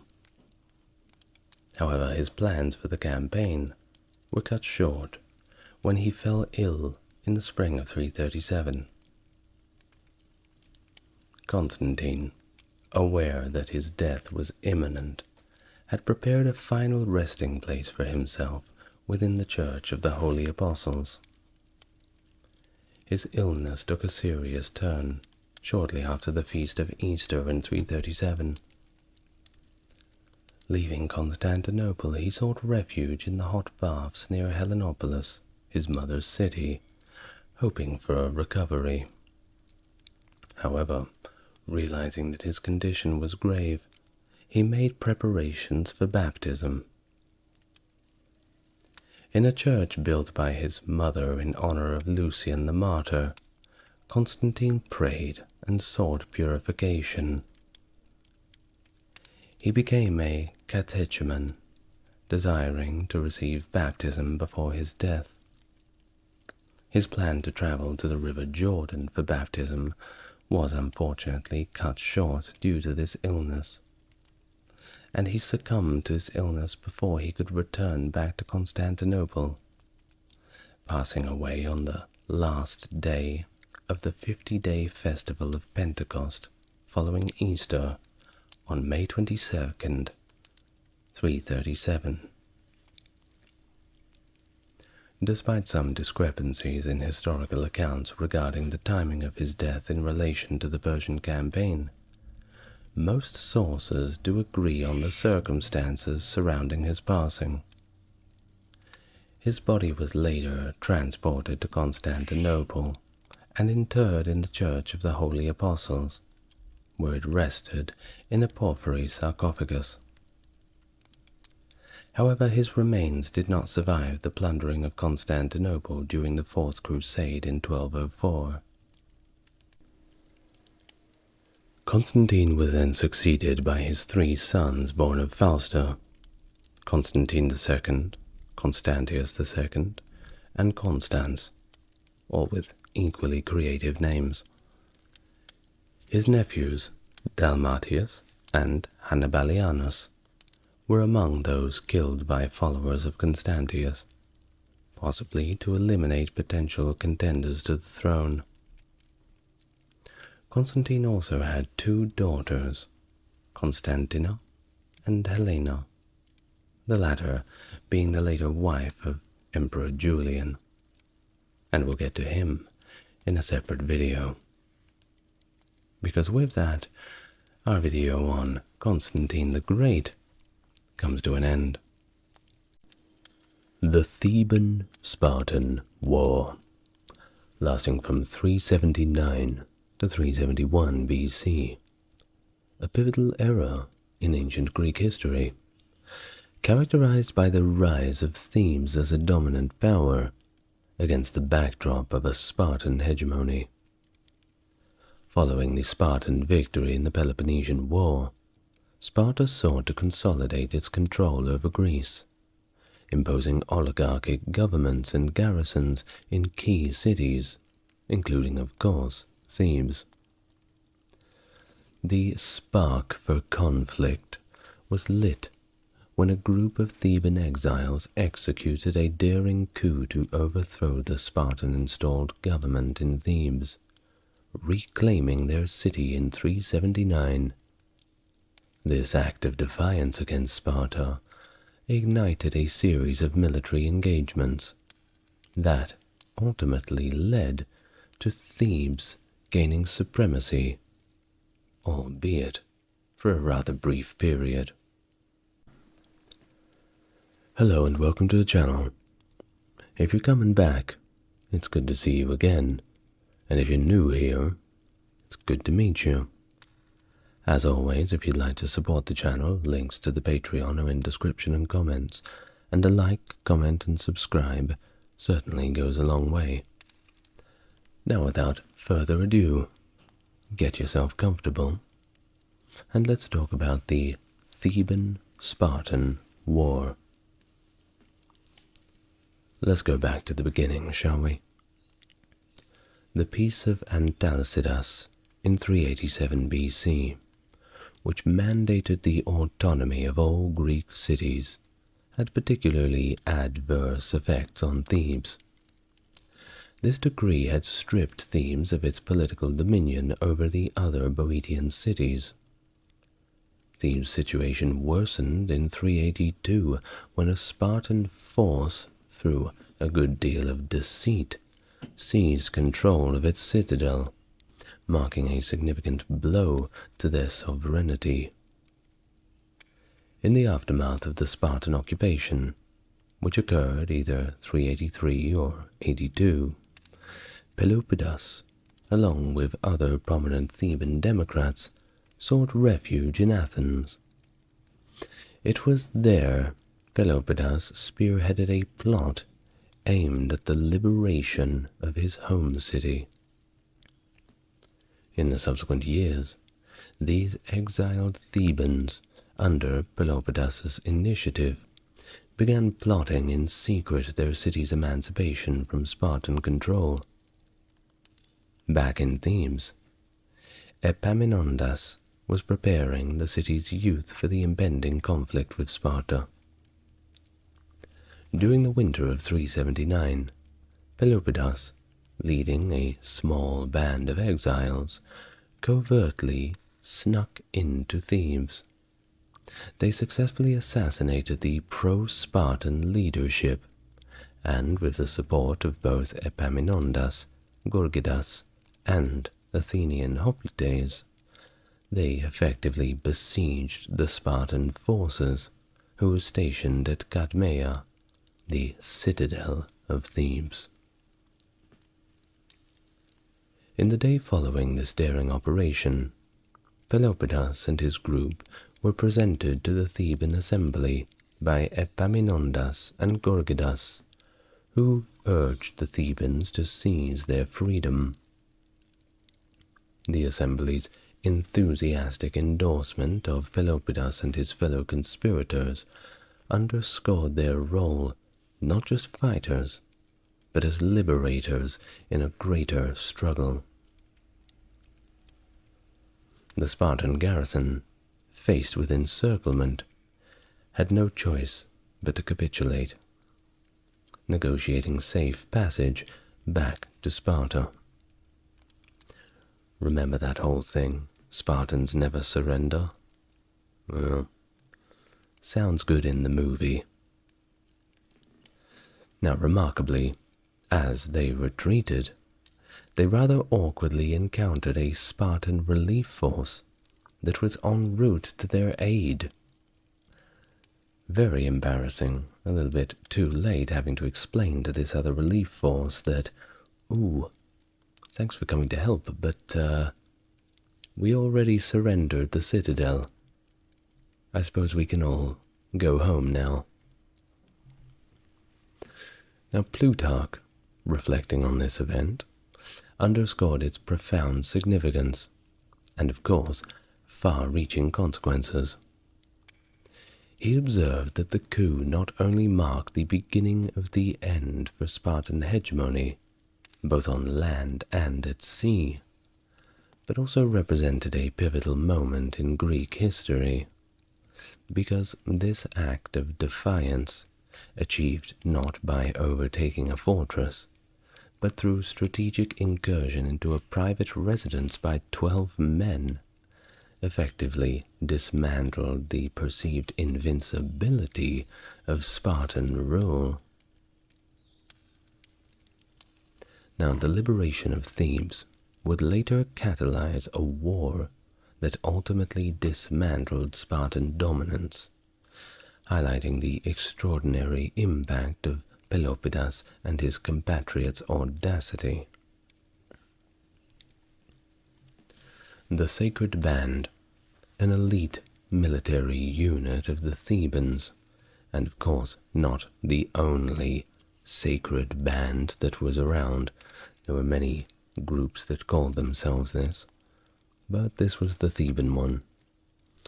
Well, they first participated in combat operations in 378 BC, amidst the escalating tensions of the Boeotian War. This period was marked by a notable standoff between the Athenian commander Chabrias, who would later become Strategos, and the Spartan king Agesilaus II. This confrontation unfolded against the backdrop of Athens' intervention in Theban affairs, aiding Theban exiles to overthrow Spartan dominance in Thebes, and fortifying an alliance with Thebes against Spartan aggression. In the summer of 378, Agesilaus mobilized a substantial Spartan force from the Boeotian city of Thespiae, which was still loyal to Sparta at the time, whether they liked it or not, comprising about 1,500 cavalry and a massive infantry contingent of 28,000, including 20,000 hoplites and specialized unit of 500 skirate light infantry. Pretty good team. Now, anticipating the Spartan invasion, Athens swiftly dispatched a reinforcement of around 200 cavalry and 5,000 troops, including both citizen soldiers and mercenaries, under the leadership of the Athenian strategos Demias and the mercenary commander Chabrias. This Athenian contingent bolstered Theban defenses, engaging the Spartan forces at eastern stockades, earthen stockades rather, that delineated Theban territory. Despite the initial Spartan setbacks at those fortifications, they eventually breached the defenses, wreaking havoc on Theban agricultural lands in their advance. The Theban and Athenian defenders, though significantly outnumbered by the Spartan invaders, opted for a more direct confrontation, rather than retreating to the fortified city of Thebes. They strategically positioned their combined forces on a gently sloping hill, facing the Spartan army. Gorgidas and the Sacred Band took up positions at the forefront of the Theban line, while Chabrias and a contingent of more experienced mercenary hoplites formed the vanguard of the Athenian forces.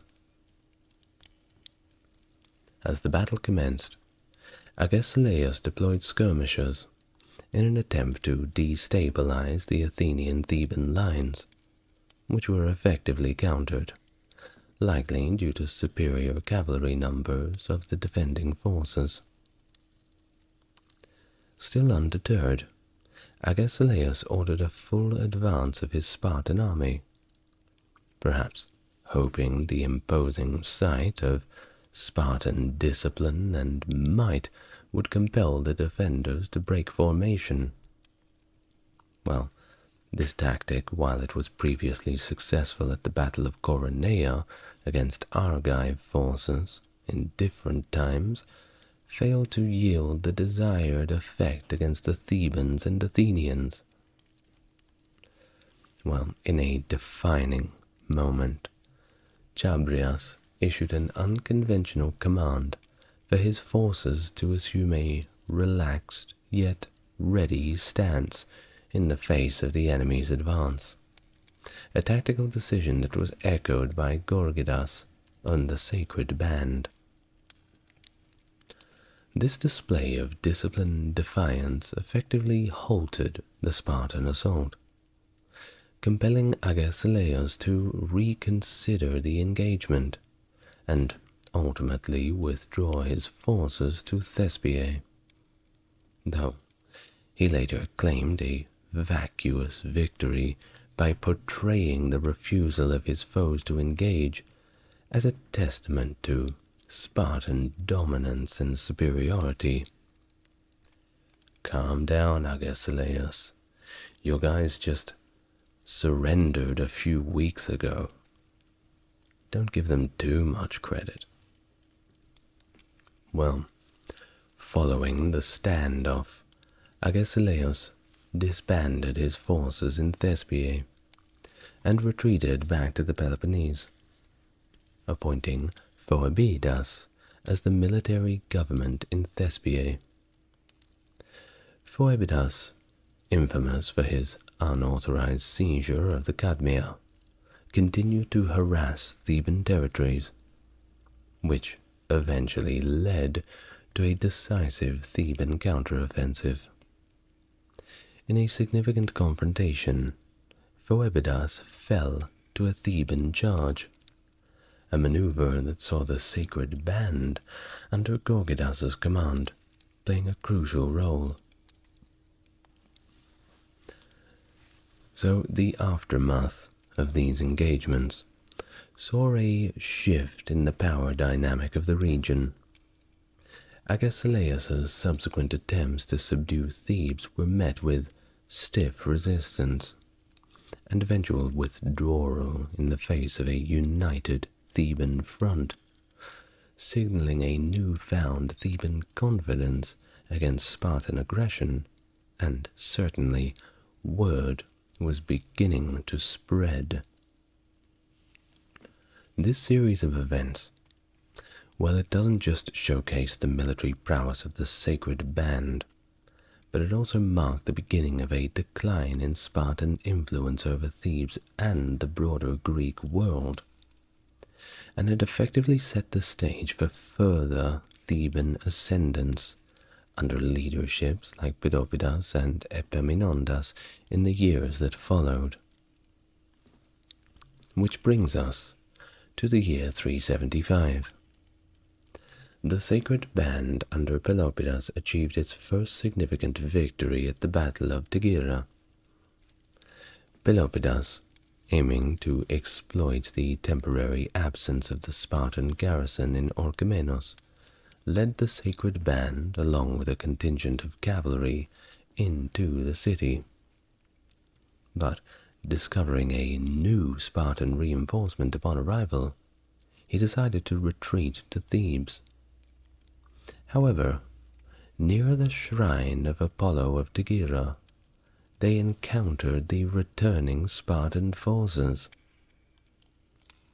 Outnumbered at least 2-1 by Spartan Morai, Pelopidas inspired his troops by suggesting that the Spartans were in just as much of a predicament as the Thebans, just as trapped as they were. So, it's got to be an even fight, right? Well, regardless of how true this was, he ordered a cavalry charge and reformed the sacred band into a tight formation to break through the Spartans. The Spartan leaders were quickly killed, causing disarray among their ranks. As we all know, if you kill the general, the morale takes quite a hit, and people begin to flee.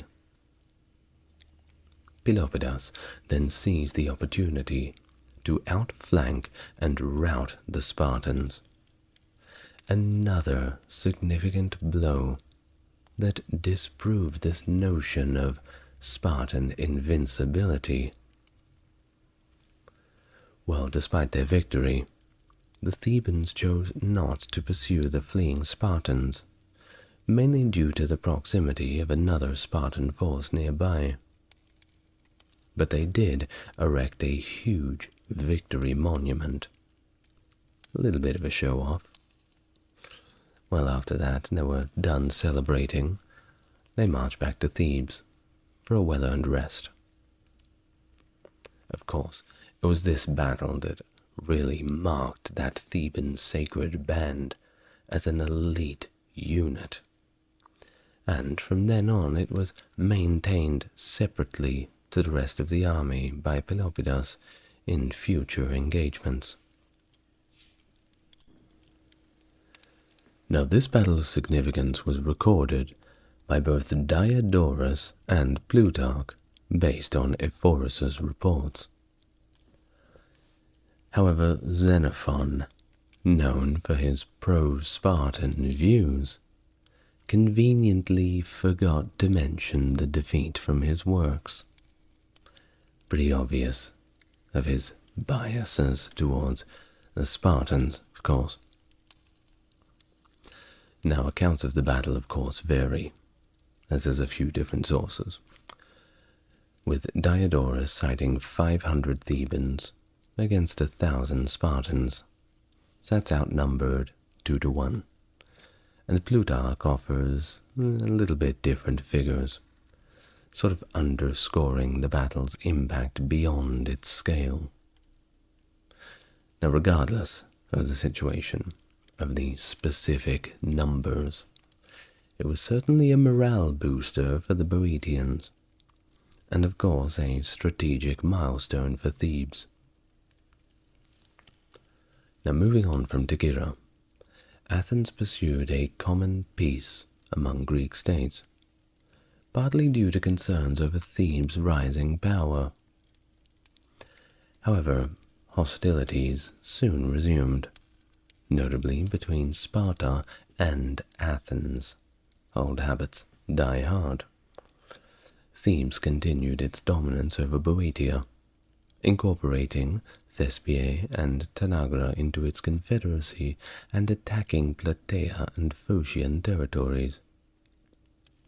Pelopidas laid a siege against Elatea, which was aborted to avoid a desperate battle against this entire city populace. By 371, efforts to revive the king's peace aimed to check Theban ascendancy, setting the stage for more conflicts and the eventual Battle of Leucra, where Theban prowess under Epaminondas would again challenge Spartan dominance. Now, upon learning of the Theban uprising, Sparta initially had dispatched an army led by Cleombrotus I, but it retreated without engaging.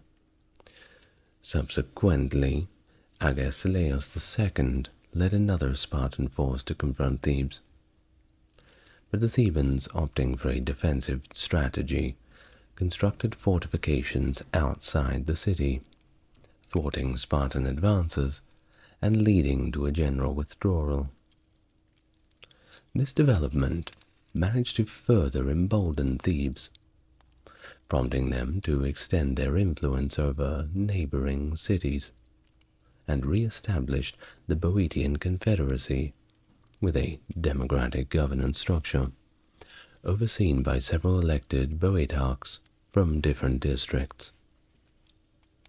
This unification made the terms Theban and Boeotian rather synonymous, and serves more to reflect the solidarity of the region. In the ensuing years, despite Spartan incursions into Boeotia, the continuous conflict served as a training ground of sorts for Theban forces, enhancing their martial capabilities and their political cohesion.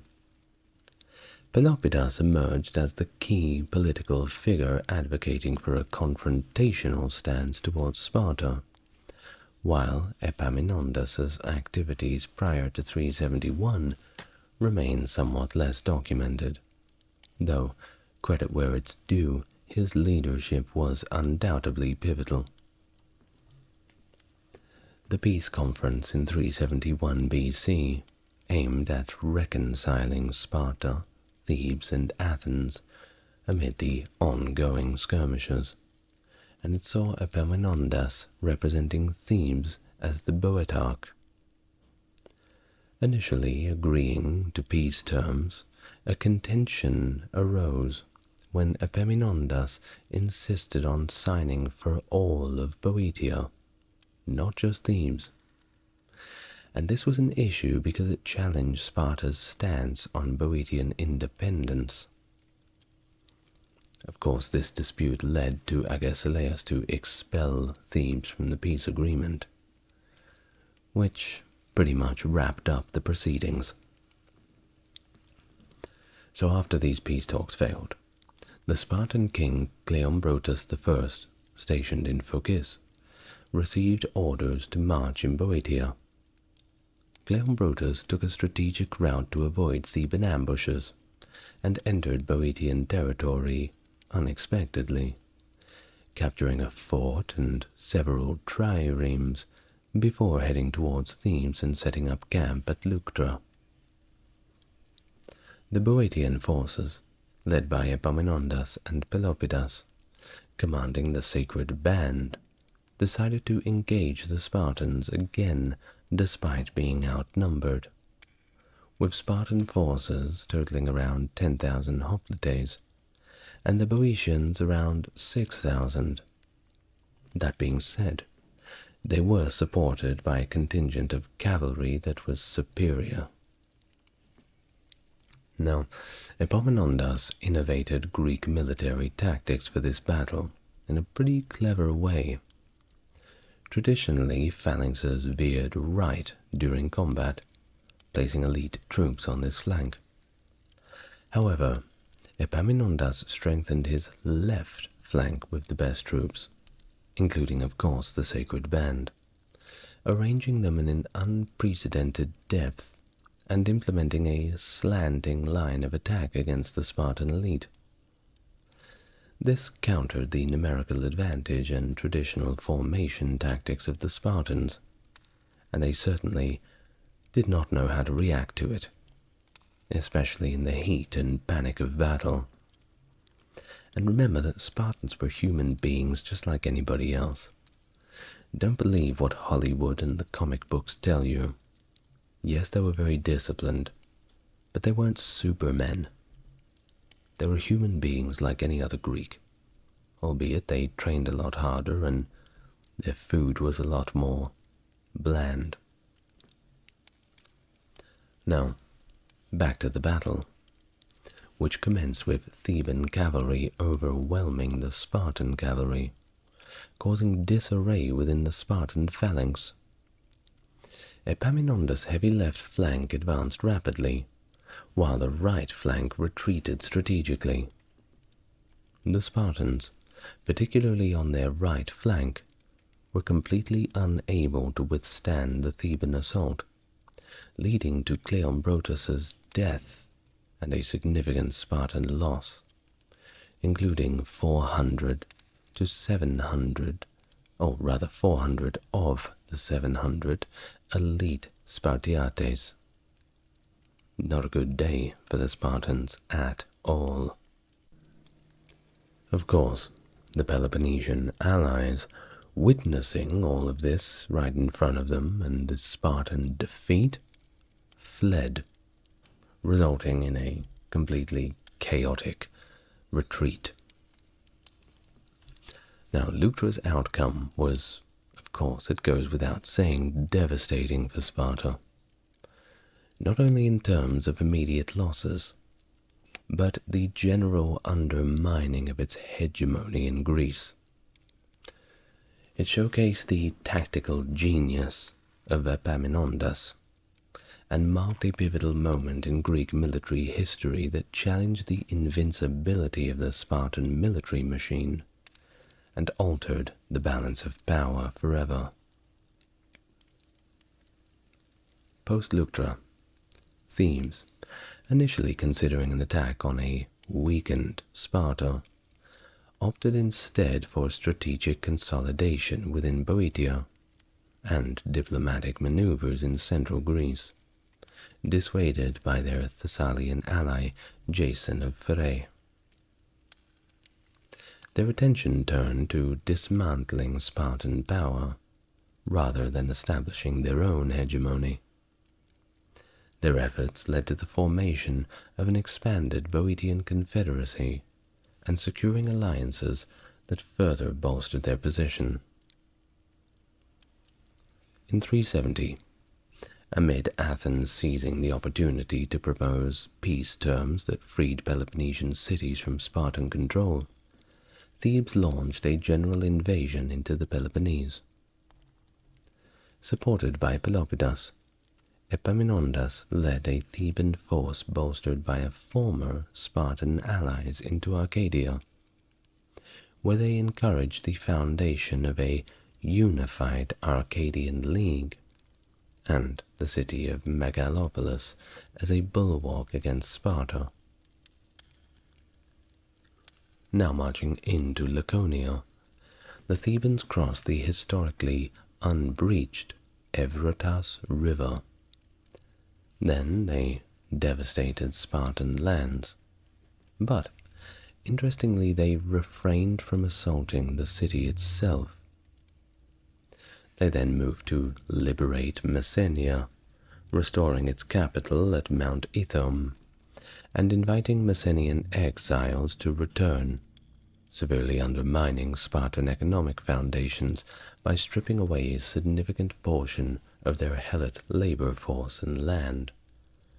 The Helots, by the way, were effectively like peasants that the Spartans kept around. Well, they were slaves. There's no pretty way of putting it. Well, Epaminondas's campaigns significantly eroded Spartan influence and power in Greece, and it created formidable new state entities that were opposed to Spartan dominance. All of this, well, Sparta didn't look so tough anymore. Upon returning from his transformative campaigns in the Peloponnese, Epaminondas faced trial in Thebes, but not commendations, due to exceeding his term in Boeotarch.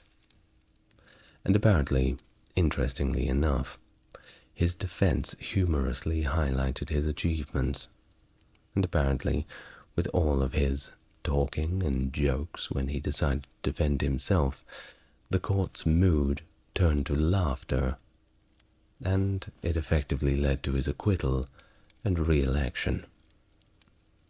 Well, that's one way to get out of trouble. In 369 BC, Epaminondas again led Theban forces into the Peloponnese, breaking through Spartan defenses at the Isthmus of Corinth in a surprise dawn attack.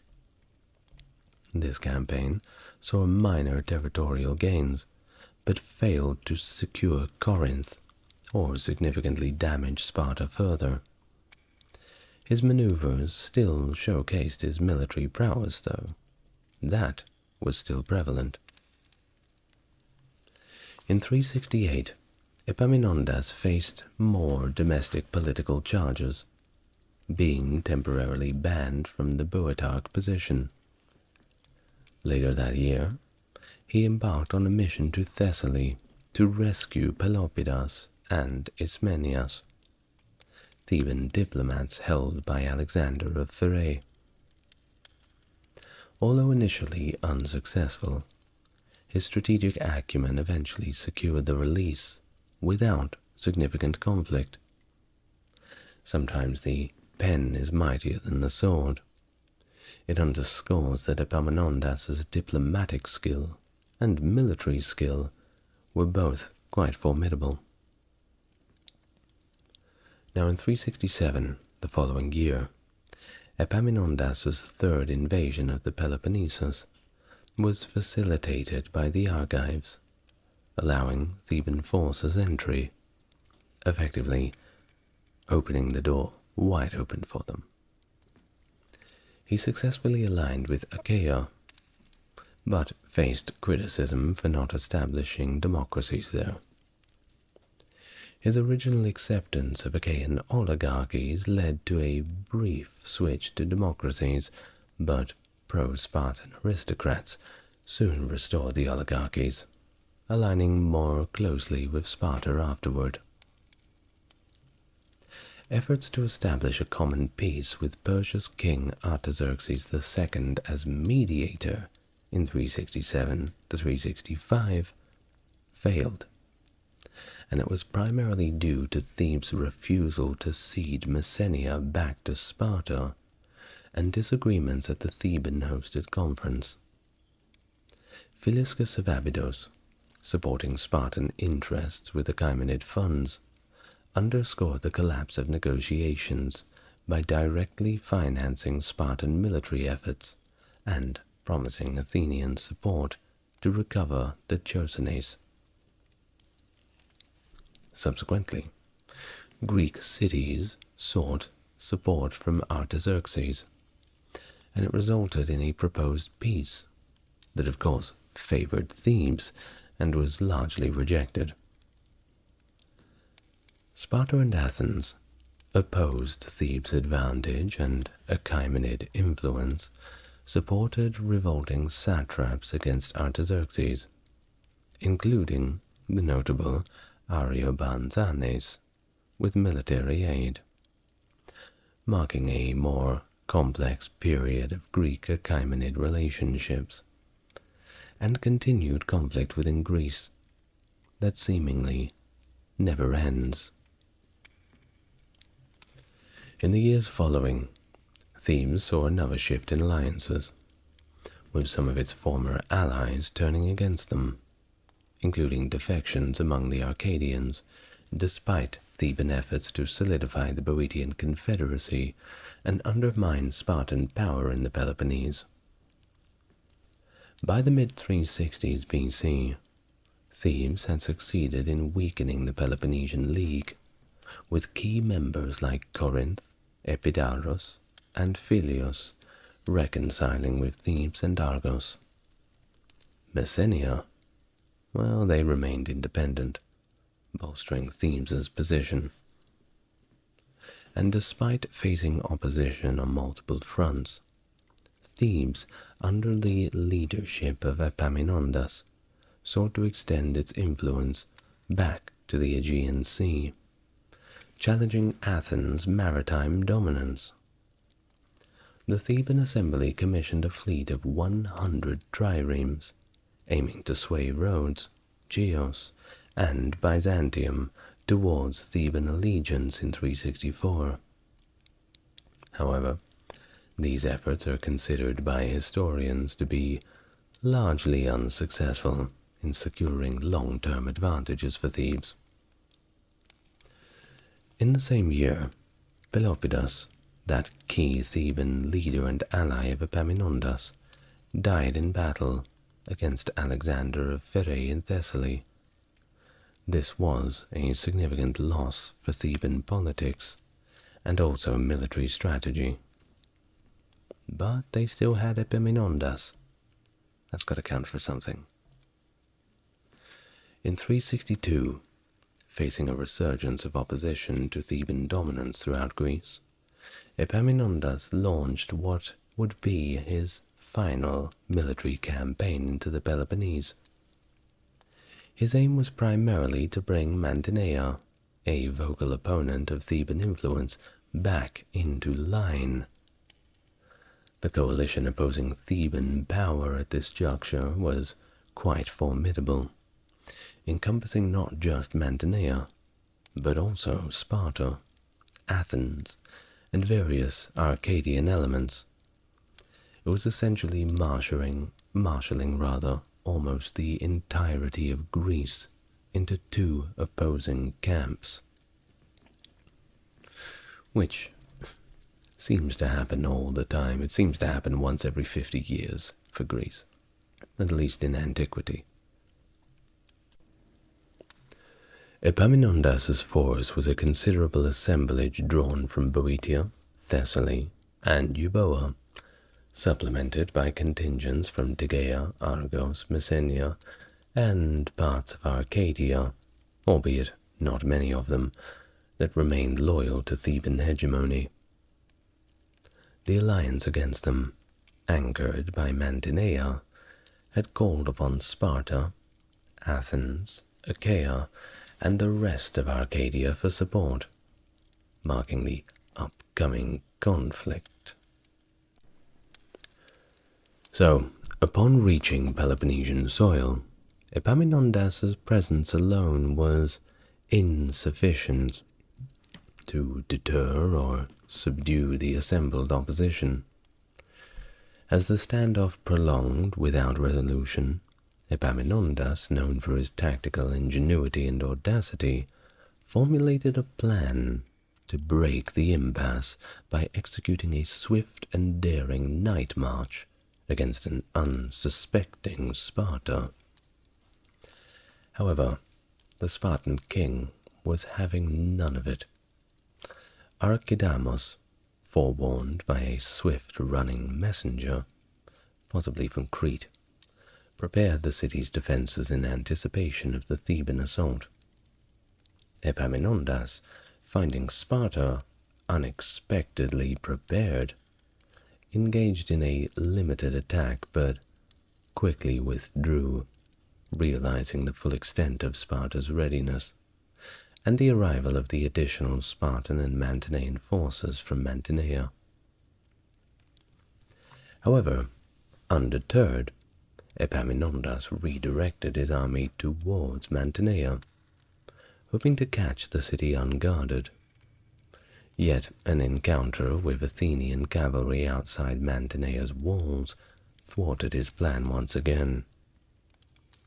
Faced with the imminent end of his campaign, and the potential collapse completely of Theban influence in the Peloponnese, Epaminondas resolved to force a decisive engagement with the enemy coalition assembled on the plains before Mantinea. The ensuing Battle of Mantinea was unprecedented in scale, pitting a Theban-led force of 30,000 infantry and 3,000 cavalry against a coalition force of 20,000 infantry and 2,000 cavalry. Epaminondas, reapplying the tactics that had secured victory at Leuctra, deepened his left flank, positioning his best troops, including the sacred band under Pelopidas, against the enemy's most formidable elements, while the weaker right flank was instructed to strategically withdraw. The battle commenced with a Theban cavalry assault that successfully drove back the enemy's horsemen, disrupting their formation. The Theban phalanx, advancing under Epaminondas's command, shattered the opposing lines, driving the coalition forces into retreat. However, at the moment of triumph, Epaminondas was mortally wounded. Bad timing. Well, his death precipitated the end of active hostilities, as neither side really sought to renew the conflict. It was really Epaminondas who was pushing forward in the first place. And now with him gone, well, everyone just kind of packed up their things and went home. While Xenophon's narrative underscores the battle as anticlimactic, both sides claimed victory, but no one really gained a significant advantage, leading to a situation where Greece was left more fragmented and chaotic than before. Well, let's sum it all up. The period leading up to and following the Battle of Leuctra in 371 was marked by a complex web of alliances and conflicts among the Greek city-states. Sparta's aggressive expansion and the interference in the affairs of other Greek cities, notably its invasion and subsequent control of Thebes in 382, set the stage for Thebes' resentment and opposition. I mean, they only really wanted to get their own back, at least at the start, but as you know, these things always seem to run away on themselves. But Athens, on the other hand, maintained a more cautious approach towards its alliances, and it balanced its own interests within the shifting power dynamic. And here's another thing. The destruction of Plataea by Thebes in 372 was a significant event that really soured Athenian opinion on Greece. Athens, recognizing the threat posed by an increasingly assertive Thebes, began to explore peace negotiations with Sparta, despite their historical rivalry. However, that alliance between Athens and Thebes was momentarily strengthened when Sparta attempted to seize Piraeus in 378, leading to a successful defense by the Athenian commander Chabrias near Thebes. Well, all in all, the victory of Thebes over Sparta at Leuctra significantly altered the power dynamic in Greece. And, well, despite initial resistance, the Arcadians, seeking protection against Spartan aggression, eventually allied with Thebes, marking the beginning of Theban influence in the Peloponnese. This shift in alliance and the rise of Thebes as a dominant power highlighted the fluid and often precarious nature of Greek interstate relations. Of course, after the Battle of Mantinea and the death of Epaminondas, it was all pretty much over. Peace treaties were signed and later on broken again, and everyone went back to the good old fighting. They didn't waste too much time. Of course, we got another Greek war video coming up real soon, because they just keep fighting. They never stop. But it's all in good fun, right? Well, at least for us, the ones who don't have to be in the phalanx.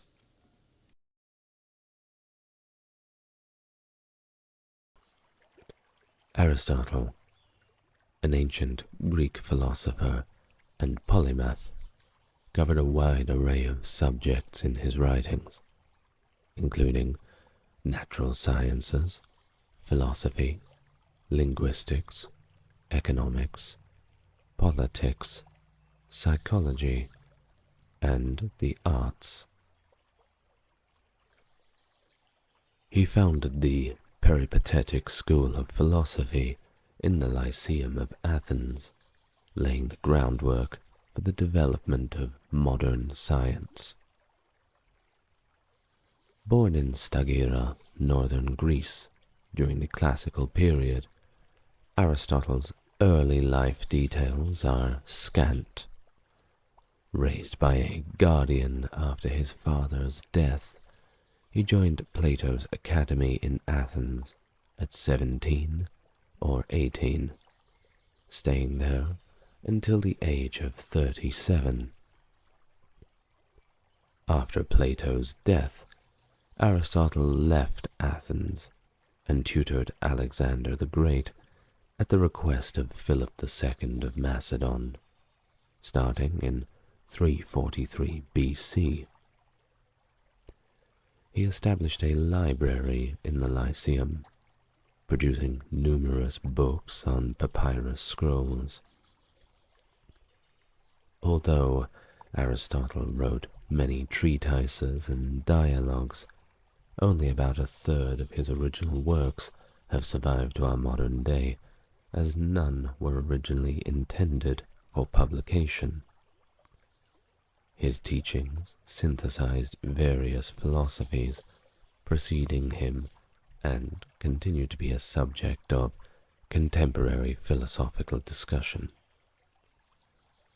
Aristotle's influence extended into medieval scholarship, shaping both Judeo-Islamic philosophies and Christian theology.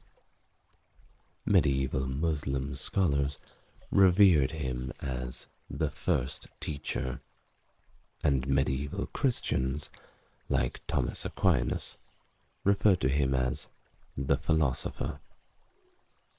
Dante called him the master of those who know. His works included the earliest known formal study of logic and continue to influence scholars well into the 19th century. His ethics, particularly virtue ethics, experienced a renewed interest in the modern era.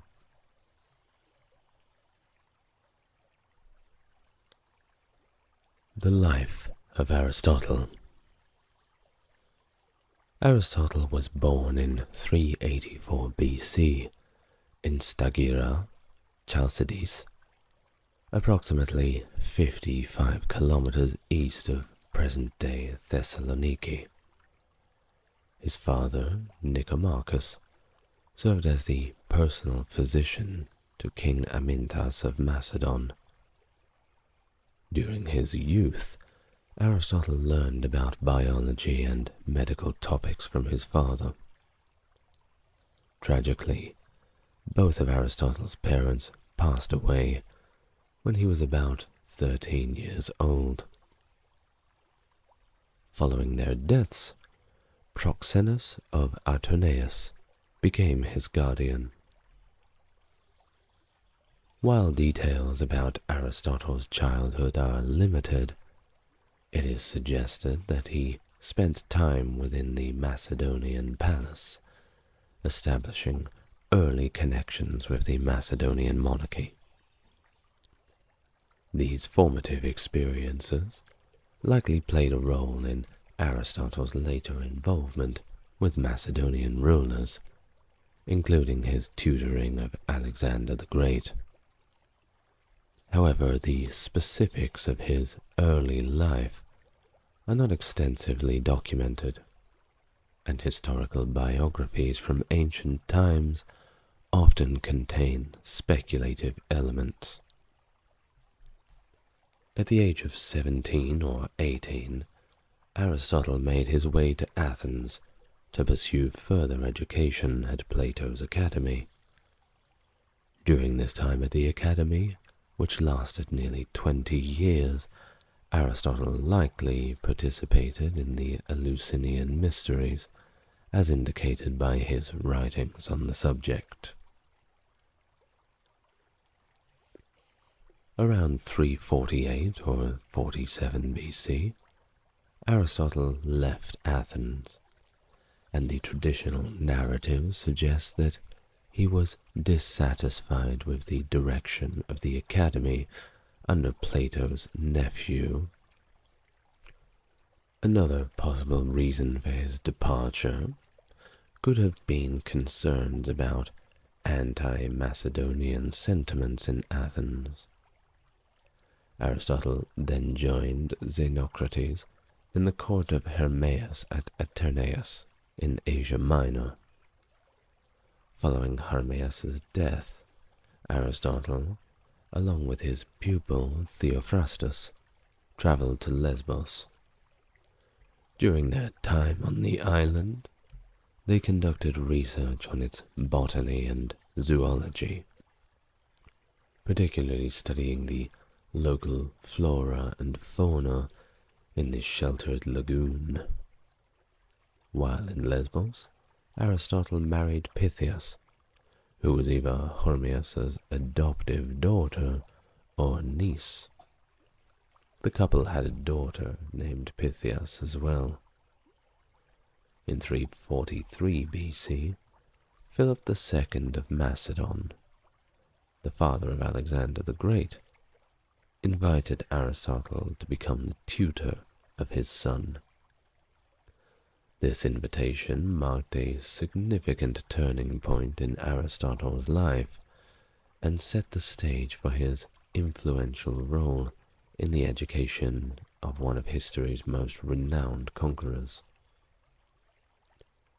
Aristotle assumed the position of the head of the Royal Academy of Macedon, where he not only instructed Alexander the Great, but also provided lessons to two other future kings, Ptolemy and Cassander.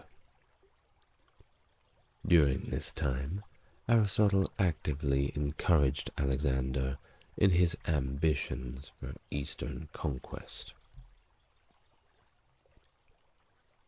Aristotle's ethnocentric views are evident in his advice to Alexander, where he recommended being a leader to the Greeks and a despot to the barbarians. And by the way, this word barbarian effectively referred to anybody who was not Greek. In this council, he suggested that Alexander should treat Greeks as friends and relatives, while dealing with non-Greeks as if they were beasts or plants. Around 335 BC, Aristotle returned to Athens and established his own school called the Lyceum. Over the next 12 years, he conducted courses at this school, covering a wide range of subjects. During his time in Athens, Aristotle's wife Pythias passed away, and he entered into a relationship with Heracles of Stagira. They had a son, whom Aristotle named Nicomachus after his father.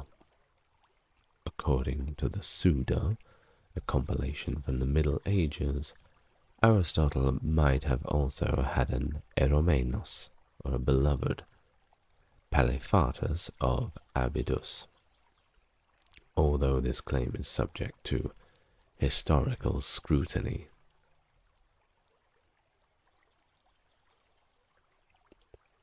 During his time in Athens from 335 to 323, Aristotle is believed to have composed many of his works.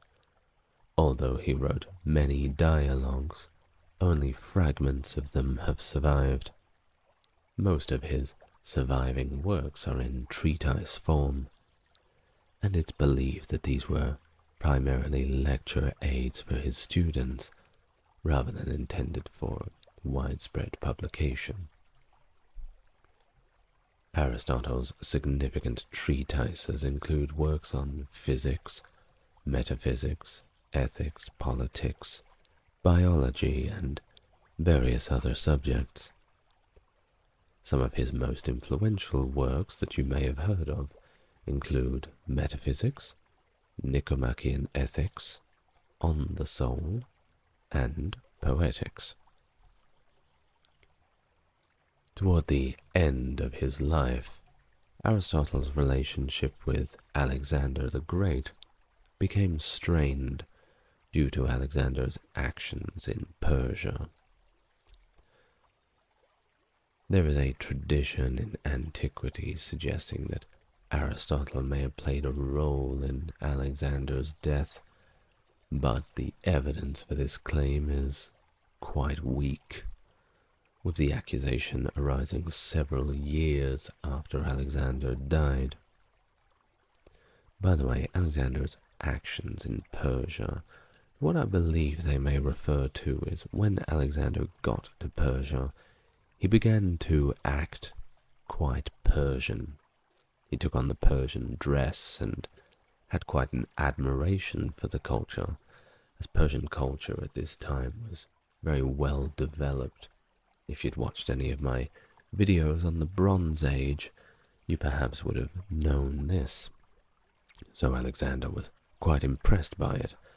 Of course, all of his friends back at home thought this was remarkably cringe and did not like him wearing the Persian outfits, regardless of how good he looked in them. Now, after Alexander's demise, anti-Macedonian sentiments flared up in Athens, and in 322 BCE, Aristotle was reportedly denounced for impiety, much like his predecessor Socrates, who had to drink hemlock as his fate. In response, he fled to his mother's family estate in Chalcis, on the island of Euboea. Tradition holds that he said, "I will not allow the Athenians to sin twice against philosophy." Now, this is possibly referring to the trial and execution of the aforementioned Socrates. Aristotle died in Chalcis later that same year, succumbing to natural causes. In his will, he named his student Antipater as his chief executor and expressed his wish to be buried next to his wife. Theoretical philosophy. Aristotle's prior analytics is credited with being the earliest systematic study of formal logic. His work on logic, especially in the prior analytics, laid the foundation for the dominant form of Western logic until the 19th century, when mathematical logic made significant advancements. Immanuel Kant, in the Critique of Pure Reason, acknowledged Aristotle's contributions to logic, stating that with Aristotle, logic had reached its completion. Aristotle's logical framework, with its emphasis on syllogistic reasoning and deductive methods, had a profound and lasting impact on the development of philosophical and scientific inquiry. Organon. Aristotle's logical system, which includes types of syllogism or methods of logical argument.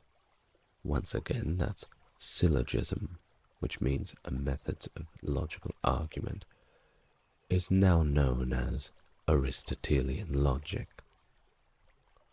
Aristotle, however, would have referred to this aspect of his work as analytics. In Aristotle's terminology, he reserved the term logic to mean dialectics. Dialectics, for Aristotle, was the broader study of philosophical discourse and argumentation. Most of Aristotle's works likely underwent editing by his students and later lecturers, so the current state of his texts may not reflect precisely the original form in which he wrote them.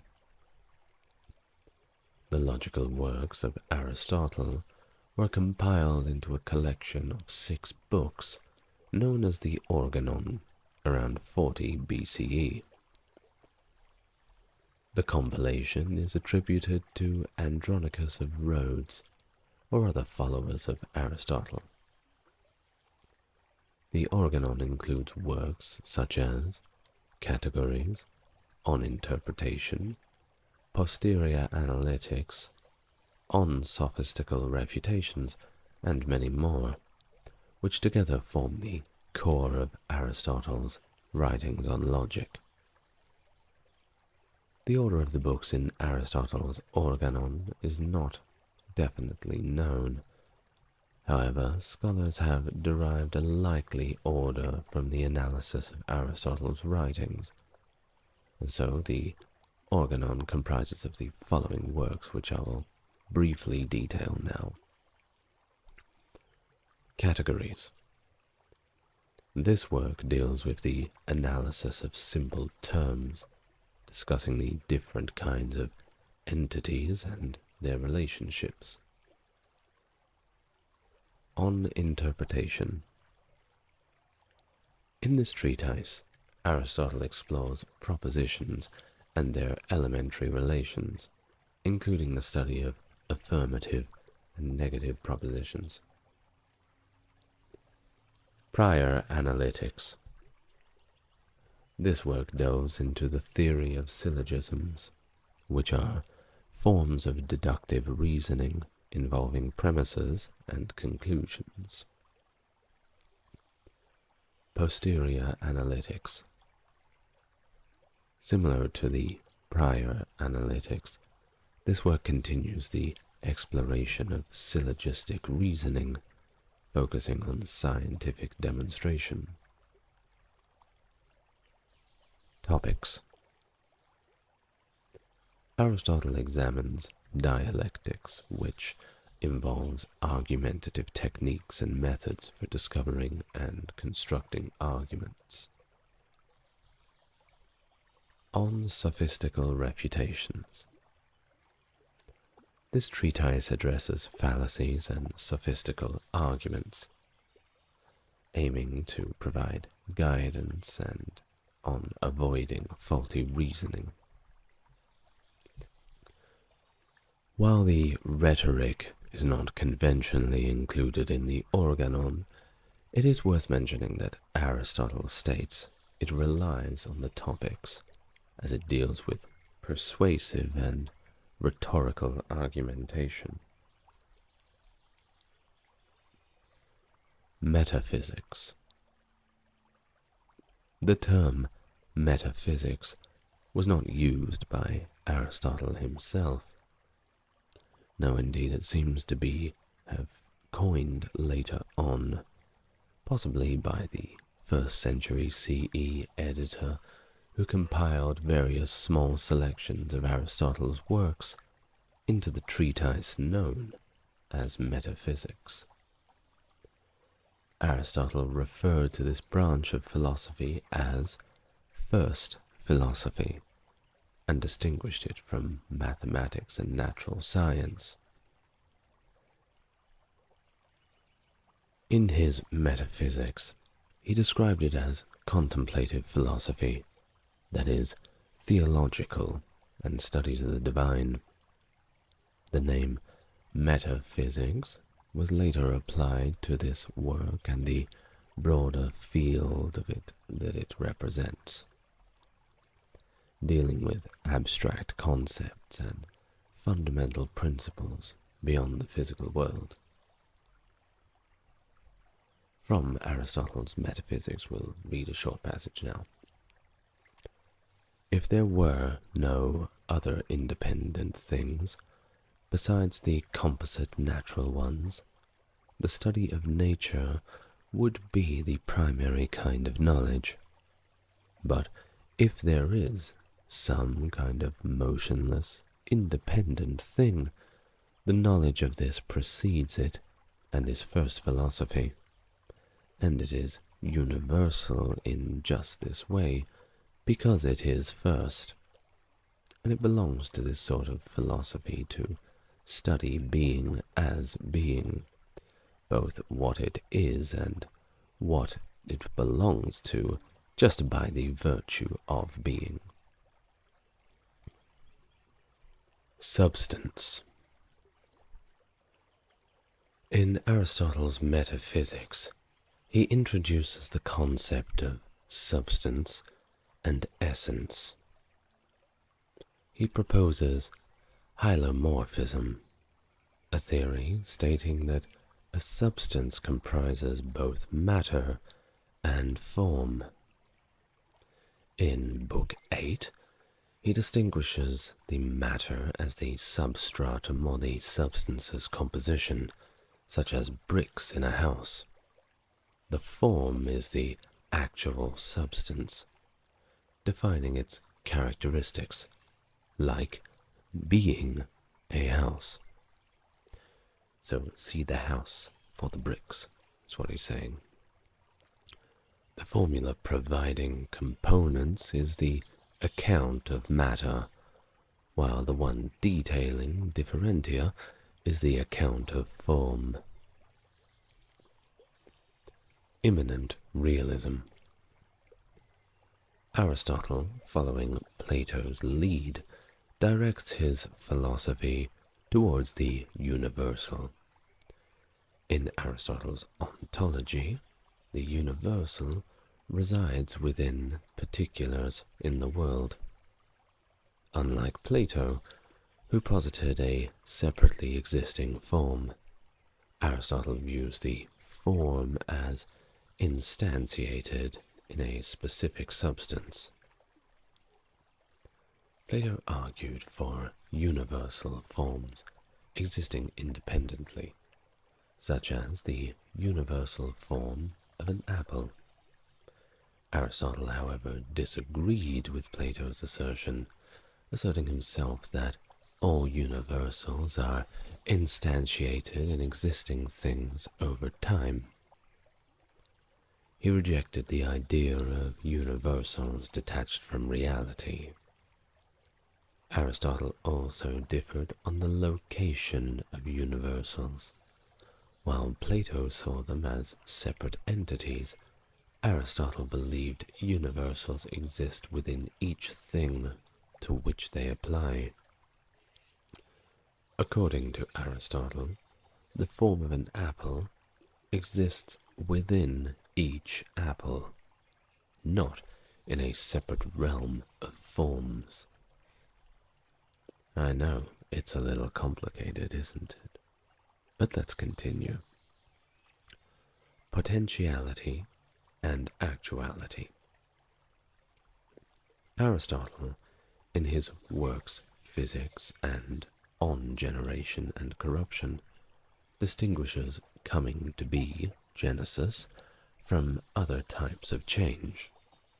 For example, growth and diminution, change in quantity, locomotion, change in space, and alteration, a change in quality. Coming to be involves a change in the substrate itself.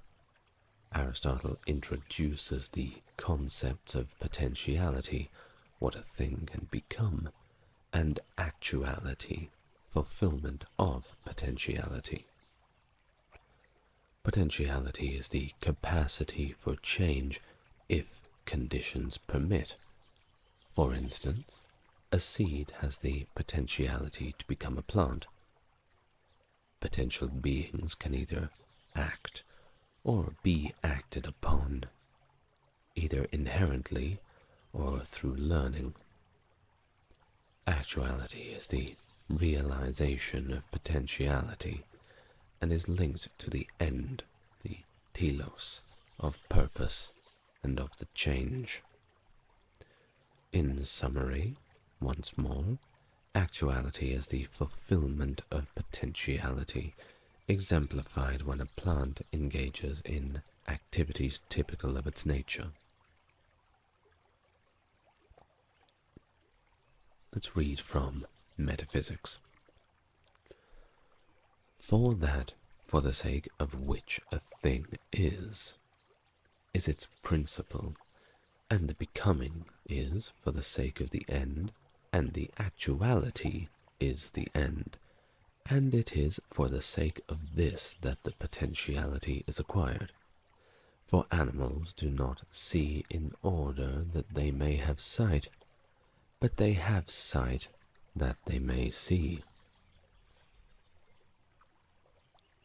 And now let's move away from some of the scientific aspects of Aristotle's beliefs and look at some of his practical philosophy.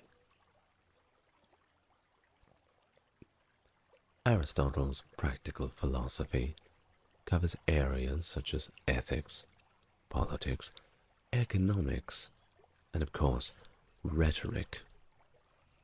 So let's begin with ethics. Aristotle's ethical philosophy, exemplified in works like the Nicomachean Ethics, focused on practical rather than theoretical aspects. He asserts that virtue is related to the proper function, ergon, of a thing, just as an eye's proper function is sight. Aristotle argues that humans themselves have a specific function tied to the soul and guided by reason. The old Greek word for reason is logos, by the way. You will hear that a lot when we're talking about Greek philosophy. So do remember, reason, logos. For Aristotle, the ultimate aim of human action is eudaimonia, often translated as happiness or well-being. This state requires the development of a virtuous character, characterized by the virtuous mean, a balance between excess and deficiency. Now remember, this is the antithesis to hedonia, which is that joy that we receive through short-term pleasures. For example, we may talk about consumption of substances such as alcohol and drugs, heaven forbid. Things like this that give us that state of short-term happiness that is not a result of culminated virtue. If we are to talk about eudaimonia, we can think about the achievement that we get after we have gone through some great struggle or achieved the end goal of a challenge we've set for ourselves. For example, I may say that this YouTube channel itself is a eudaimonic process, as the joy I receive from reading your comments and gaining new subscribers is a result of the many hours of work that I put into creating these videos for you.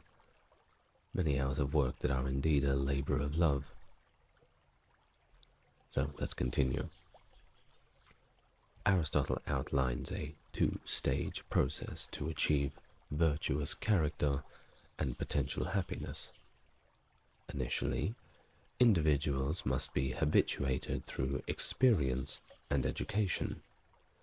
In the latter stage, conscious choices lead to the development of practical wisdom, or as the Greeks call it, phronesis, and intellect, nous, the culmination of the highest human virtue achievable by accomplished thinkers or philosophers is indeed these virtues. And yes, I am drinking coffee. Politics.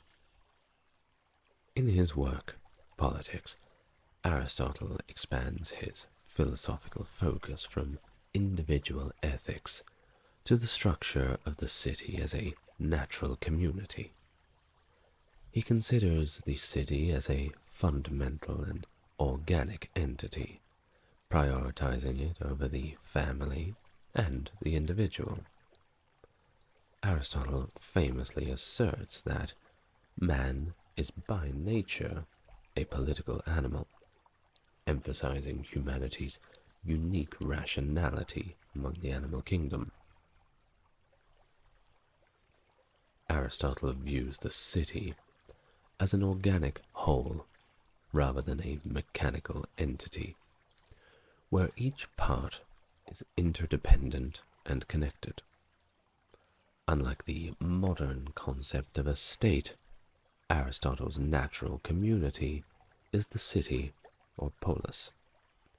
You will see many Greek towns and small cities with this suffix polis. Polis means city, functioning as the political community or partnership. The city's purpose, according to Aristotle, goes beyond avoiding injustice and ensuring economic stability. It actually aims to enable citizens to live good lives and engage in virtuous acts. In contrast to modern social contract theories, Aristotle's perspective doesn't emphasize fear or inconvenience as reasons for forming a political partnership. Rather, he sees the city as a means for citizens to pursue noble actions and live a fulfilling life.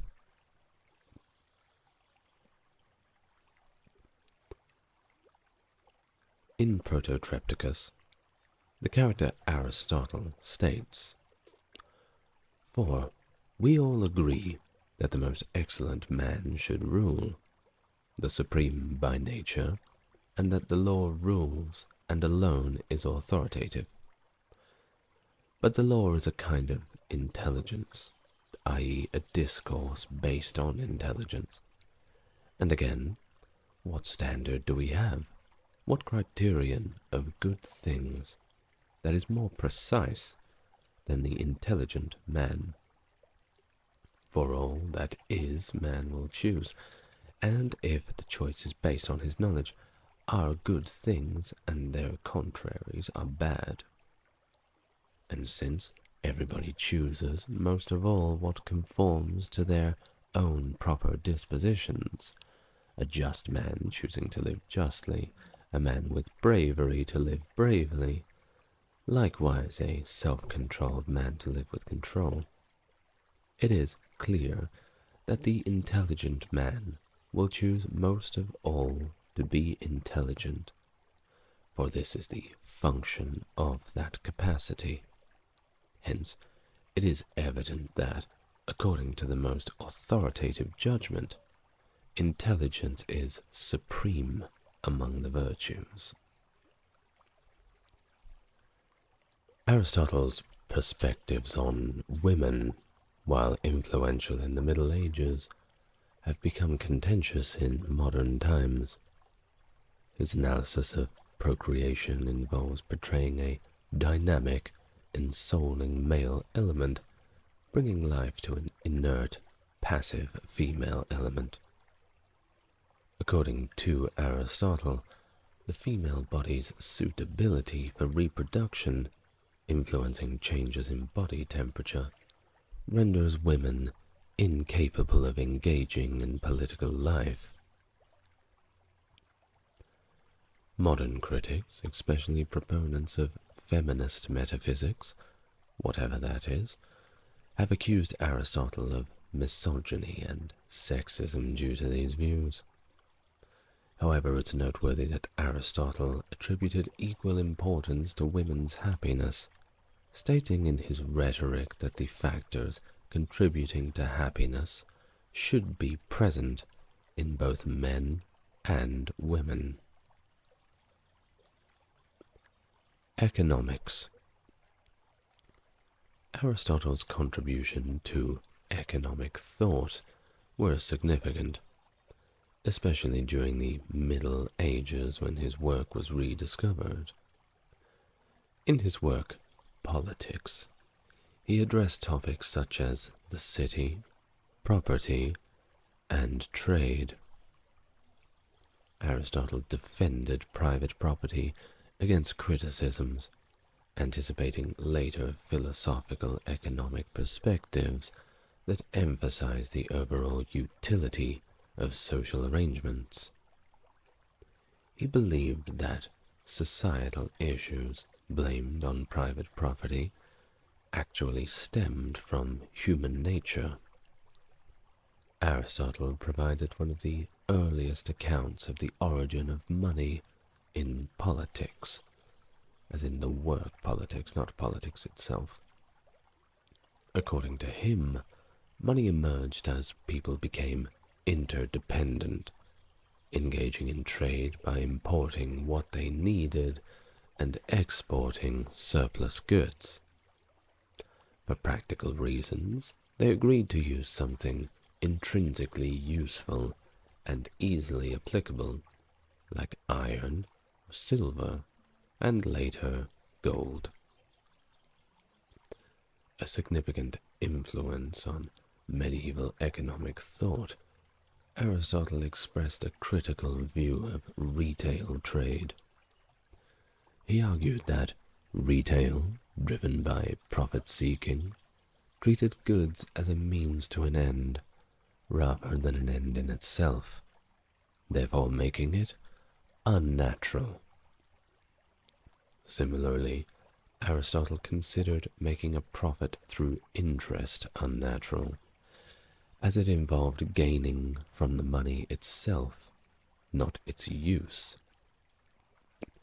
And if current-day interest rates are anything to go by, I think we should perhaps listen to him.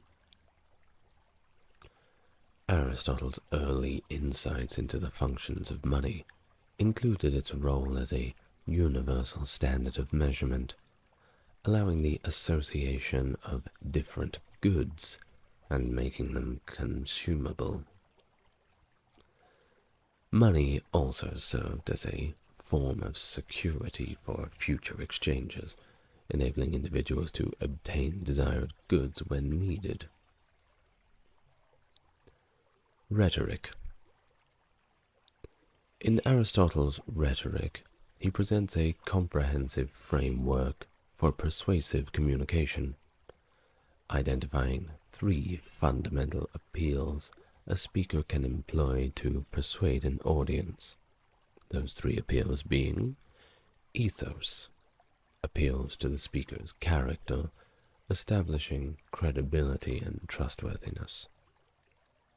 Pathos, appeals to the audience's emotions, aiming to evoke feelings and create a connection. Logos, appeals to logical reasoning, providing evidence, facts, and sound arguments. Aristotle further classifies rhetoric into 3 genres. Epideitic, ceremonial speeches dealing with praise or blame.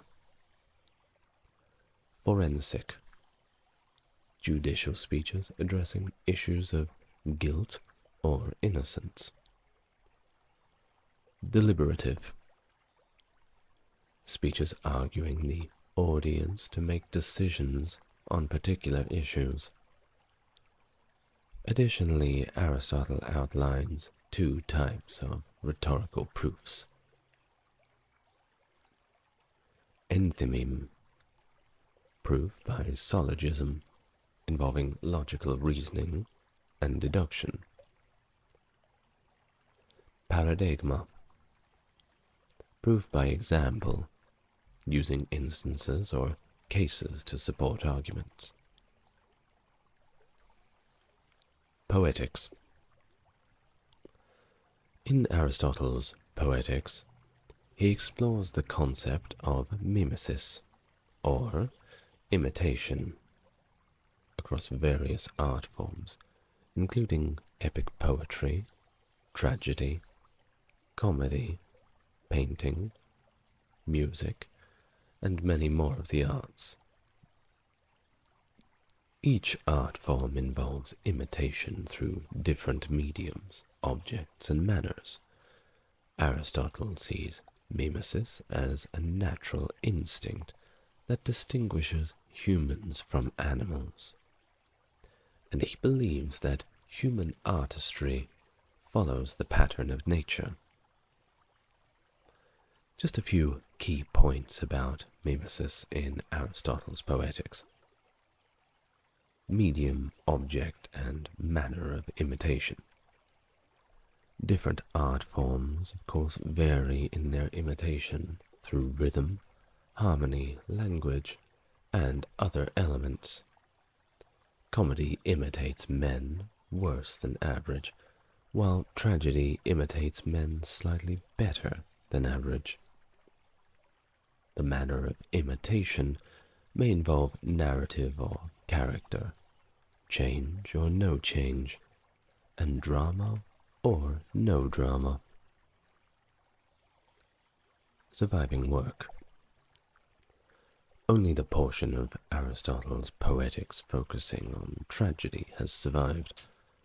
Tragedy, according to Aristotle, involves 6 elements: plot structure, character, style, thought, spectacle, and lyric. Aristotle emphasizes that the chief focus of tragedy is the plot, not the characters.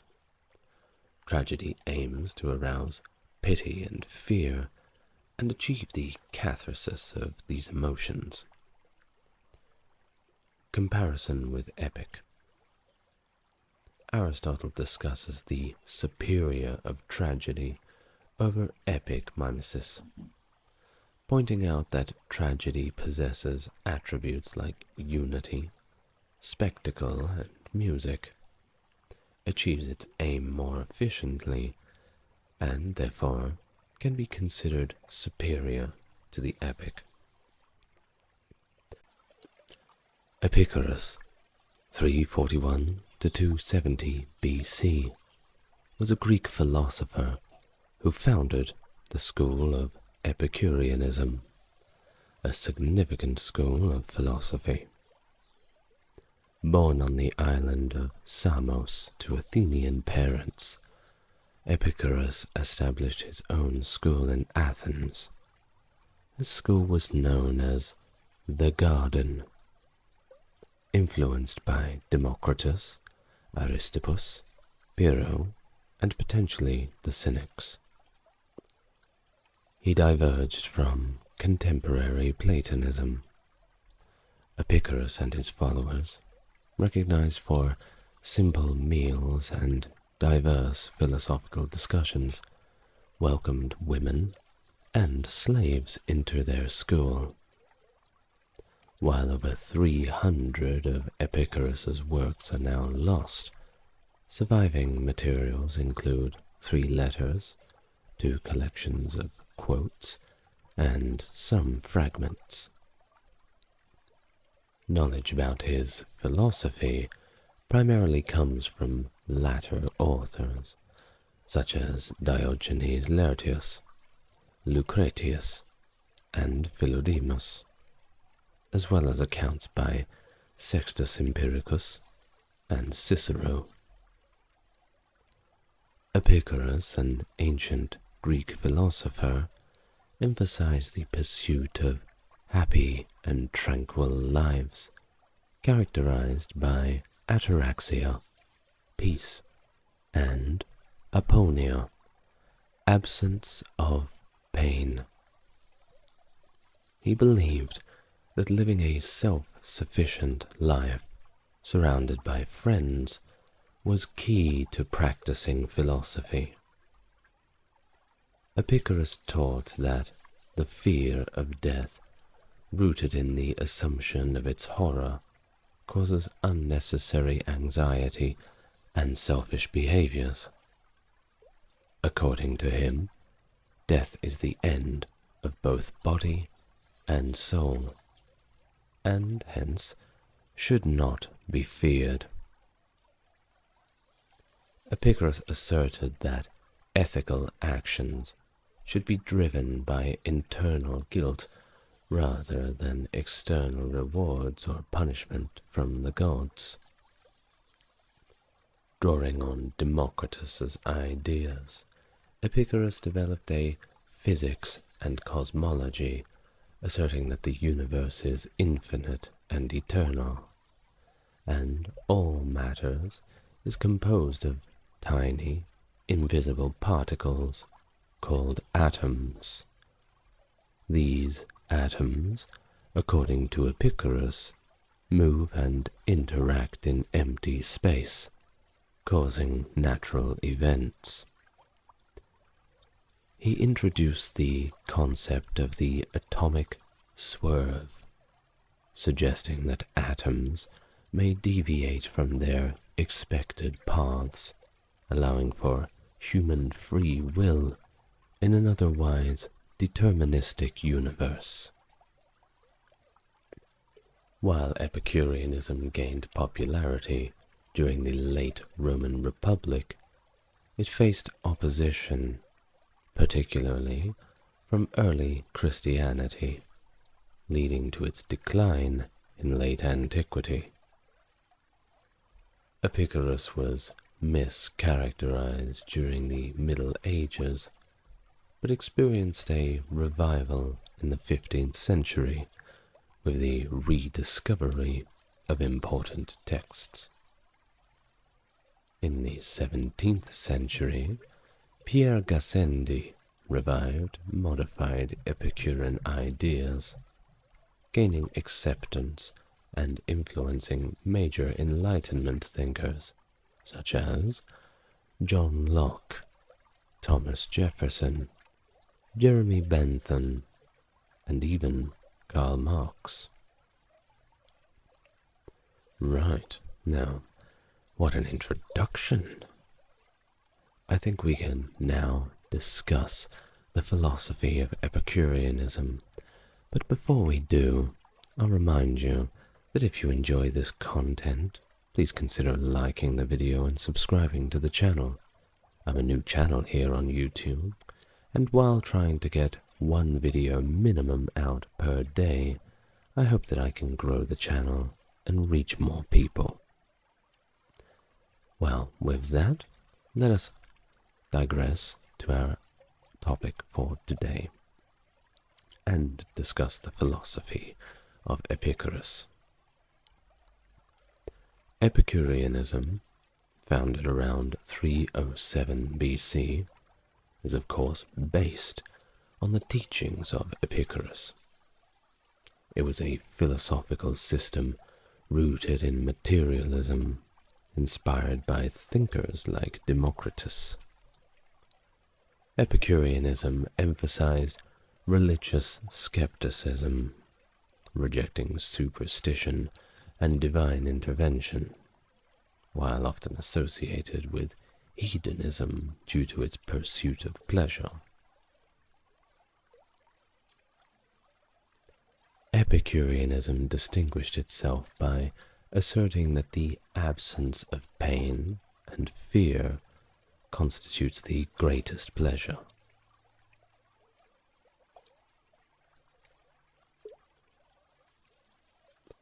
The philosophy advocated for a simple life, seeking tranquility, ataraxia, and the absence of bodily pain, aponia, through knowledge and limiting desires.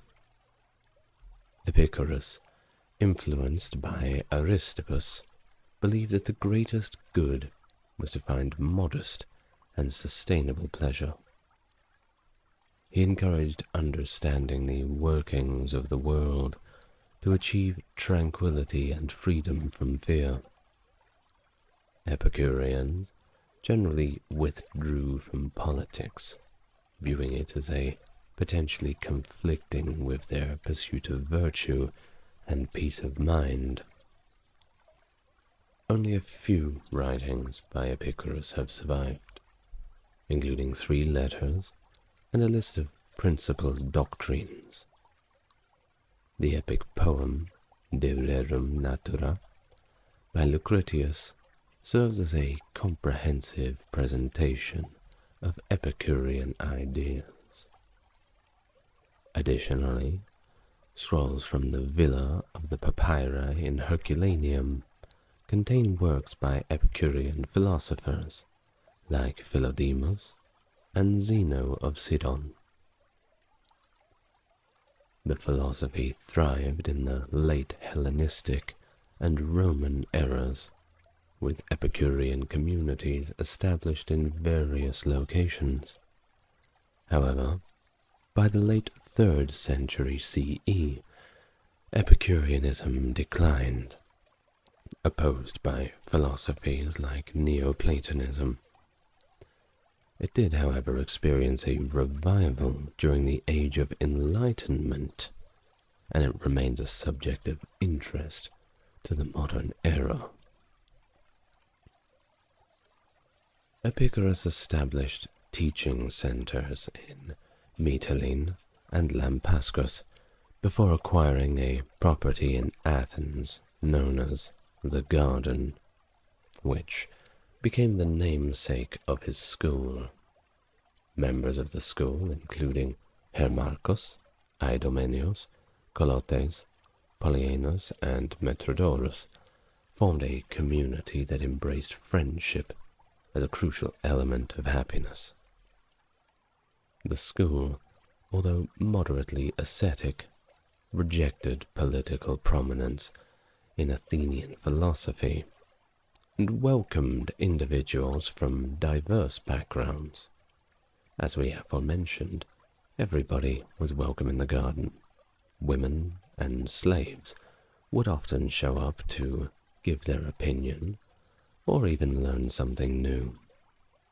Of course, we at ASMR Historian welcome everybody. So tell your friends. Epicurus's teachings gained popularity, and his school, along with other philosophical schools like Stoicism, Platonism, and Pyrrhonism, became dominant in Hellenistic philosophy.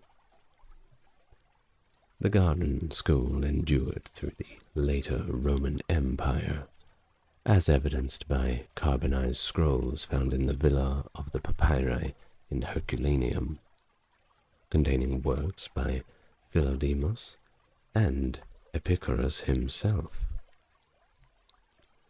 Epicureanism found favor with notable figures, such as Julius Caesar, who leaned considerably towards its philosophy. Caesar's father-in-law, Lucius Calpurnicus Piso Caesidoninus, was also an adept of the school, and had a very difficult name to pronounce. Pardon me. In the 2nd century CE, comedian Lucian of Samosata and wealthy philosopher Diogenes were prominent Epicureans. And by the way, that's not the Diogenes that you know, that's the Diogenes of Aononda.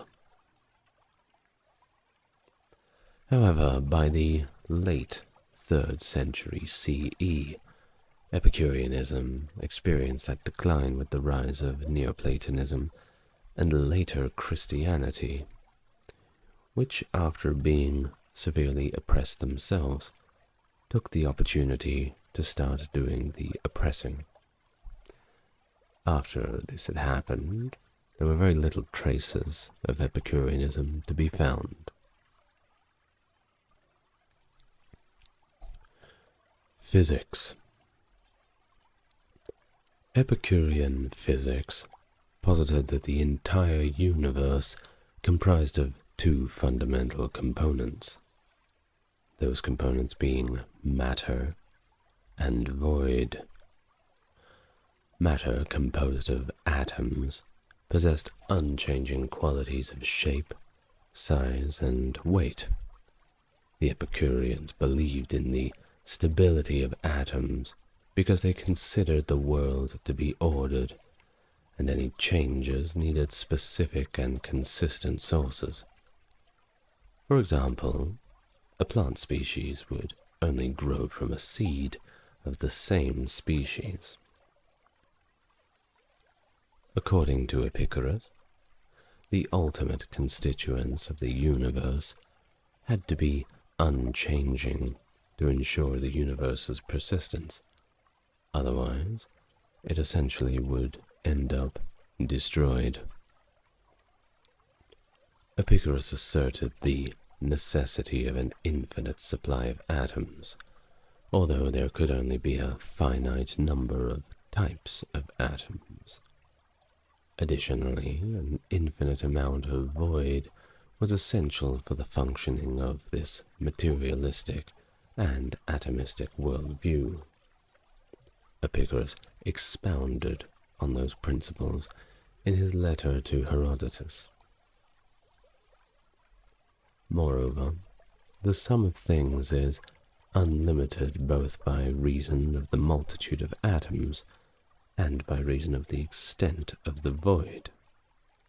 For if the void were infinite and bodies finite, the bodies would not have stayed anywhere, but would have been dispersed in their course throughout the infinite void, not having any supports or counterchecks to send them back on their upward rebound. Again, if the void were finite, the infinite of bodies would have nowhere to go, and wouldn't have anywhere to be. Stay with me, I know it's complex. In the Epicurean cosmology, the infinite supply of atoms implies the existence of an infinite number of worlds. These worlds could vary widely, with some being drastically different from our own, and others bearing striking similarities. The separation between these worlds was conceptualized as vast regions of void, referred to as metacosmia. As cosmological framework allowed for a diverse array of worlds coexisting within this infinite expanse of the universe.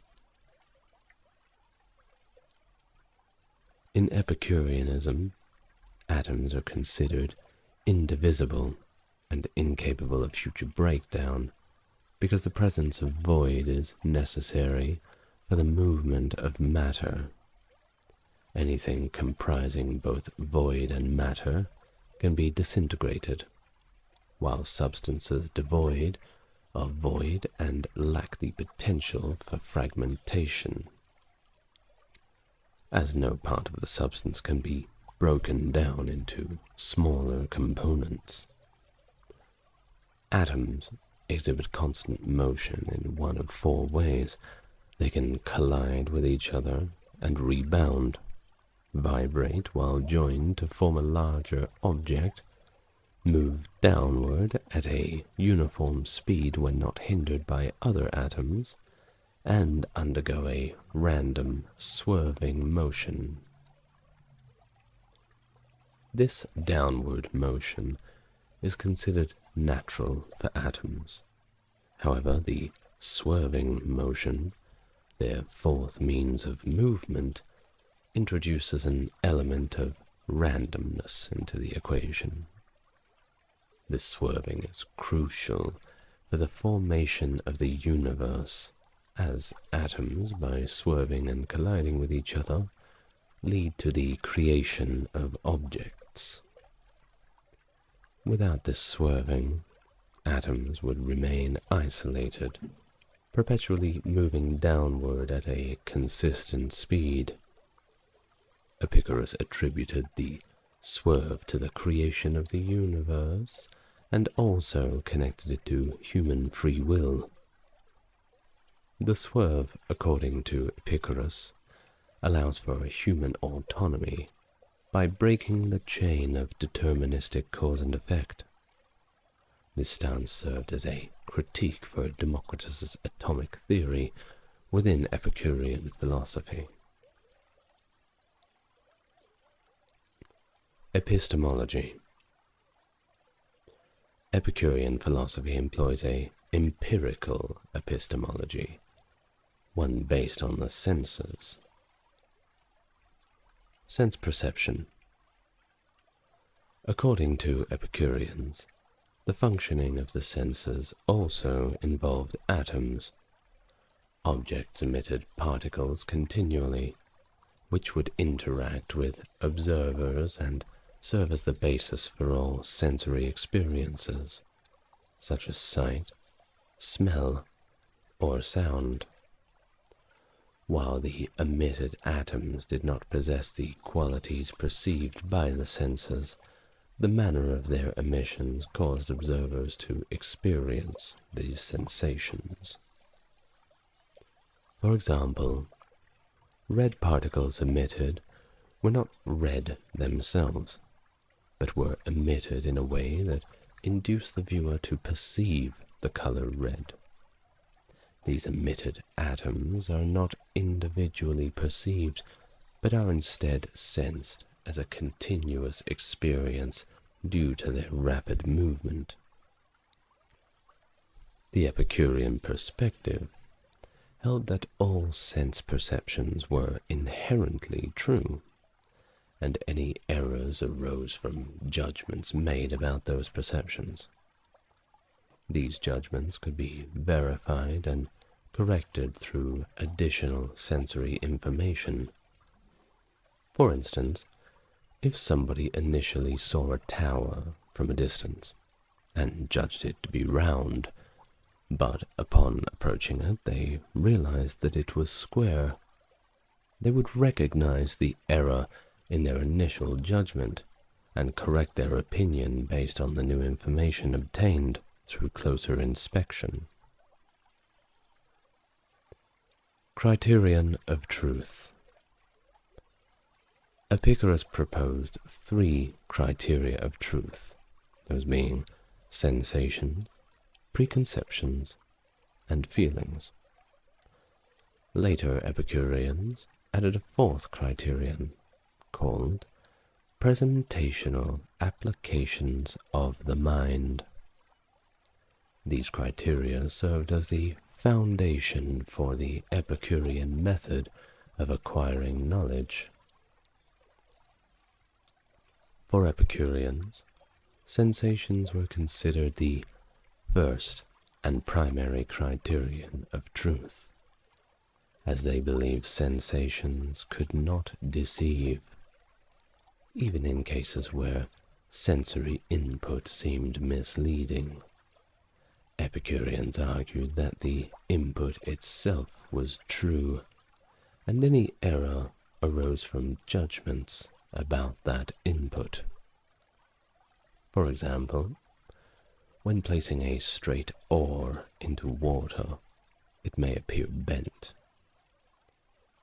Epicureans would explain that the atoms forming the image of the oar traveling to the observer's eyes had shifted, arriving in the shape of a bent oar. The error, according to Epicureans, was in assuming that the received image accurately represented the oar without distortion. To avoid making erroneous judgments about perceivable things, Epicureans emphasized the need for clear vision, obtained through closer examination. Clear vision is described as the sensation of an unchanged object, free from judgment or opinions, providing a clear and direct perception that serves as justification for one's judgments about the perceived object. In Epicureanism, an individual's preconceptions refer to their concepts of what things are, formed in the mind through sensory input over time. When words related to preconceptions are used, the mind summons these concepts into the person's thoughts. Preconceptions play a crucial role in making judgments about perceived things. They also serve to address the learning paradox, proposed by Plato in the Meno, which argues that learning requires prior knowledge of what is being learned. Epicureans posit that the preconceptions provide individuals with the necessary pre-knowledge for learning.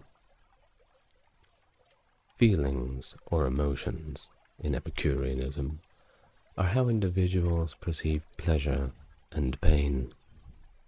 Similar to sensations, feelings are a means of perception, but they pertain to the internal state rather than to external things. According to Diogenes Laertius, feelings play a role in determining our actions, with pleasurable experiences prompting pursuit and painful experiences leading to avoidance. The concept of presentational applications of the mind explains how individuals can discuss and inquire about things that cannot be directly perceived. In this context, impressions of such things are received directly in the mind, bypassing other senses. This concept may have been introduced to account for how individuals learn about things that are not directly perceivable, such as the gods and spiritual matters. Ethics. Epicureanism builds its ethical framework on a hedonistic perspective, considering pleasure as the primary good in life. Epicurus advocated living in a manner that maximizes pleasure over one's lifetime, but recommended moderation to avoid the suffering associated with excessive indulgence in pleasure. The philosophy encourages deriving the greatest amount of pleasure while maintaining a balanced and temperate lifestyle. Epicurus expressed reservations about passionate love and advised against marriage, viewing recreational sex as natural but non-essential desire that is generally best avoided. The emphasis on avoiding excessive desires aligns with the overall goal of minimizing sources of potential pain and maximizing pleasure. Participation in politics was discouraged by Epicurus, as engagement in the political sphere could give rise to desires that might disrupt virtue and inner tranquility, such as the craving for power or a desire for fame. Additionally, Epicurus aimed to alleviate the fear of the gods and of death, considering these fears as major sources of turmoil in life. By eliminating these fears, individuals could attain a more peaceful and content existence, according to Epicurean philosophy. Pleasure. Epicureans had a specific perspective on the nature of pleasure, and their ethical focus centered on the avoidance of pain rather than the active pursuit of pleasure. They argued that nature seems to command the avoidance of pain, a principle observable in the behavior of all animals, as they instinctively seek to avoid pain as much as possible. Epicurean philosophy classified pleasure into two main categories: pleasures of the body and pleasures of the mind. Pleasures of the body involved sensory experiences, such as enjoying delicious food, or being in a state of comfort, free from pain. These pleasures are momentary and exist only in the present. Pleasures of the mind, on the other hand, involve mental processes and states, such as feelings of joy, the absence of fear, and pleasant memories. Unlike pleasures of the body, pleasures of the mind extend beyond the present, existing in the past and future through memory and anticipation. The Epicureans distinguish between kinetic pleasure, involving action or change, and katastematic pleasure, relating to a stable state. Two key katastematic pleasures emphasized by Epicurus were aponia and ataraxia, the aforementioned absence of physical pain and freedom from disturbance in the mind, respectively. While kinetic pleasures were associated with actions like eating or fulfilling desires, katastematic pleasures were linked to stable states, such as the absence of thirst or freedom from fear. Although the pursuit of pleasure was not central to Epicurean philosophy, the primary focus was on the static pleasures, which involved minimizing pain, anxiety, and suffering. Epicureans believed that the greatest pleasure one could attain was the complete removal of all forms of pain, both physical and mental. The ultimate goal of Epicurean ethics was to achieve a state of aponia and ataraxia, signifying the absence of physical pain and mental disturbance, respectively. Not a bad goal. I've heard worse. Now we read from the Vatican sayings of Epicurus, one of the sources we have that was written by him himself. And I quote from the manuscript: "I learn that your body inclination leans most keenly towards sexual intercourse. If you neither violate the laws nor disturb well-established morals, nor sadden someone close to you, nor strain the body, nor spend what is needed for necessities, use your own choice as you wish. It is sure difficult to imagine, however, that none of these would be part of sex, because sex never benefited anyone. Well, maybe he was doing it wrong. Let's continue. Epicureans emphasize the importance of controlling desires as a means to achieve aponia and ataraxia, the ultimate goals of their ethical philosophy. Desires were categorized into 3 classes: natural and necessary desires, being number 1. These are limited desires that are inherent to human nature and are essential for happiness, freedom from bodily discomfort, or survival. A few examples of this can include the desire for clothing, shelter, and necessary food. These desires were considered legitimate and justified. Number 2 being natural, but not necessary desires. Think of a want rather than a need, but with some logic behind it. These desires are also innate to humans, but are not really required for happiness or survival. They may include wants such as enjoying delicious food while hungry instead of eating something bland. Epicureans cautioned against indulging in these desires, as they were seen as unnecessary and, at times, detrimental to the overall picture of happiness. Pursuing these desires could lead to false beliefs about their necessity and result in efforts that do not significantly enhance one's well-being. Now the final one of these, and way down on the hierarchy, is vain and empty desires.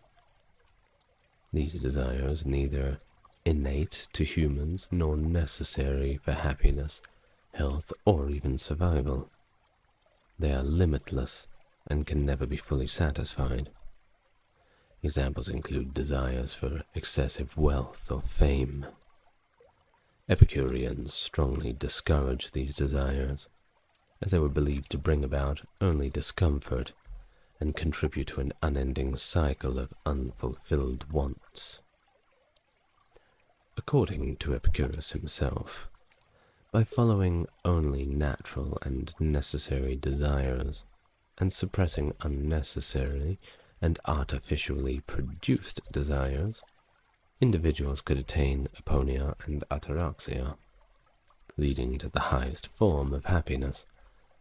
The emphasis was on simplicity, moderation, and aligning one's natural desires with what is genuinely essential for a content and tranquil life.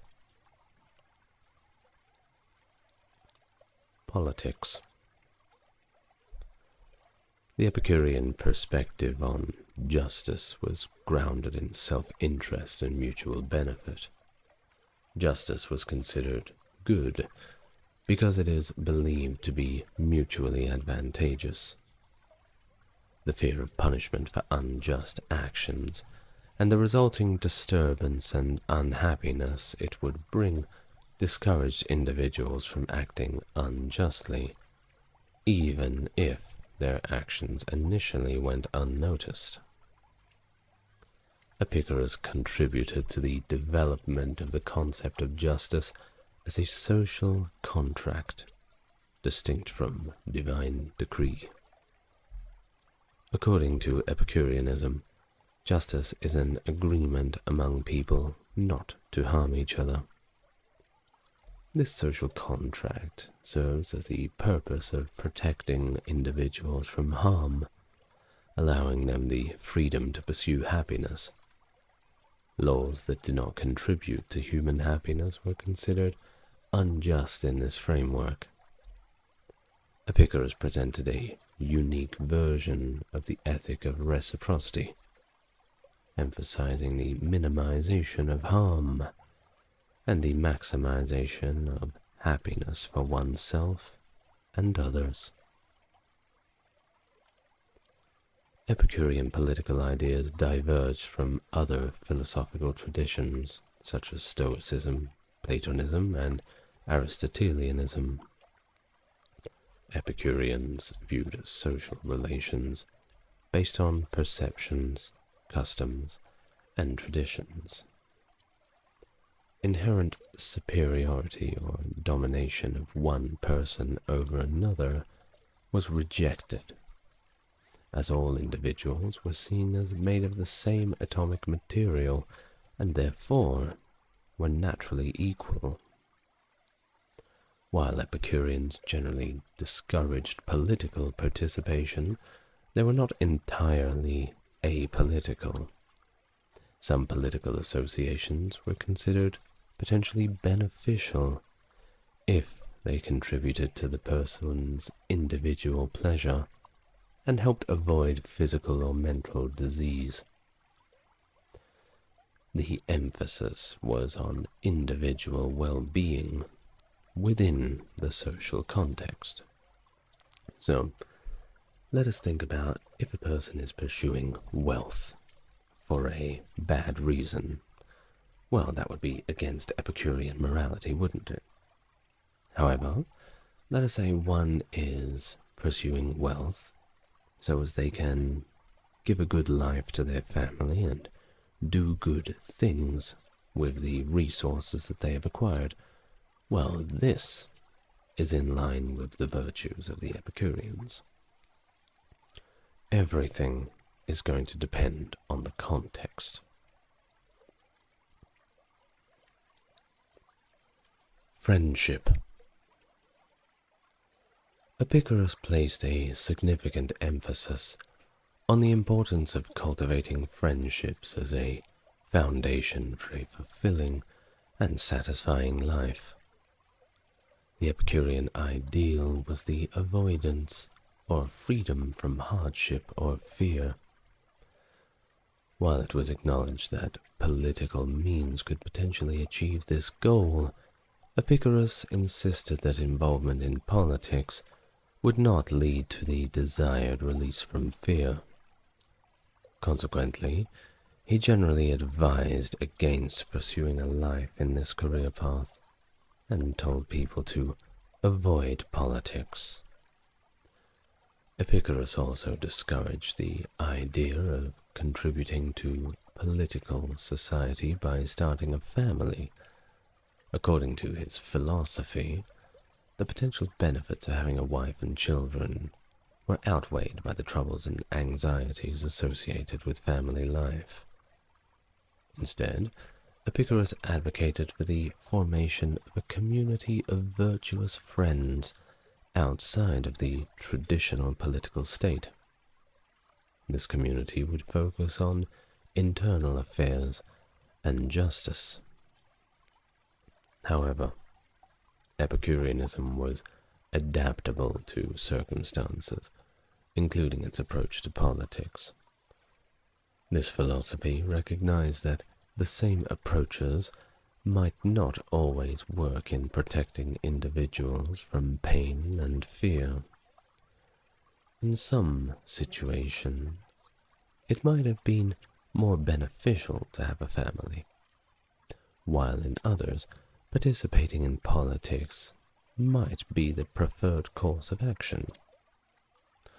Ultimately, Epicureans were encouraged to analyze their circumstances and take actions that best suited the situation, aligning with the core principle of seeking pleasure and avoiding pain in the pursuit of a content and tranquil life. Now, do remember the allegory of the oar in the water. When we look at the oar in the water, even though it is straight, we may perceive it as bent. So perhaps when we think about things like having a family or entering a certain career path, we may need to re-examine our perspective to gain a better picture on what direction we should take. And now on to the direction that we all must take. Death. Epicureanism rejects the concept of immortality and suggests a view of the soul as mortal and material, akin to the body that it resides in. According to Epicurus, the soul, like the body, is also subject to mortality. This philosophical perspective extends to the rejection of an afterlife. Epicurus firmly asserted that there is no need to fear death, as it's simply the dissolution of sensation. In his own words, he says, "Death is nothing to us, for that which is dissolved is without sensation, and that which lacks sensation is nothing to us." The Epicurean perspective on death is encapsulated in the famous Epicurean epitaph, "Non fui fui, non sum non curo." And I'm very sorry if it sounded like an Asian language then, but I do my best with the Latin. Now it essentially translates to, "I was not, I have been, I am not, I do not mind." This epitaph reflects the idea that after death there is no consciousness or awareness, and hence there is nothing to fear or be concerned about. This sentiment is often inscribed on the gravestones of Epicurus's followers and on many ancient tombstones throughout the Roman Empire, encapsulating the philosophy's perspective on mortality and the acceptance of the natural course of life. Gods. Epicureanism does not outright deny the existence of gods. No, but rather it asserts that the gods, if they do indeed exist, do not intervene or interfere with human lives or the natural order of the universe. The philosophy rejects the idea that natural events, such as frightening weather phenomena, are manifestations of divine retribution. The key aspect of Epicurean teachings is to alleviate the fear associated with the actions of the gods. The nature of the existence of the Epicurean gods is a topic of debate. Some scholars argue for the realist position, suggesting that Epicureans conceive of the gods as actual, material beings, existing independently of the human mind. In this view, the gods are immortal and, once again, composed of atoms, residing somewhere in the broader reality, perhaps out there, flying around in that void that we had aforementioned. However, the gods are completely detached from the affairs of the universe and remain undisturbed by it. Now, according to this perspective, the gods inhabit the metacosmia, that space between worlds. On the other hand, the idealist position suggests that the gods exist only as idealized forms within the human mind. In this interpretation, the gods are seen as representations or ideals of the best human life, serving as aspirational figures rather than actual independent beings. Scholars like A. Long and David Sedley have argued in favor for this idealist position, and it's worthwhile listening to them. While the debate between these two positions continues, the prevailing viewpoint at present leans towards the realist position. Scholars have yet to reach a consensus on this matter within the field of Epicurean studies. And, realistically, perhaps they never will. But what do you think? Do you think that the gods are really out there? Do you think that with all of their power and views to the universe, they would care about the little things that we're doing? Or do you think that they are just made up in the back of the minds of people who want to have some good stories to tell their children among the campfires of early civilizations? Whatever the case is, they serve as an interesting allegory to how humans develop their heroes and how we keep ourselves in line. Today's video is about the well-known philosopher Plato. So, without further ado, let us begin. Plato, the ancient Greek philosopher, was born in Athens around 428 or 424 BC, during the classical period. He went on to establish the Academy in Athens, a philosophical institution where he imparted teachings that later became recognized as Platonism. Interestingly, Plato's moniker, derived from his wrestling coach's playful nickname, possibly alluded to his physical build. According to Alexander Polyester, as quoted by Diogenes Laertius, Plato's real name was Aristocles, son of Ariston, hailing from the Colletus Demme in Athens. We will explain about Plato's name later on.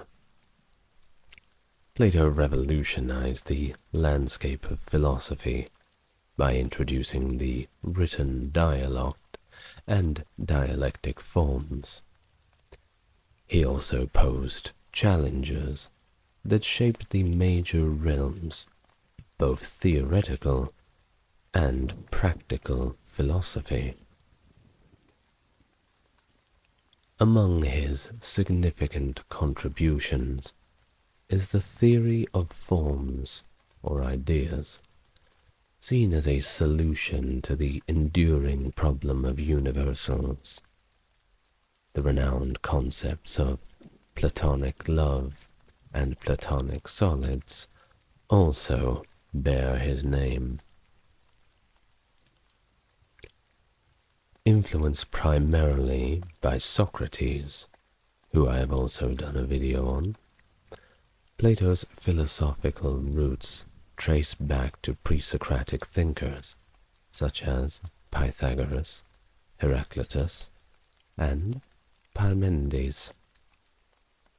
However, much of what we know about these predecessors stems from Plato's writings, as few of their works have survived.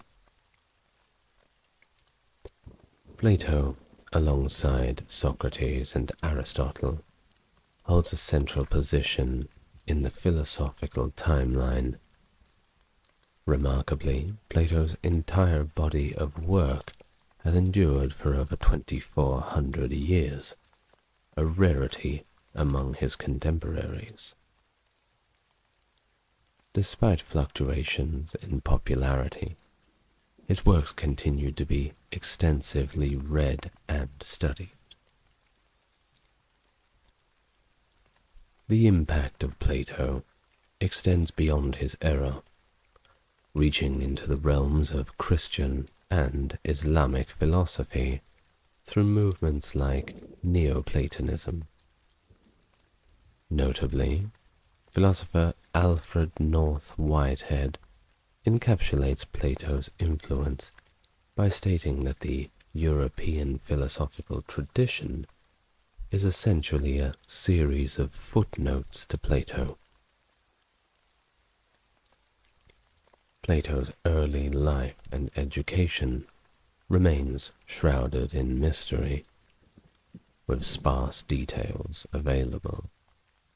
We do know that he hailed from an influential and aristocratic family, and scholars today speculate that he was born between the aforementioned 428 and 423 BC in either Athens or Aegina, although the exact time and place of his birth still remain elusive. During his youth, Plato, as a symbol of his noble lineage, adorned himself with earrings and finger rings, a practice labeled as decadent by Sextus Empiricus. While Plato doesn't deeply delve into his personal history, he does provide precise references to his family members, notably his brothers Adiamantus and Glaucon in the Republic, allowing for the reconstruction of his family tree. Although there are indications that Plato may have traveled to Italy, Sicily, Egypt, and Cyrene, he took a pivotal step at the age of 40 by establishing a political school in Athens, and he called this political school the Academy. Situated in the grove of Hecademos, or Academos, named after an Attic hero in Greek mythology, the Academy became a renowned center for philosophical inquiry, counting Aristotle among its many notable students. Plato's involvement in the politics of Syracuse, where he sought to replace the tyrant Dionysius, led to a perilous situation. Despite facing the threat of death, Plato was eventually sold into slavery. A Cyrenaic philosopher named Anicarus purchased his freedom and allowed Plato to return home. Subsequently, Plato faced challenges with Dionysius II, who initially embraced his teachings, but later turned hostile, leading to Plato's forced stay in Syracuse. Eventually leaving the city, Plato witnessed political turmoil, with Dion overthrowing Dionysius, only to be later usurped by Callippus, a disciple of Plato. Various accounts exist regarding Plato's death. One narrative suggests he peacefully passed away in bed while a young Thracian girl played the flute. Another tradition, based on Diogenes Laertius and Hermippus, proposes that Plato died at a wedding feast. Tertullian's account simply states that Plato died peacefully in his sleep. The specifics of Plato's demise remain somewhat elusive, with many multiple stories contributing to the legacy of his departure. The fact that the philosopher adopted the name Platon in his later years is widely accepted, yet the origins of this moniker remain a mystery. The word Platon is derived from the Greek adjective platis, translating to broad. While Platon is relatively a common name in Athens, occurring 31 times, there is no evidence of it within Plato's family lineage. According to Diogenes Laertius, various sources attempt to explain the choice of this name. One account attributes it to his wrestling coach, Ariston of Argos, who supposedly nicknamed him Broad due to his impressive chest and shoulders. Alternatively, it's suggested that Plato chose the name based on the breadth of his eloquence, or perhaps the width of his forehead. Seneca, in discussing a moral lesson on frugal living, alludes to the meaning of Plato's name, stating, "His very name was given to him because of his broad chest." Diogenes Laertius further notes that Plato's original birth name was Aristocles, signifying best reputation. The shift from Aristocles to Platon adds an intriguing layer to the enigma that surrounds Plato's chosen name. And now, if you are still listening, and you enjoy this kind of content, perhaps you'd consider liking the video and subscribing to my channel. If you'd like to leave your thoughts below in the comments, or simply just say hello, I always respond, and I'm delighted to receive them. Now, let us get on with our video and talk about the philosophy of Plato, as indeed that is what you're here for, learning about philosophers, aren't you? Oh, and if you are to hear any breathing from beneath the table, that is just my dog sleeping softly, having a little dream. If it works for the dog, it'll probably work for you. Now let's continue. Philosophy. Plato's dialogues, featuring Socrates and his group of discussants, delve into a wide array of topics, delving also into various facets of metaphysics. These discussions span the realms of religion, science, human nature, love, and sexuality. Several dialogues within Plato's works explore the dichotomies of perception versus reality, nature versus custom, and the relationship between the body and the soul. Francis Cornford pointed out what he referred to as the twin pillars of Platonism. On one hand, there is the theory of forms, a central concept in Plato's philosophy that explores the abstract, idealized nature of reality. On the other hand, the doctrine of the immortality of the soul plays a pivotal role. These two pillars, the theory of forms and the immortality of the soul, form integral components of Plato's metaphysical framework, shaping his profound exploration of philosophical ideas and concepts. The forms. In Plato's dialogues, Socrates frequently engages in discussions where he seeks the true meaning of broad terms like justice, truth, or beauty. He critiques those who provide specific examples instead of identifying the underlying quality shared by all instances.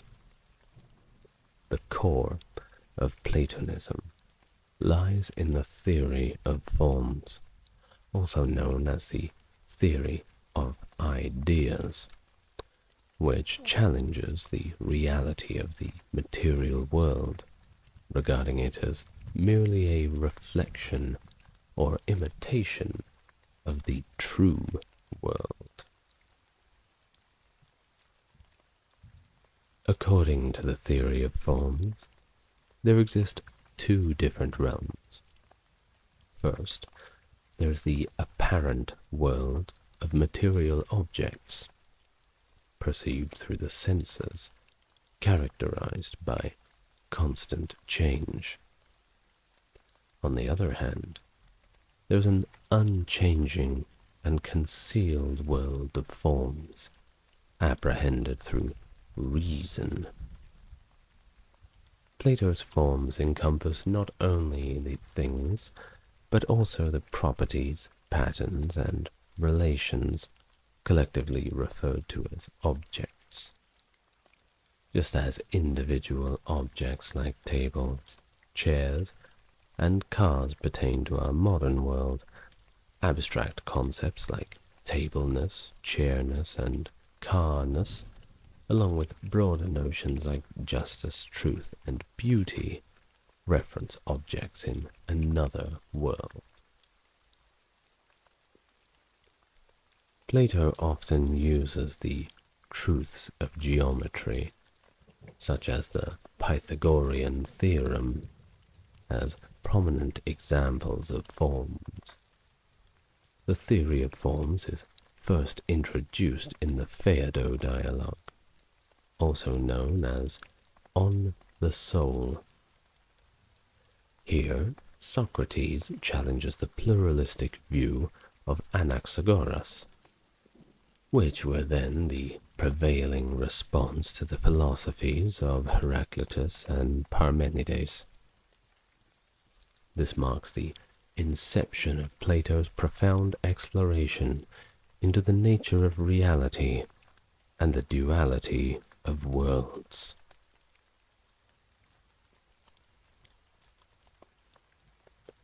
The soul.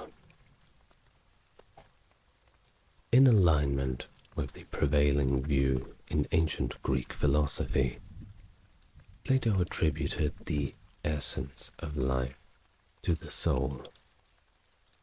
Plato fervently advocated for the immortality of the soul, a belief reflected in several dialogues where he concludes with extensive speeches contemplating the afterlife. In the Timaeus, Socrates, Plato's key philosophical figure, delineates the parts of the soul within the human body. Reason is situated in the head, spirit in the upper third of the torso, and appetite in the middle third, extending down to the navel. Moreover, Plato expresses a belief in the theory of reincarnation in various dialogues, such as the Phaedo and Timaeus. Scholars engage in debates over whether Plato intended this theory to be taken literally. He employs the idea of reincarnation to introduce the concept that knowledge involves recollecting things known prior to birth, rather than relying on observation or study. Socrates, acknowledging his own ignorance, frequently laments his forgetfulness. In the Meno, Socrates uses a geometrical example to elucidate Plato's perspective that knowledge, in the sense of recollection, is attained. Socrates extracts a geometric fact from a slave boy who, lacking in formal education, could not have known the information otherwise. From this, Socrates concludes that the knowledge must pertain to an eternal, non-perceptible form. This notion underscores Plato's profound exploration of the nature of knowledge and the eternal aspects of the living soul. Epistemology. Plato engages extensively in discussions on epistemology, with Socrates often challenging common intuitions about what is knowable and real. In a notable inversion, Socrates suggests that reality eludes those who rely solely on their senses. He even goes so far as to claim that someone who sees with their eyes is, in fact, completely blind. While many people consider objects perceived through their senses as genuinely real, Socrates dismisses this notion, expressing contempt for those who believe that something must be tangible to be real.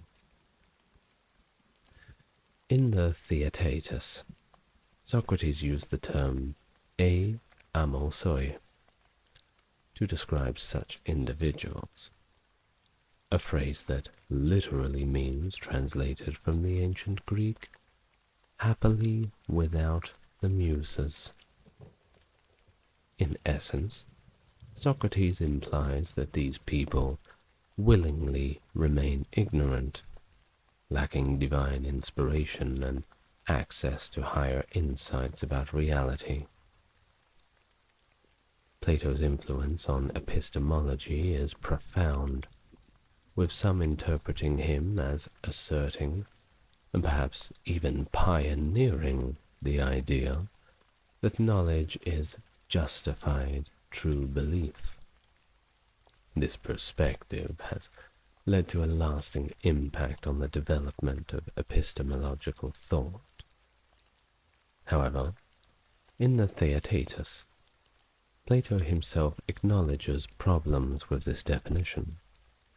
He concludes that justification, or an account, would necessitate knowledge of difference, leading to a circular definition of knowledge. This critical examination within the dialogue highlights Plato's nuanced approach to epistemological concepts and the complexities involved in defining what knowledge is. In several of his works, including The Sophist, Statesman, Republic, Timaeus, and the Parmenides, Plato links knowledge to the understanding of unchanging forms and their relationships, a concept he refers to as expertise in dialectic. This understanding involves a process such as collection and division. Plato explicitly argues in the Timaeus that knowledge is inherently tied to the realm from which it is acquired. If one bases their understanding on sensory experiences, which belong to the ever-changing world of the senses, the resulting views are mere opinions due to the inherent flux that remain. Opinions, characterized by their lack of necessity and stability, arise from this experiential approach. Conversely, if one derives that their understanding from non-sensible forms, given their unchanging nature, the resulting knowledge is similarly stable and unchanging.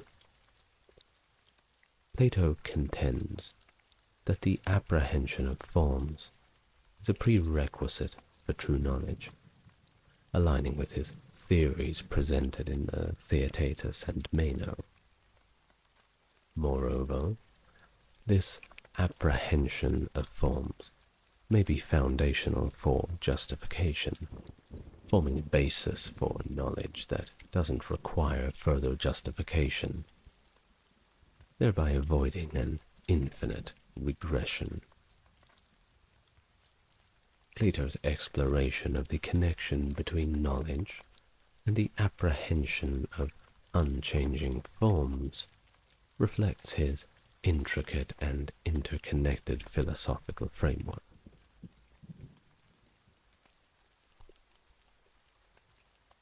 Ethics.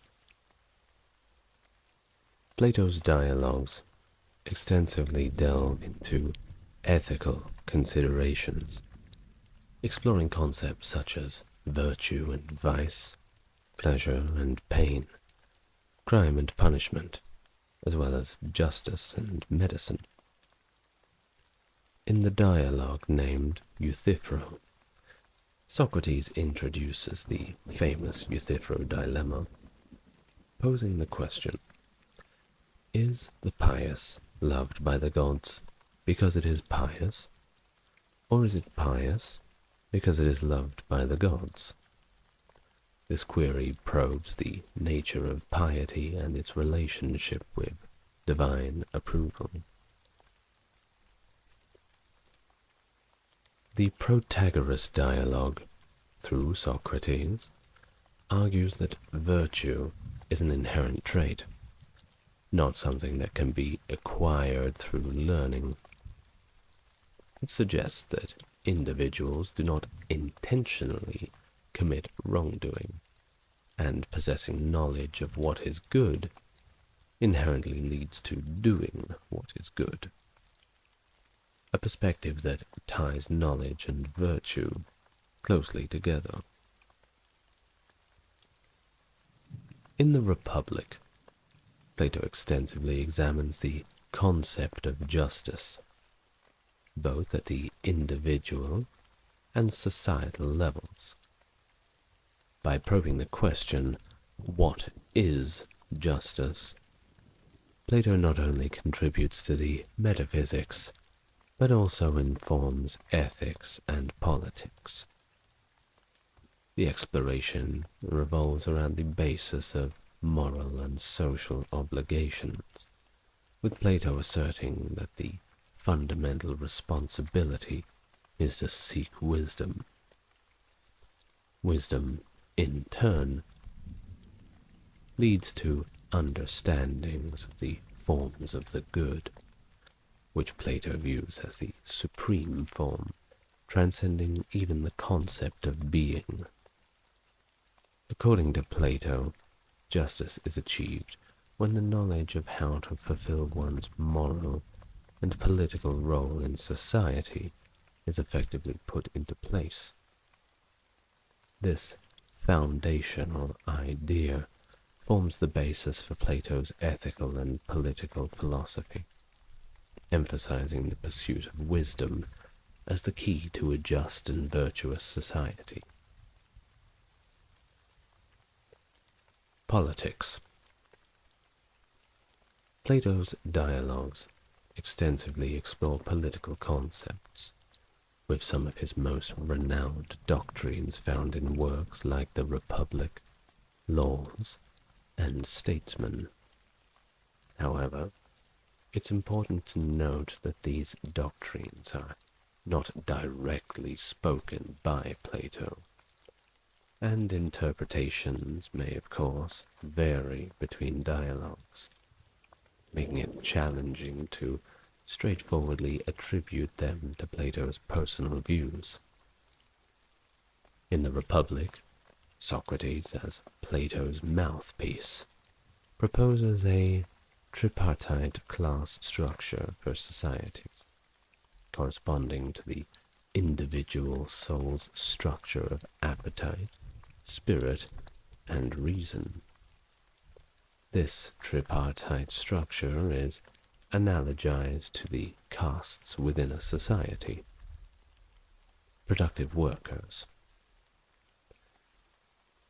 This class includes laborers, carpenters, plumbers, merchants, farmers, and ranchers, aligning them with the appetite part of the soul.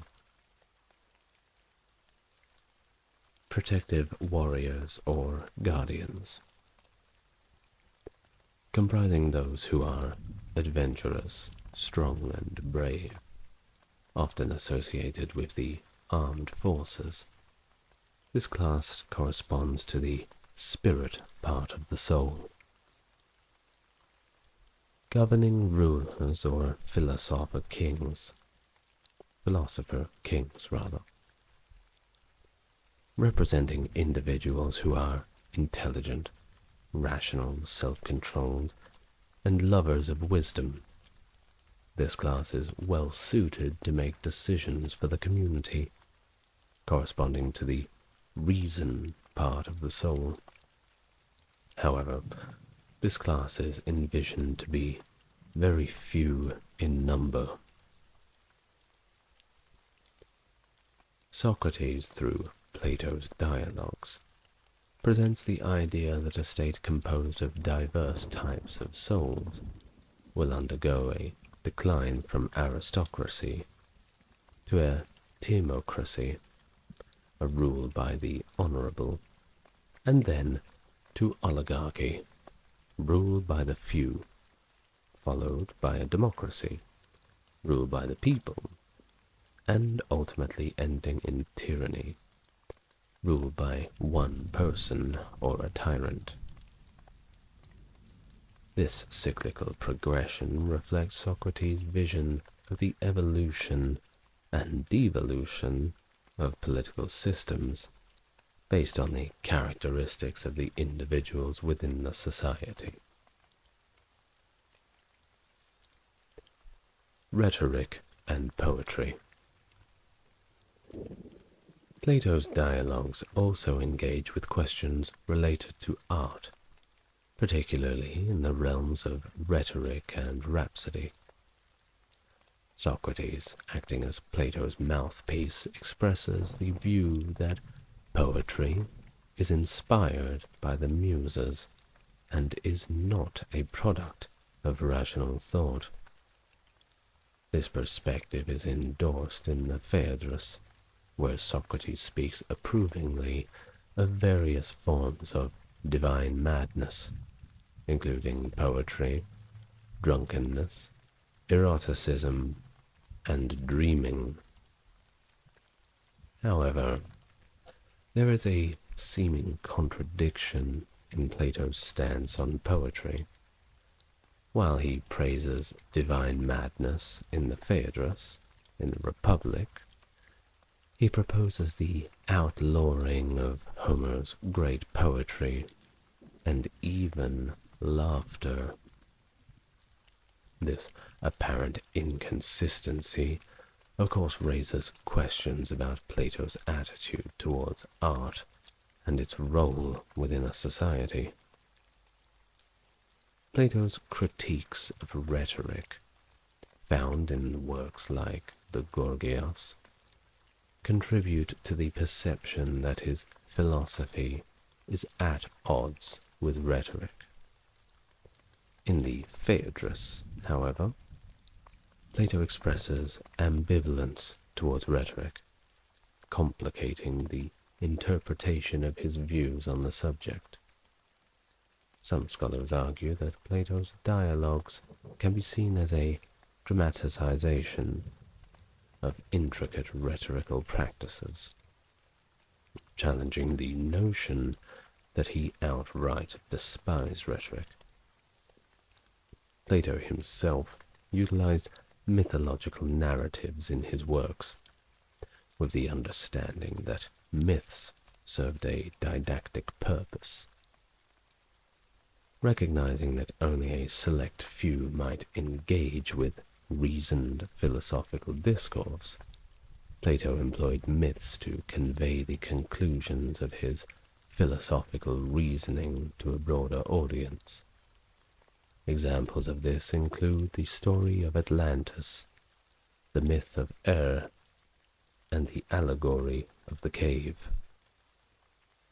In essence, Plato strategically used myths as a tool for communicating philosophical concepts to a wider audience, aligning with his didactic objectives.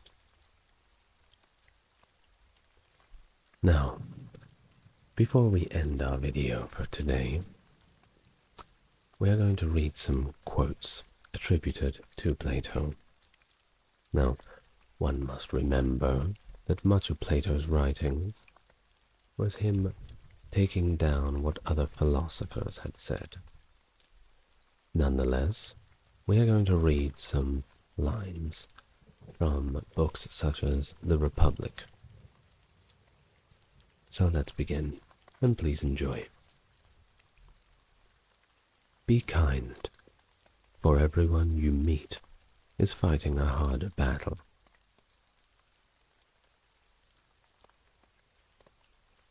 Only the dead have seen the end of war.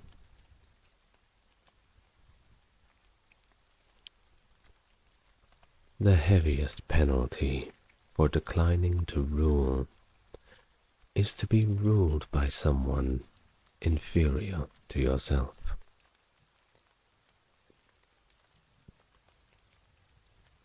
I am the wisest man alive, for I know one thing, and that is that I know nothing.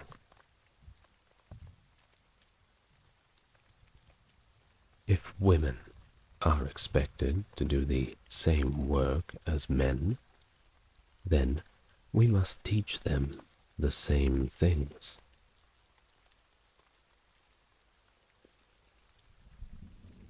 The beginning is the most important part of the work.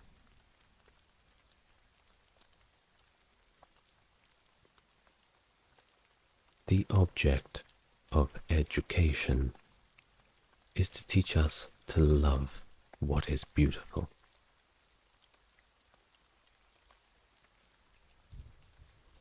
Bodily exercise, when compulsory, does no harm to the body, but knowledge, which is acquired under compulsion, obtains no hold on the mind. There is nothing beautiful without struggle. Either we shall find what it is we are seeking, or at least we shall free ourselves from the persuasion that we know what we do not know.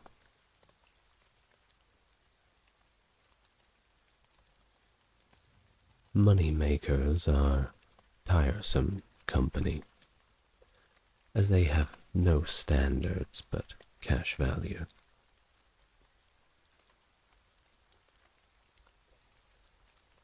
Those who do not know must learn from those who do.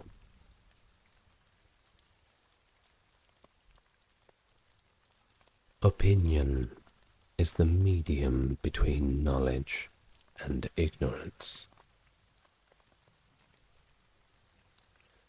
I would teach children music, physics, and philosophy, but most importantly, music, for all the patterns in music and all the arts are the keys to learning.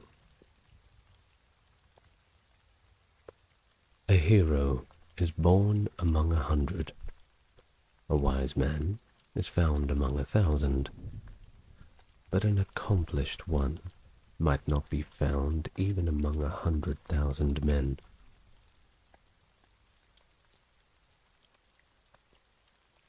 Have you ever sensed that our soul is immortal and never dies? Poets utter great and wise things, which they do not themselves understand.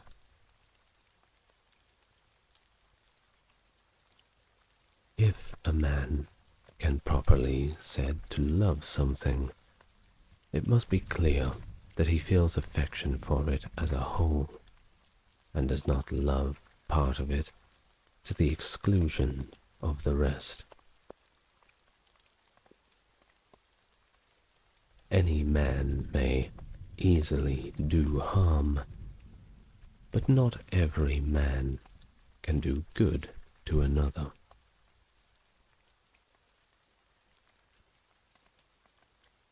The first and best victory is to conquer oneself.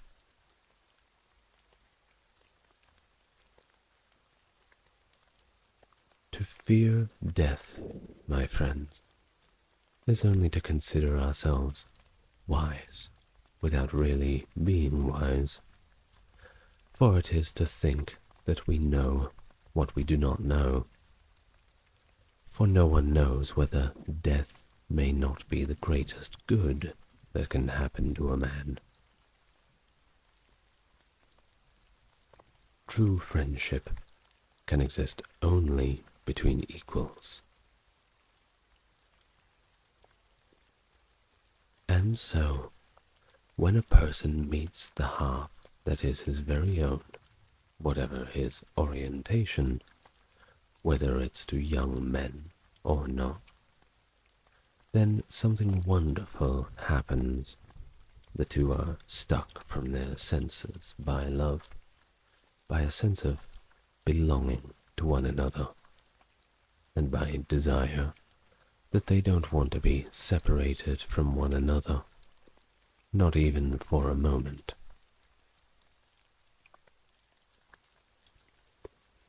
Man is a being in search of meaning. At the touch of love, everyone becomes a poet. Books are immortal sons defying their sires.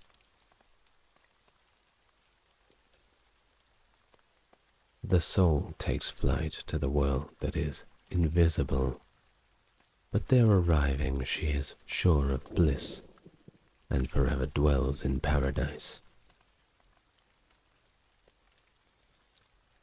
No wealth can ever make a man at peace with himself if he is bad.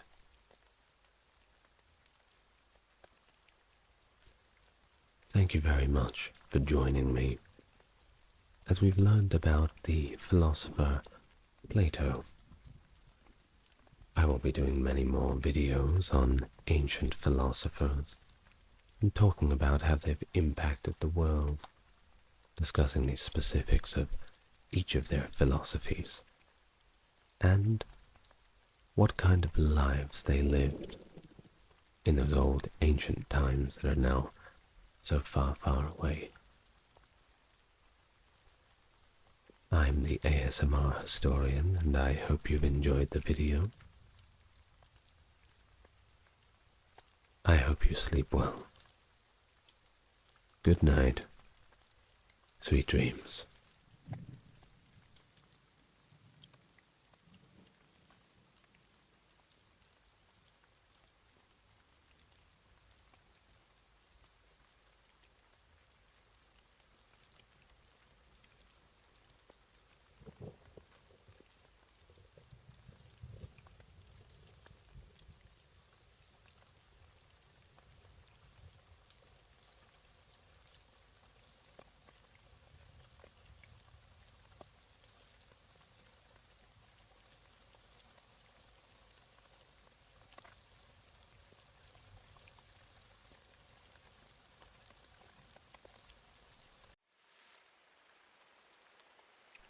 Sit down, relax. You're in the right place. You have arrived at the channel of ASMR Historian.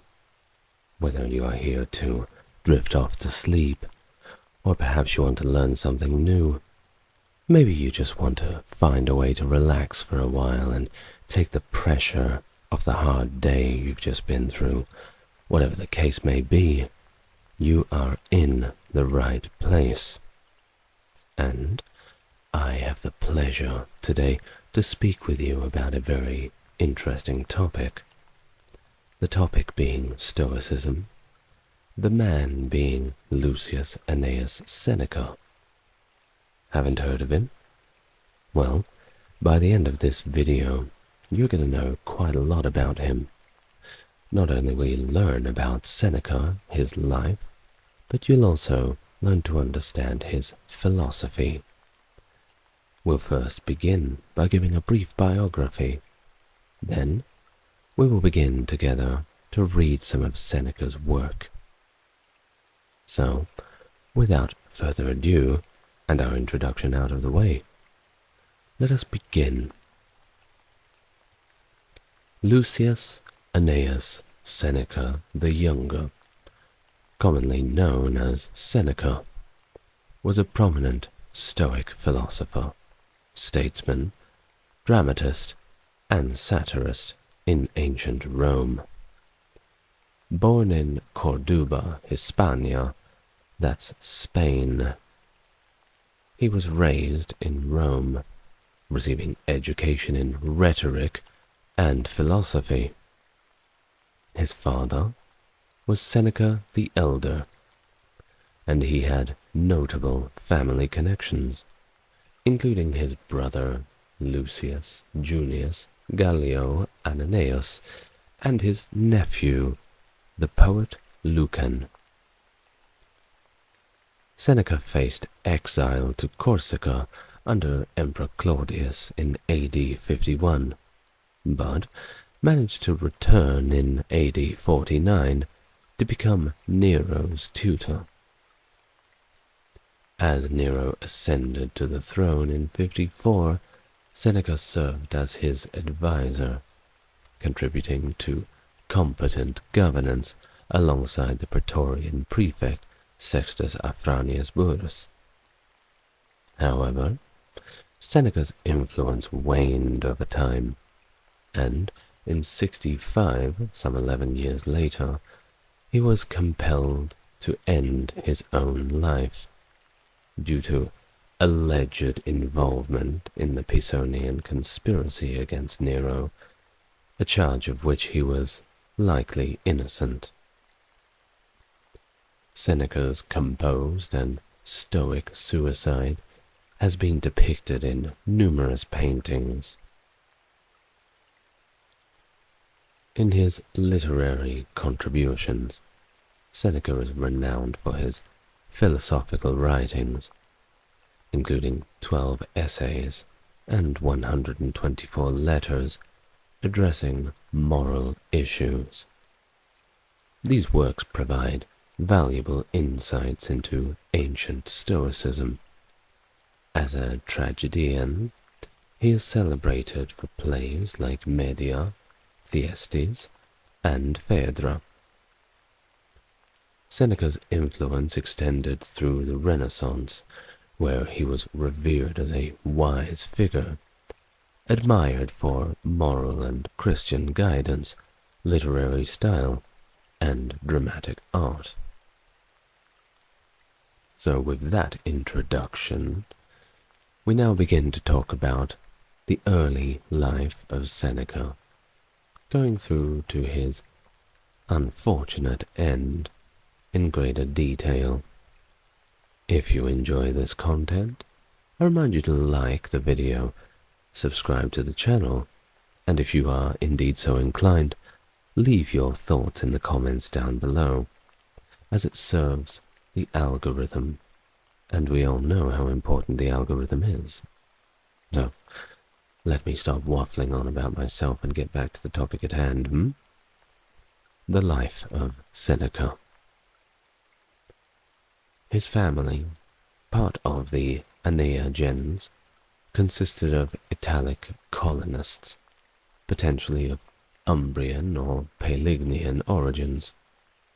His father, Lucius Annaeus Seneca the Elder, a Roman soldier, was a renowned writer and rhetoric teacher in Rome. Helvia, Seneca's mother, hailed from a prominent Beetician family. Seneca had two brothers, Lucius Annaeus Novatus, later known as Junius Gallio, and Annaeus Mela, the father of the poet Lucan. The available evidence on Seneca's life before his exile in 41 is limited, leading to speculation and creative interpretations. Miriam Griffin suggests that Seneca was born between 4 and 1 BC, and was residing in Rome by 5 AD, based on certain ancient sources that allude to this. The exact birth year, however, remains uncertain, with possibilities including 8, 4, or 1 BC. Seneca was brought to Rome in the care of his aunt, likely when he was around 5 years old. His father, a resident of Rome, played a significant role in Seneca's upbringing. Seneca received a conventional education in literature, grammar, and rhetoric, a very typical education for Romans born into the higher classes. His philosophical training began at a young age under the guidance of Attalus the Stoic, Sotion, and Papirius Fabianus, associated with the school of Sextii, which blended Stoicism with Pythagoreanism.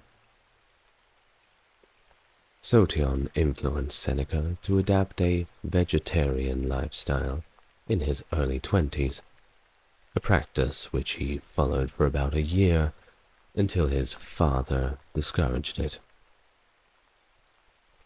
Seneca, who struggled with breathing difficulties, likely asthma, faced certain health challenges, and around 20 AD, he even managed to unfortunately contract tuberculosis.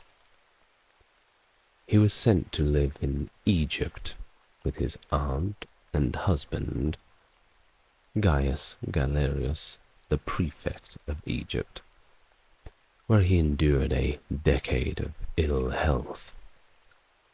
In 31 AD, he managed to return to Rome with his aunt after the death of her husband in an unfortunate shipwreck. Seneca's aunt's influence played a role in his election as a quaestor, granting him a seat in the Roman Senate, likely sometime after AD 37. Politics and exile. Seneca's early senatorial career was marked by success and praise for his oratory. However, he faced peril during Caligula's rule, depicted negatively by Seneca as a monster. According to Cassius Dio, Caligula ordered Seneca to commit suicide due to his oratorical success, but Seneca's survival was attributed to illness, as Caligula believed he would die soon anyway and didn't bother to push the point on the forced death. Seneca emphasized his patience and loyalty to friends as key to avoiding a mere show of loyalty through death. In AD 41, Claudius ascended to the throne, and Seneca faced accusations of adultery with Julia Livilia, made by the new empress Messalina. Historians, however, doubt the affair and attribute it mainly to Messalina's political motives. Despite a Senate death sentence, Claudius commuted it to exile, leading Seneca to spend 8 years on Corsica. That's an island somewhat far away from Rome. During this exile, he wrote consolations, including Consolation to Helvia, addressing his mother's grief over his exile. As we all know, there's nothing worse than seeing your mother upset. Seneca mentioned the recent death of his only son as well, which was another unfortunate thing that he wasn't around to see, but heard of at a later date. Later, Seneca had the opportunity to return to Rome in AD 49 through Agrippina's influence, serving as tutor to her son Nero after gaining the praetorship. So, This is one thing about being a orator in the ancient world, and we see it in our modern world too, with what we may judge as modern philosophers. Depending on who is in charge, the political climate at the time will depend on how welcomely accepted your ideas are by the ruling class. Now, in Seneca's case, when an emperor or a ruling class came into power that disagreed with his ideas or saw him as distasteful, he was seen as a pariah rather than a philosopher, and sent away to some quiet island to make sure nobody heard him.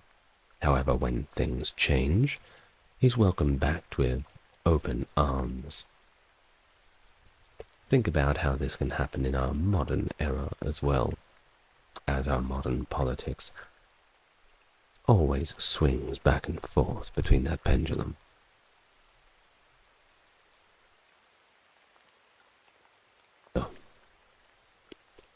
From AD 54 to 62, Seneca served as Nero's imperial advisor, alongside the Praetorian prefect Sextus Afranius Burrus.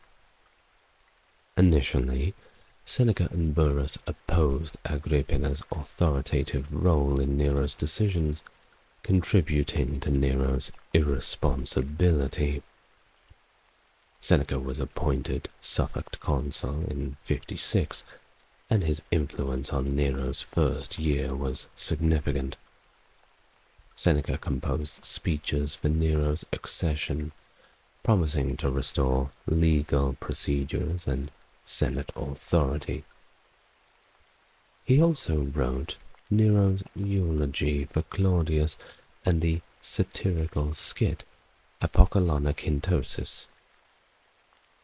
In 55, Seneca addressed Nero's murder of Britannicus in On Clemency, seemingly to reassure the public.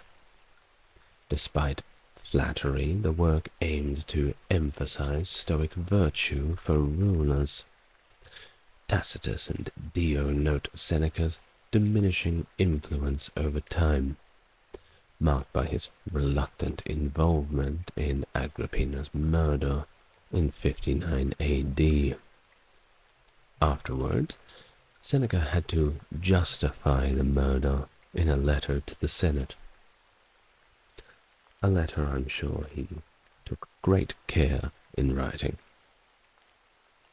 In AD 58, Senator Publius Sullius Rufus launched public attacks on Seneca, accusing him of amassing a vast fortune of 300 million sestertii through usurious loans during his 4 years of service to Nero. Do you know that word, usurious? It comes from the word usury, which means to charge interest on loans.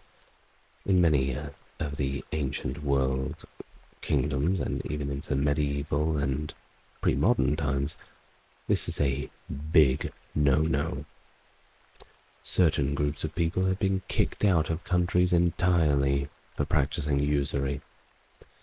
Tends to get them in a little bit of trouble. And nobody likes paying interest, let's be honest. The charges included claims of sexual corruption and insinuations about Seneca's relationship with Agrippina. While Suilius's motives were questioned, given his previous embezzlement and favoritism under Claudius, Seneca retaliated with corruption charges, resulting in Sullius losing half of his estate and facing exile. Despite the legal victory, the attacks reflected persistent criticism of Seneca's wealth, including properties in Baiae, Nomentum, and Alban Vila. Also, he had many Egyptian estates. One does wonder how he acquired such wealth, but just because somebody has wealth doesn't necessarily mean they've committed crimes. perhaps it's not what you know, but who you know.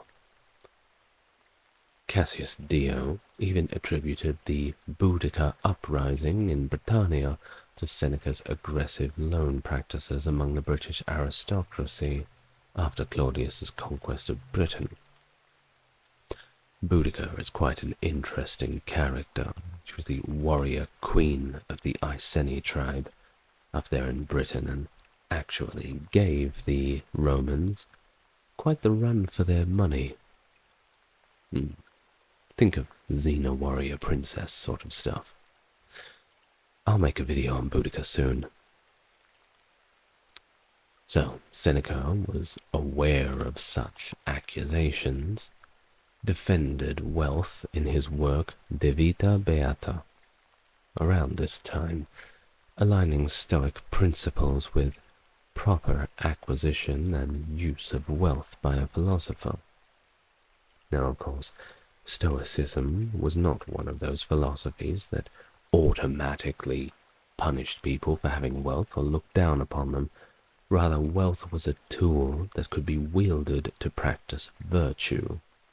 Also, it could be used for nefarious purposes. So once again, it is the way in which somebody would use that wealth that would decide whether they were adhering to Stoic virtues or not. Retirement. After the death of Burrus in 62, Seneca's influence waned rapidly, with Tacitus noting that the death of Burrus broke Seneca's power. Seneca attempted to retire in 62 and AD 64. However, Nero rejected both requests. Despite these refusals, Seneca distanced himself from the court, opting for a quiet life on his country estates, focusing on his studies and rarely visiting Rome. In these final years, he authored two significant works, Naturales Questiones, an encyclopedia on the natural world, and Letters to Lucilius, offering insights into his philosophical reflections. Death. In AD 65, Seneca became entangled in the aftermath of the Sionian conspiracy, a plot against Nero's life. Although Seneca's involvement in the conspiracy is doubtful, Nero ordered him to take his own life anyway. Seneca adhered to tradition by severing several veins, choosing to bleed to death. His wife, Pompeia Paulina, attempted to share his fate, but was not successful. Seneca dictated his final words to a scribe. Surrounded by friends in his home, he immersed himself in a warm bath, anticipating that it would accelerate blood flow and alleviate his pain. Tacitus wrote, he was then carried into a bath, with the stream of which was suffocated, and he was burnt without any of the usual funeral rites. So he had directed in a codicil of his will, even when in the height of his wealth and power, he was thinking of life's close. Tacitus's portrayal of Seneca is ambivalent, acknowledging his apparent fortitude in the face of death, while also hinting at potential histrionics and performative actions. The mention of leaving his family an image of his life may carry both positive and negative connotations, considering Roman cultural context of the term imago. It could symbolize the commemoration of noble ancestors, or imply duplicity, superficiality, and pretense. Philosophy. Seneca, regarded as a major philosophical figure in the Roman imperial period, made a lasting contribution to the school of Stoicism. His writings, known for their accessibility, gained attention from the Renaissance onward, influencing thinkers like Michel de Montaigne. Described as a towering and controversial figure of antiquity and deemed the world's most interesting Stoic, Seneca's impact on philosophy endures to our modern day. Seneca authored numerous books on Stoicism, primarily focusing on ethics, with his work Naturales Questiones delving into the physical world. And I do apologize if my pronunciation sounds somewhat Spanish, but that's just how it goes sometimes, I'm afraid. Drawing from earlier Stoics like Zeno, Cleanthes, and Chrysippus, he also referenced Posidonius and occasionally quoted Epicurus, particularly for ethical principles in his letters. While Seneca showed some interest in Platonist metaphysics, his commitment remained unclear. His moral essays were rooted in Stoic doctrines, and although once considered eclectic, modern scholarship sees him as a relatively orthodox Stoic, with a rather free-minded approach. Seneca's works encompass both ethical theory and practical advice, emphasizing their distinct yet independent nature. In his letters to Lucilius, he explores the pursuit of ethical perfection, serving as a philosophical testament for posterity. Seneca views philosophy as a remedy for life's wounds, advocating for the eradication or moderation of destructive passions like anger and grief. He deliberates on the merits of contemplative versus active lives and underscores the importance of confronting mortality and accepting death. Seneca advocates for practicing both poverty and proper use of wealth, discussing topics such as favors, clemency, friendship, and the duty to benefit others. Amidst adversity, he upholds the belief in a rational providence governing the universe. So, if you want to know about Seneca's philosophy and what his writings are really like, it's the best idea for us to go straight to the source, is it not? So, now I will perform a reading of a section of Seneca's work. It's the first part of his work called On the Shortness of Life, and I'd like you to deeply contemplate the following passages and see if we can understand what Seneca was thinking.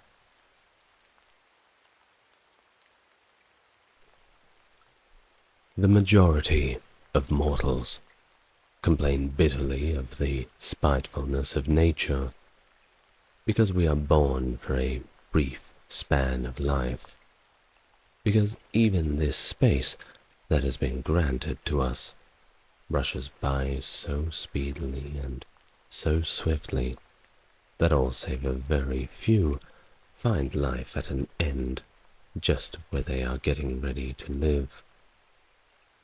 It is not that we have short space of time, but that we waste much of the time we are given.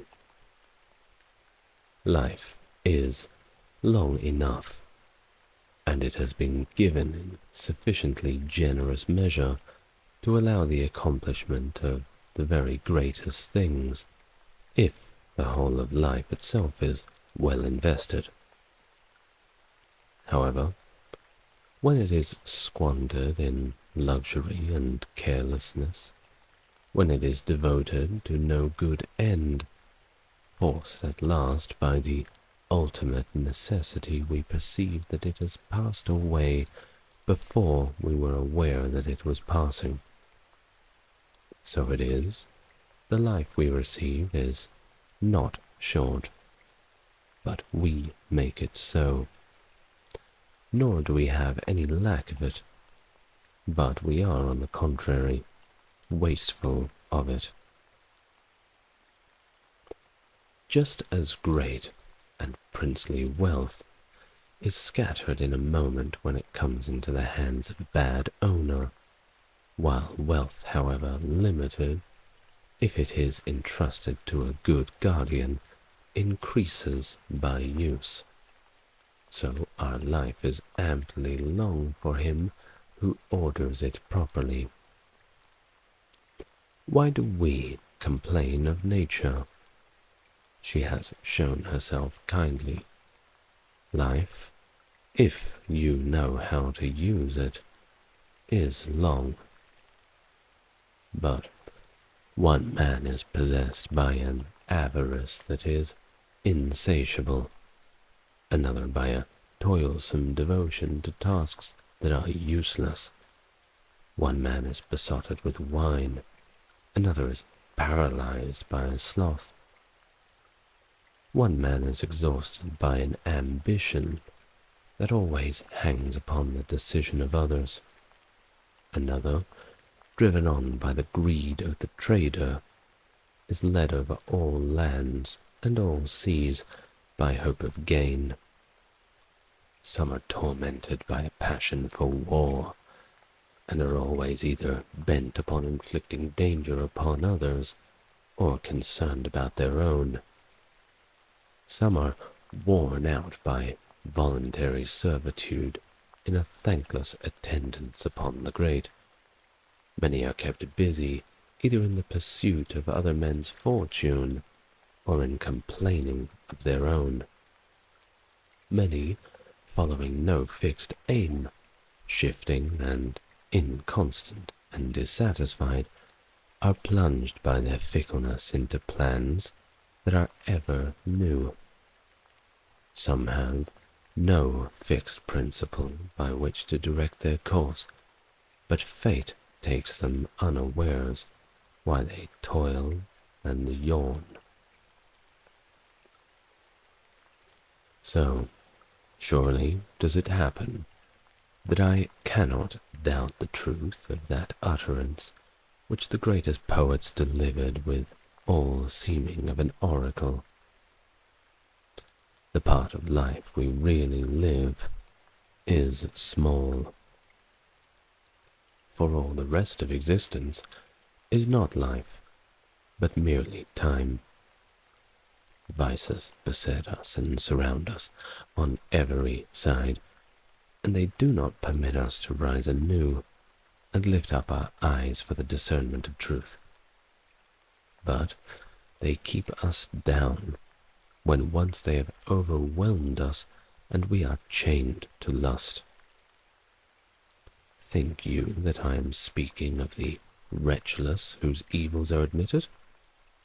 Look at those who prosperity men flock to behold. They are smothered by their blessings. To how many are riches a great burden? From how many do eloquence and the daily straining to display their powers draw forth blood? How many are pale from constant pleasures? To how many does a throng of clients that crowd about them leave no freedom? Men do not suffer anyone to seize their estates, and they rush to stones and arms if there is even the slightest dispute about the limit of their lands.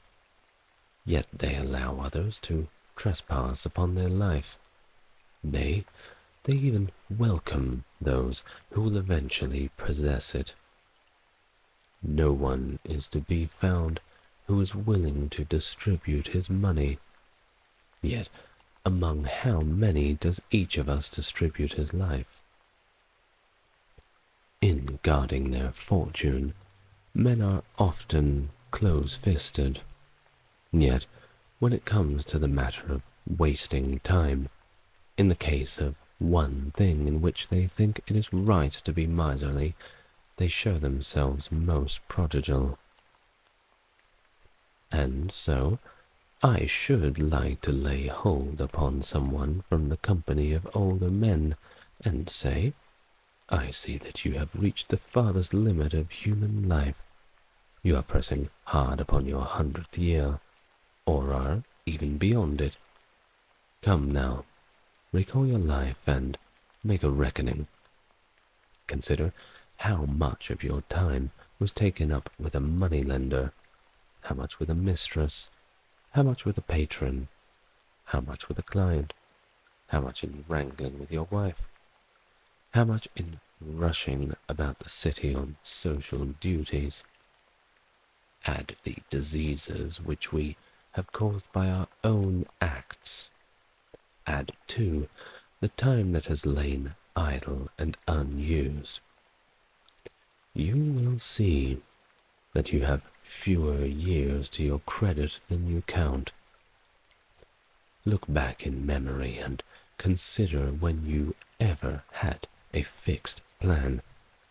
How few days have passed as you intended, when you were ever at your own disposal, when your face ever wore its natural expression, when your mind was ever perturbed. What work you have achieved in so long a life. How many have robbed you of life when you were not aware of what you were losing? How much was taken up in useless sorrow, foolish joy, greedy desire, in the allurements of society? How little of yourself was left to you? You will perceive that you are dying before your season. What, then, is the reason of all this? You live as if you were destined to live forever. No thought of your frailty even enters your head. Of how much time has already gone by, you take no heed. You squander time as if you drew from a full and abundant supply, though all the while that day which you bestow on some person or thing is perhaps your last. You will hear men saying, after my 50th year I shall retire into leisure. My 60th year shall release me from public duties. And what guarantee, pray, have you that your life will last any longer than this? Who will suffer your course to be just as you plan it? Are you not ashamed to reserve for yourself only the remnant of life, and to set apart for wisdom only that time which cannot be devoted to any business? How late is it to begin to live just when we must cease to live?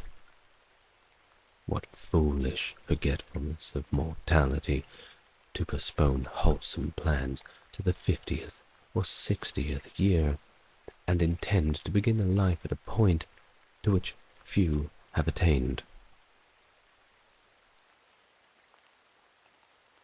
Among the worst I count also those who have time for nothing but wine and lust, for none have more shameful engrossments. The others, even if they are possessed by the empty dream of glory, nevertheless go astray in a seemingly manner. Though you should cite to me the men who are avaricious, the men who are wrathful, whether busied with unjust hatreds or with unjust wars, these all sin in more manly fashion. But those who are plunged into the pleasures of the belly, and into lust, bear a stain that is dishonorable. Search into the hours of all these people. See how much time they give to accounts, how much to laying snares, how much to fearing them, how much to paying court, how much to being courted, how much is taken up in giving or receiving bail, how much by banquets, for even these have now become a matter of business, and you will see how their interests, whether you call them evil or good, do not allow them time to breathe. Finally, everyone agrees that no one pursuit can be successfully followed by a man who is busied with many things, since the mind, when its interests are divided, takes in nothing very deeply, but rejects everything that is, as it were, crammed into it.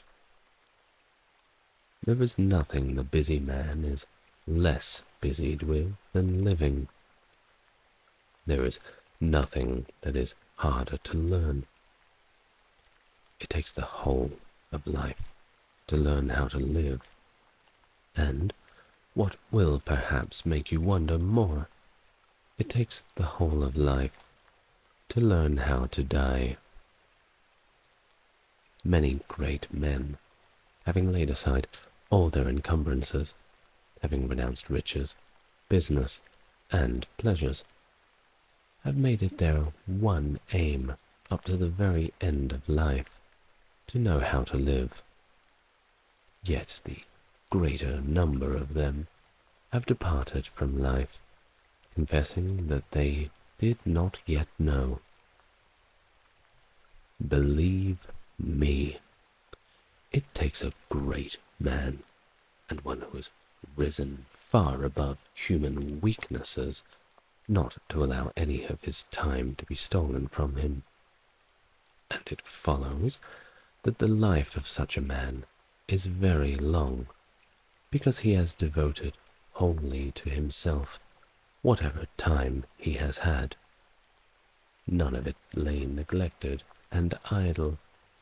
None of it was under the control of another, for, guarding it most grudgingly, he found nothing that was worthy to be taken in exchange for his time. And so that man had time enough. But those who had been robbed of much of their life by the public have necessarily had too little of it. And there is no reason for you to suppose that these people are not sometimes aware of their loss. Indeed, you will hear many of those who are burdened by great prosperity cry out at times, in the midst of their throngs of clients, or their pleadings in court, or in their glorious miseries, I have no chance to live. Of course, you have no chance. All those who summon you to themselves turn you away from your own self. Check off, I say, and review the days of your life. You'll see that very few, and those that refuse, have been left for you. Everyone hurries his life on, and suffers from a yearning for the future and a weariness of the present. However, he who bestows all of his time on his own needs, who plans out every day as if it were his last, neither longs nor fears for the morrow. For what new pleasure is there that any hour can now bring. They are all known, all have been enjoyed to the full, and so there is no reason for you to think that any man has lived long because he has grey hairs or wrinkles. He has not lived long. He has, rather, existed long. Often filled with wonder when I see some men demanding the time of others, and those from whom they may ask it most indulgent. Both of them fix their eyes on the object of the request for time, neither of them on the time itself, just as if what is asked were nothing, what is given, nothing. Men trifle with the most precious thing in the world, but they are blind to it because it is an incorporeal thing, because it does not come beneath the sight of eyes, and for this reason it is counted a very cheap thing. Nay, not a very cheap thing, but a thing of almost no value at all. Men set very great store by pensions and doles, and for these they hire out their labor or service or effort. But no one sets a value on time. All use it lavishly, as if it cost nothing. But see how these same people clasp the knees of physicians if they fall ill and the danger of death draws nearer.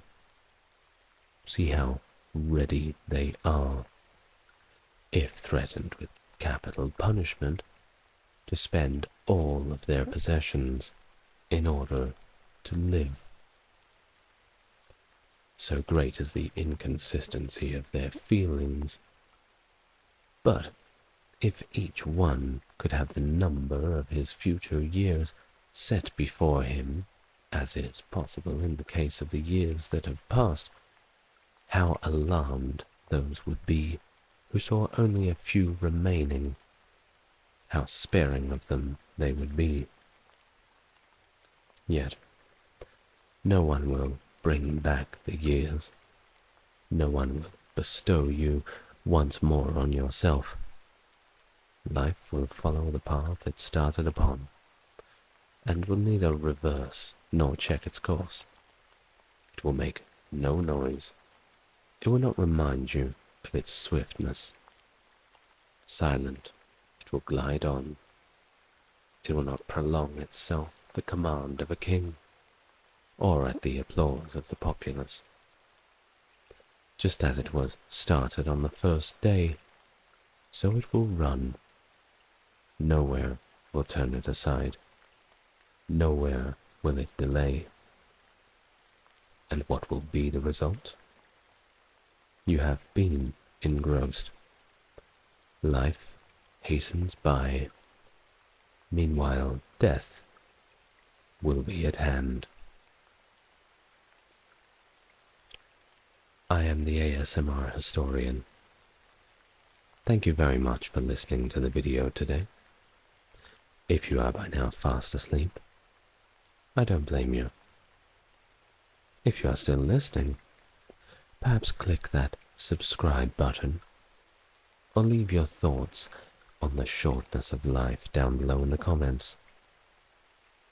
It's once again been a pleasure to have you with me this evening, or whatever time it is, in your own corner of the world.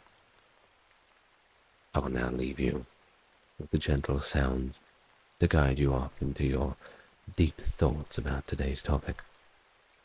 And as always, I will wish you good night and sweet dreams.